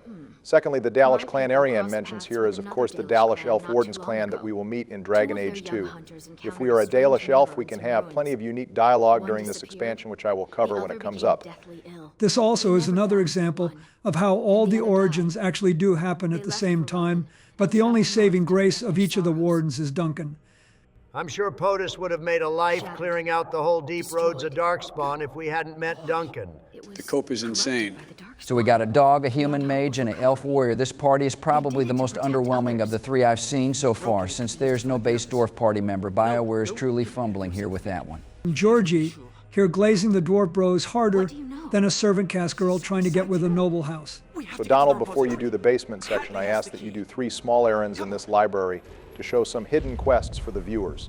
Barack, you're really out here trying to delay me seeing Mommy Morrigan? Why the hell would I care about book hunting? One of the quests gives you a free 8 gold. Ooh, shit, getting your bag up. Say goddamn less, Obama, where am I going?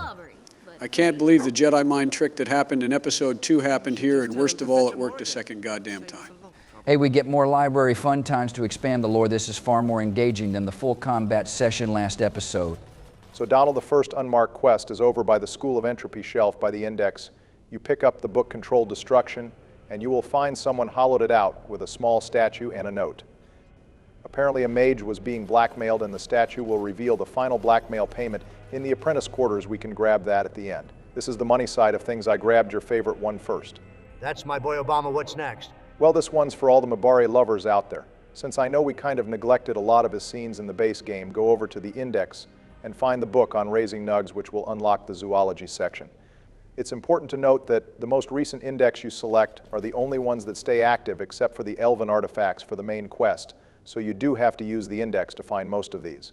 Zoology, huh? Not my preferred search history term, boys, but hey, when in Rome. God damn it, Billy boy, can you not be horny for 5 seconds, you goddamn gooner? Come over here and make me Georgie. Would you two just bang and get it over with already? Anyways, Barack, I'm here. What do I pick? Thank you, Donald. Go ahead and select the book on Mabari, and it will trigger a small scene with Bo. He can tell that we are reading about him and wants the book for himself, which we can give to him seemingly permanently. He's such a good boy. Bo wants to read about himself. That's fucking adorable, Bioware in their bag with a dog companion. All right, I can't lie. That might have made mine and the viewers' day. What's the last errand you want to do, Barack? All right, this one might be a little complicated. You need to go to the index and select Kindling the Flame to unlock the Mage training section. In the Mage training section, read the Hexes book, which will unlock the self-improvement section in the corner here. And from there, you read the book, The Willpower Workout, and you will hear a wind sound effect after reading it. Once you read it, a willpower essence will spawn in the library entrance, just like the one that appears in the Fade section, increasing our willpower by 1 point. That's it. We are almost max level with stats well over 100, and we are here reading books for 1 skill point. Goddamn, the Circle Tower is lame as hell. At least we made Bo happy. Well, I thought it was a nice tip of the hat to mage players, and all of this is like a simpler summoning sciences quest, so that's cool. I actually didn't even know that was here, so good job, Barack. I admit it's underwhelming for this late in the game. But hopefully you inspired one Dragon Age player to replay Witch Hunt for some of these scenes.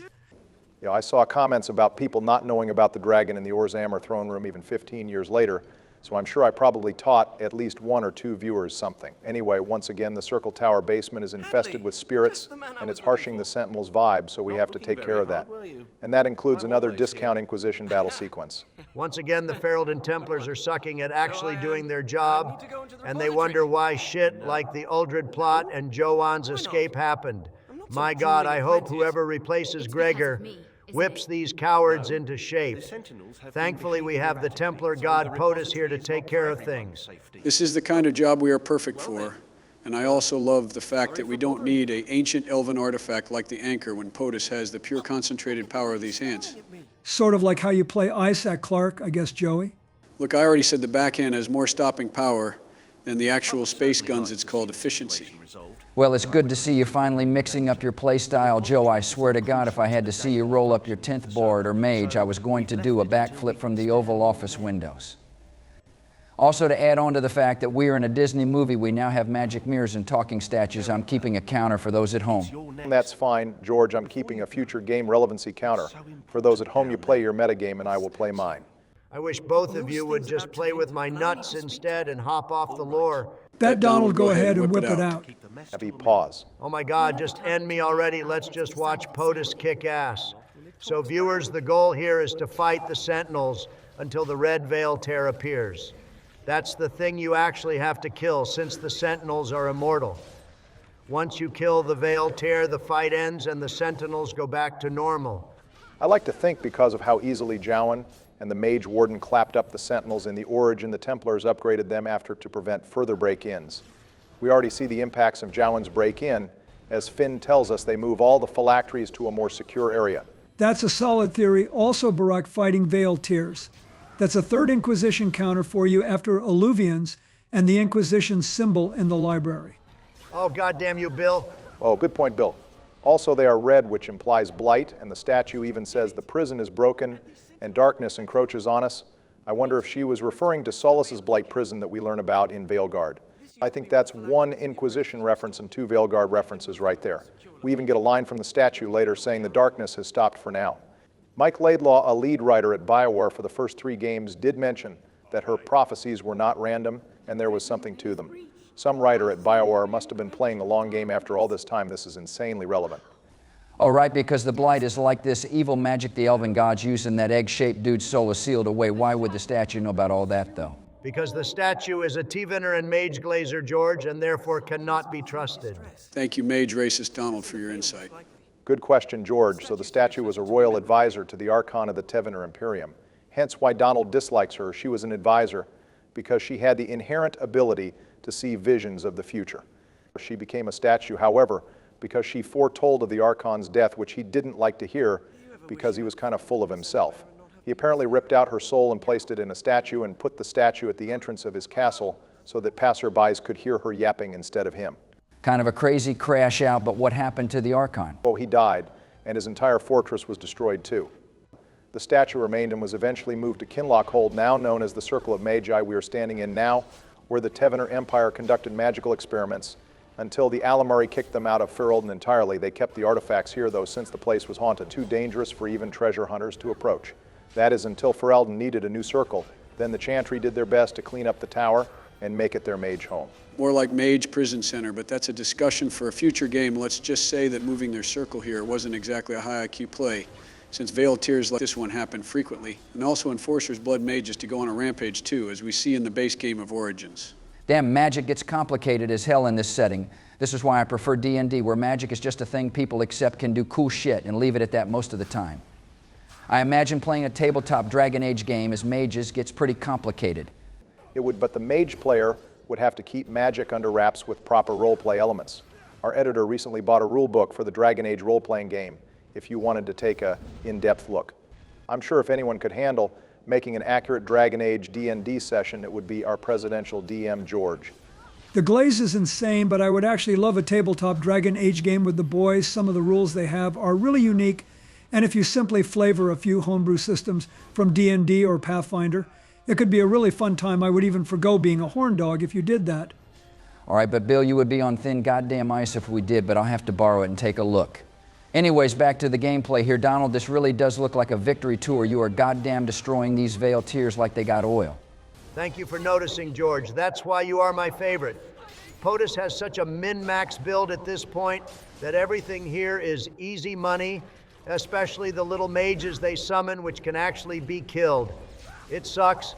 There doesn't appear to be a boss here, but I'm sure the run is still young. I'm bound to push ahead in the boss competition. Oh yeah, Donald, you definitely got this, man. It's anyone's game. Yeah, don't roll insight on that or anything. Let's just cut ahead. I think the viewers get the point of these fights now. Wait, are you two sweating? What the hell is going on? The vibes just shifted a bit when I mentioned the boss competition. Oh well, I just got a sneaky link text, so I'm a bit flustered. I was just left speechless at how base POTUS cleared house in the basement. It was really that impressive. I see. Good point, George. It was really impressive. Well, here's that line you mentioned about the darkness clearing. Do we have any other lore to dispense, Barak? We still have plenty left to do in this DLC. Maybe you want to tell us what the statue's favorite dessert is or something? Oh, Godberry, please tell me my girl Arian likes ice cream. I really need a win here. Hell, even if the statue likes it, I might take a shot her voice is doing something to me. Honestly, same. Okay, for the last time, all of you need to find God. As for lore, we know almost nothing about the history of the statue except what it tells us, but we do know a little bit about our two companions, Ariane and Finn. Ariane is the most skilled hunter in her clan, which is interesting since she uses dual-wield swords instead of like a bow, so I guess she just goes the Skyrim method of outrunning a deer and stabbing them. We know a lot more about Finn himself. His father is a magistrate from Western Hills, and unlike most mages who lose contact with their parents, when they go away to the Circle Tower, Finn keeps in regular contact with his parents, likely because of his father's political connection. So basically, you only get to see your kids again. If you have enough political clout to stand out, sounds perfectly fair. Unless you are in Kirkwall, then your political influence means jack shit, of course. Okay, calm down, you two. We are all presidents. We are the last people to be complaining about unfair treatment due to political clout. All right, that's a good point, Donald, but boys, we left out one companion to talk about, and they have the best character development in the series. In the most base character development in the franchise, our dog from Origins spent the last year after helping us killing the archdemon, getting absolutely freaky with multiple fine Mabari bitches, siring the entire next generation of Mabari for Ferelden. Still would have liked him in Awakening like many others, but I'm glad my boy Bo had a good time. Oh boy, guys, we are going to another tag. That means we have a chance to see more base dwarves. Let's go. Wait, hang on, that line sounded ominous as hell. What did she mean by that? I know it sounded like the statue meant Finn dies at the end here, but no, it's nothing dramatic like that. She just phrased it ominously. She just meant they won't speak again because he won't return to the tower once he leaves with us because he finds a love of adventuring and decides to keep exploring with his new elf girlfriend. Joe, did you just dispense lore on your own? How the hell did you even do that? And who the hell writes this shit? I gave up on that shit, Bill, like 4 months ago. Just let it go. I will say it is pretty crazy. No one in the Circle Tower like the Templars thought to round Finn up when he never came back, especially since they have his phylactery. But given how terrible most of the Ferelden Templars are at their jobs, I can't be too surprised. I mean, it sounds like that he has permission to go. Maybe it's just like those nice European prisons where you can leave and come back whenever you feel like, and it's about making the criminal happy or some shit. George, I think you might have a warped view on how European prisons operate. I apologize to our European viewers. I don't Texas #1, and everyone else needs to get their shit together. So it's weird how you can mention asking Hadley for permission just to be on the right side of the Chantry laws if you want to do it. Then Hadley doesn't even mention it. He just gives you money and tells you to look after Finn. Templars in Ferelden are not based enough. I seriously can't wait for the other game to show some actually competent Templar warriors. At least he helps us get our bag up to flex on our wife shortly. So here is the second interaction that a Dalish Elf Warden gets for Witch Hunt. We need Dalish Elf blood to find the lights of Arlathan, which are needed to form a connection with the crossroads, and find the nearest alluvion that Morrigan is located.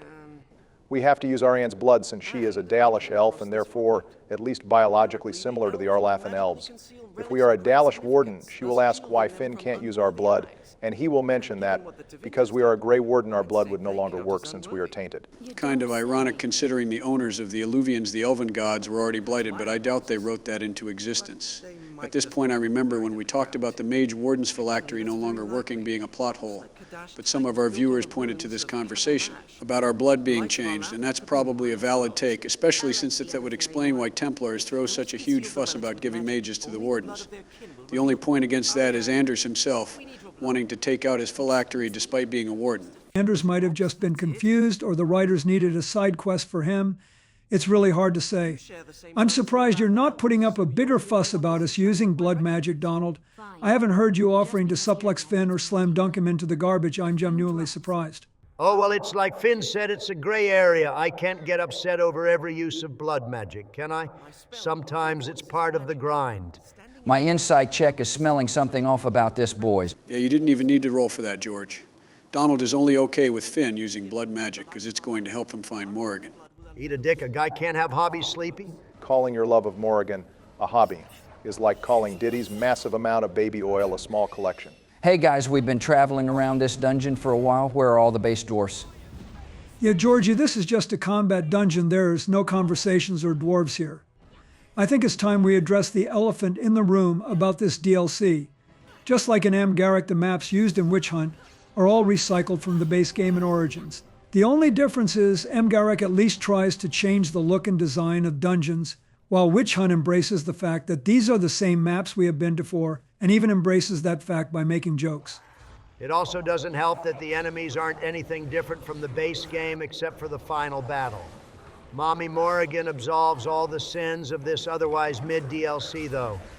Yet if you're a massive Morrigan enjoyer, then this DLC is top tier. It has arguably her best scene and an absolutely peak end to the romance too. However, besides the last 10-minute scene with Morrigan, this DLC doesn't really offer you much, just the same maps you already have fought through. And the only unique interactions the DLC offers is if you are a Circle Mage and a Dalish Elf origin. The only saving grace every Grey Warden gets is the library section, but that's only if you want to interact with the lore in this world. Some people might like the companions more so in this DLC than the other special episodes, since at least they gave them some connection with the party banter and a backstory. I mean, Tug and Dace were cool, but we literally never learn anything about their personalities except through the Codex in one conversation. You take that back about my goat Tug. That's really stretching things, Joe. I mean, the banner's nice, but the only person I'm even invested in is Bo. These two could get taken out by rocks, and I wouldn't bat an eye. Well, not the rocks. I need a moment of silence for my friend Bob gone to soon, Big Buddy. Who the hell is Bob? Am I having another episode again? No, we don't need to go into that. To change the topic here, since Donald is just going to kill some guys for a few minutes, we have comments to feature from Episode 5 in Amgarrak as well, and we even have 3 super thanks to get through as well.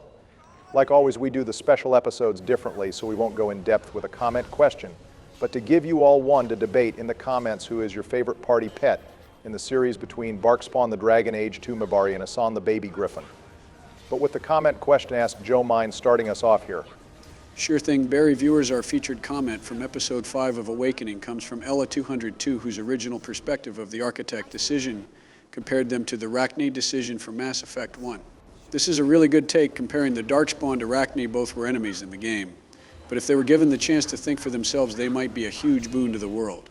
They also said that our rap sheet against the Architect last episode cemented their stance against him, however, so I'm glad we could give you a new perspective, and thanks for your comment, and for giving us a new perspective too. Good shit, Joe. I'll go next. Our featured comment from our Amgarrak special episode comes from Ola Lolan, who gave us 2 answers for their hardest boss fight, making a tie between the Harvester in Amgarrak and the Rock Wraith in Dragon Age 2.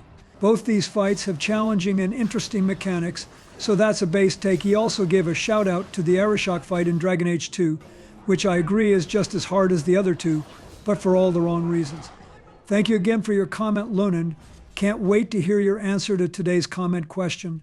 All right, now it's time to praise the elite of the elite with the super thankers. First off, we have another super thanks from Troy Boy. Ironic that these guys shouted you out for your big donation in that episode, and you came right in with another one. Troy has earned the pinned comment twice in a row now, which is insane, so thank you so much for supporting the channel above and beyond. We are truly grateful, and you truly know the art of the deal. Here we have another familiar donation on the boys' first episode of Aelgard with George Gale. Gale, you are truly a backbone viewer of this channel, and may all of your dice rolls be natural 20s. Thank you for supporting the base series of Aelgard from one George to another. Finally, we have a super thanks from Dr. Strauss on our Dead Space special episode. Again, we never expect support like this, but we thank you, and you definitely have the popular vote in the comments, with the Plasma Caster being your favorite. Keep on the lookout. We will definitely be making Joe play more Dead Space in the future. Please don't remind me. I can't believe people actually donated to the Pants Changing Fund. I told you they would, Sleepy, but you really doubted the inventor of the art of the deal anyways, boys. My boss counter is climbing higher and higher after killing all these elf ghosts. So now we just have to do a little ritual on the broken mirror, and Mommy Morrigan will be all mine. Good work making this boss competition competitive. Still, Donald, this is probably the least bloody of episodes I've seen so far.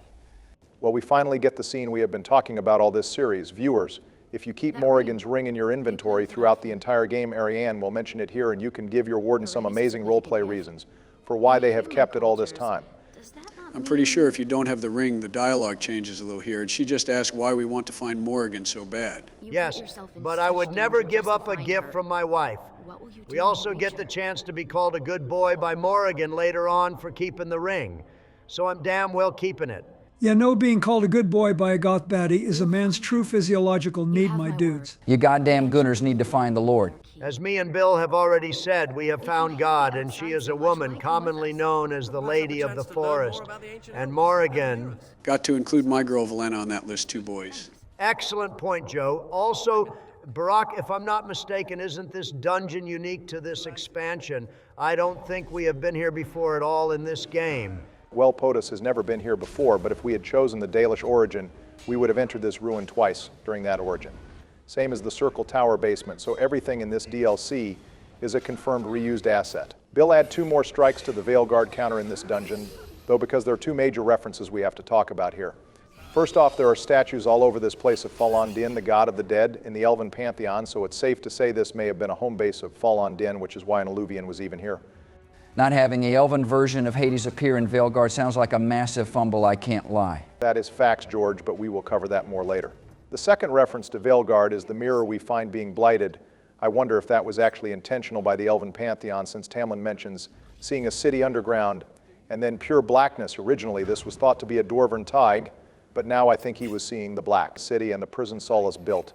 This mirror might have been linked to Arlath originally and was blighted intentionally as an experiment. When Solas sealed Arlathan and the Elven pantheon, the mirror was able to have a partial connection to the Black City enough to blight Tamlin and the Warden when they interacted with it. It clearly wasn't enough for them to escape, but it might have been enough to have partial influence in the world before Duncan smashed it, of course. So smashing the mirror was probably the right call, after all, if the Elven gods were just using it to mess with people and blight them.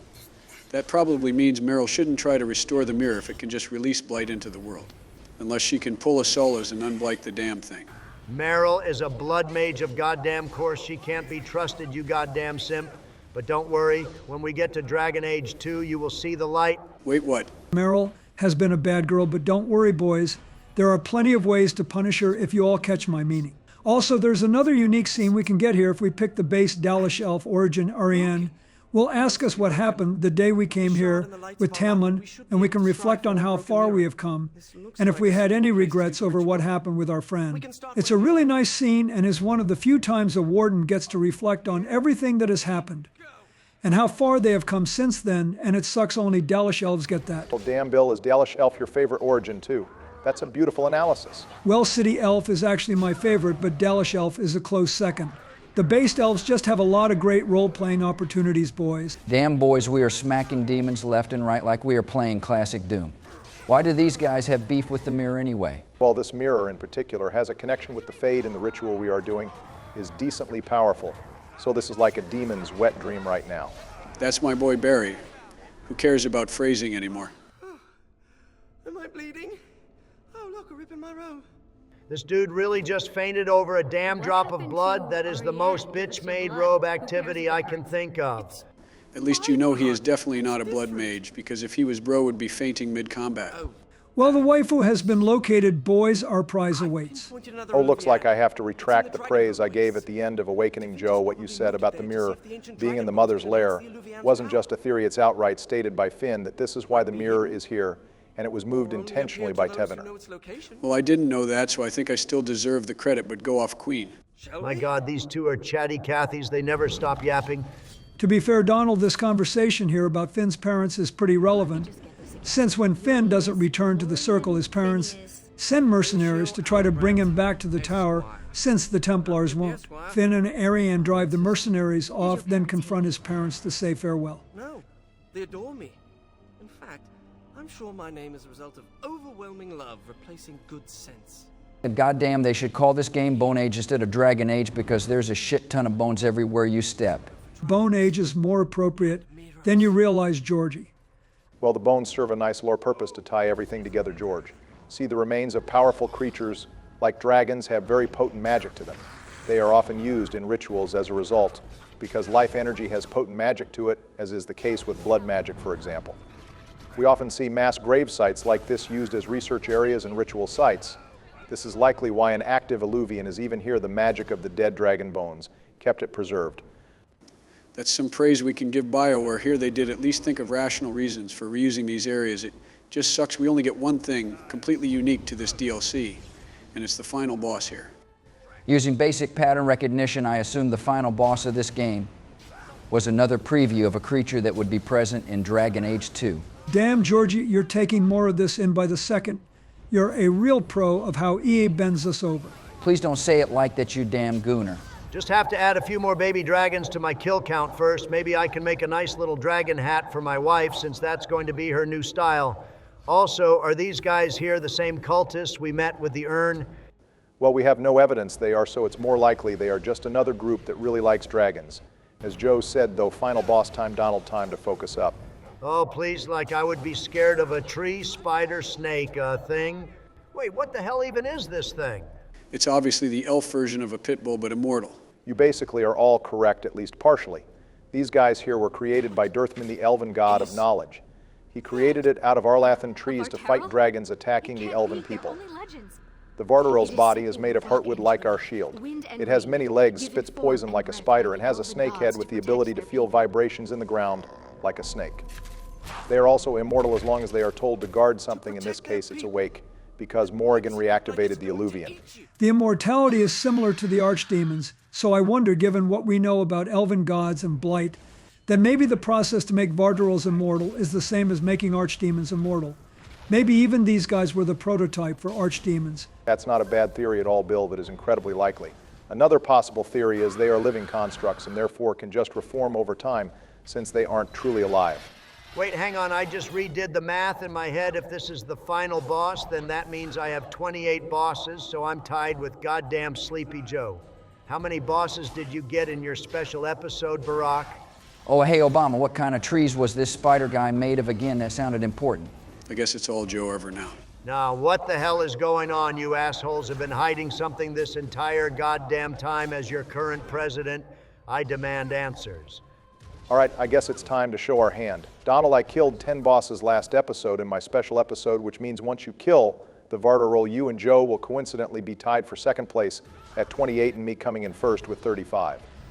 Nah, screw this. I have to go replay the boss battles in Awakening to catch up. This is totally rigged. You knew exactly what DLC to play at the start when we made this competition. I refuse to abide by this. You stole bosses somehow, didn't you? Donald, you can't just say everything is stolen when you lose what is this 2020. Barry outplayed both of us here. We got to accept that.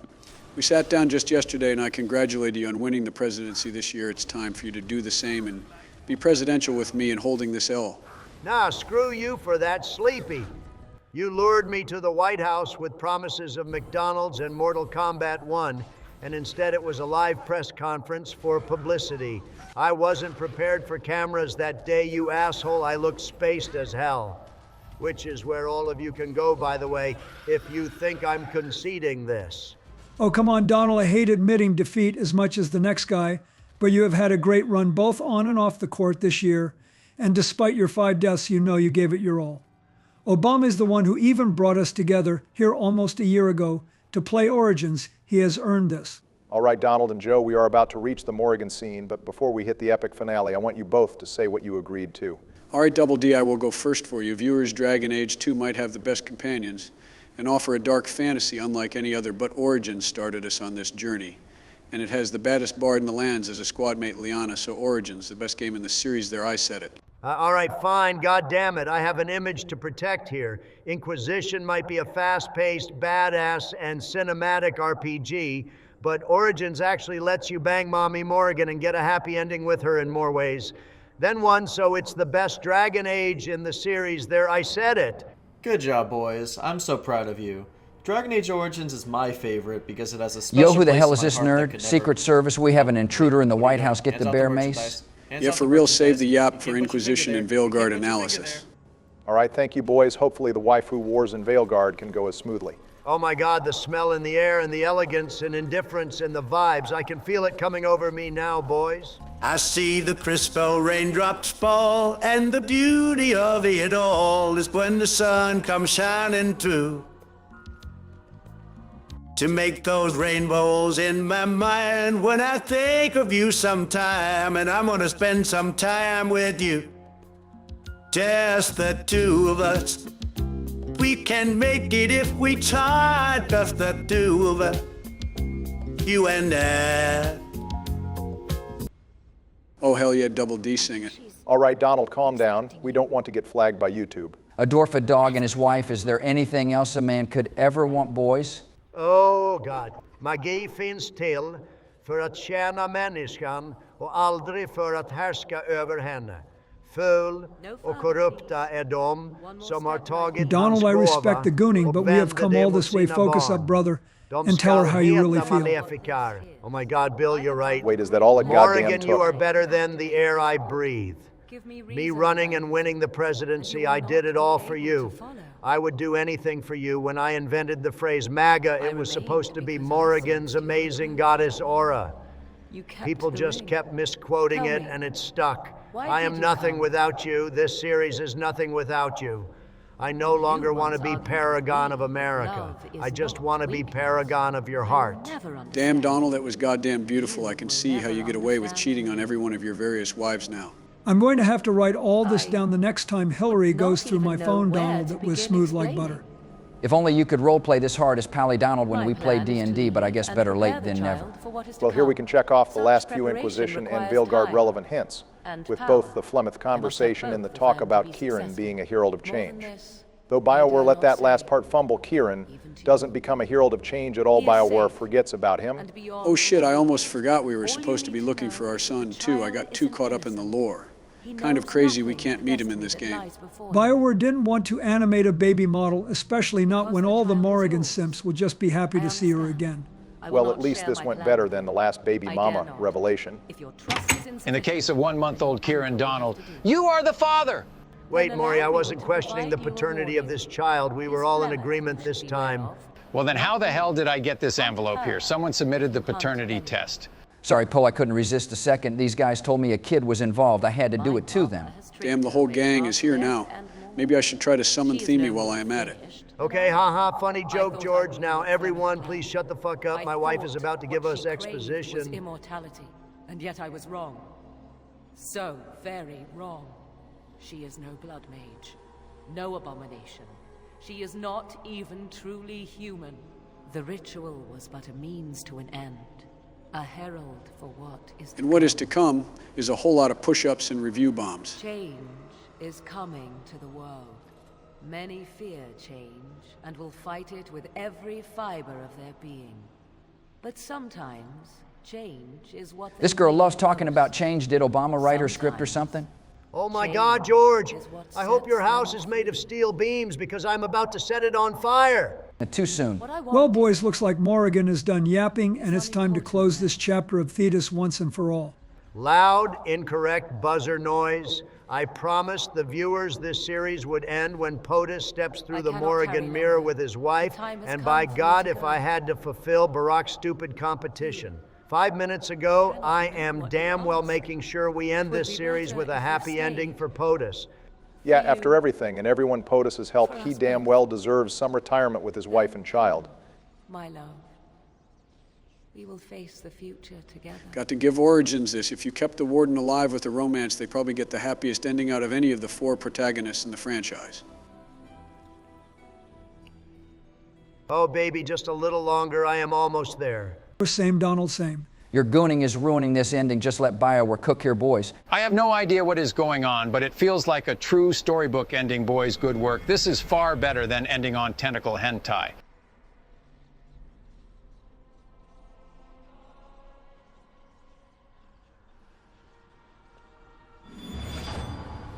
Oh my God, boys, I can't believe I'm about to say this, but Origins might have the best ending in the series.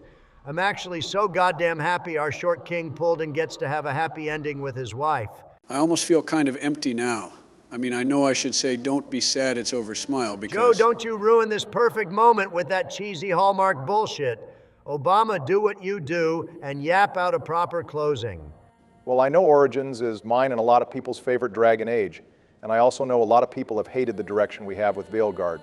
But I think we should all take the line Morrigan said about change to heart going forward.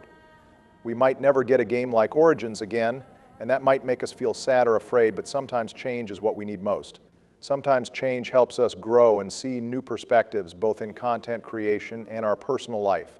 Even if we might prefer how things are now, maybe this change will open us up to something new and truly set us free. I know Veilguard isn't anyone's favorite game. Speak for yourself.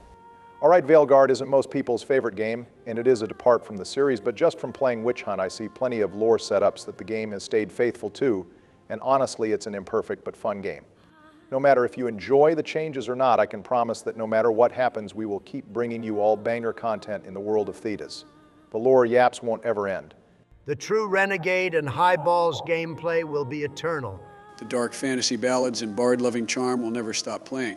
Your presidential dungeon master will still narrate and ask for perception checks. And based Bill's takes will never change. And I will be here too. Well, once again, we are back where we began. Viewers, thank you all for watching our Dragon Age Origins series. Right now, we are playing Veilguard, so the next episode will be viewing my maiden voyage into that game, exploring Arlathan Forest. But don't worry, we still plan on covering the entire Dragon Age series.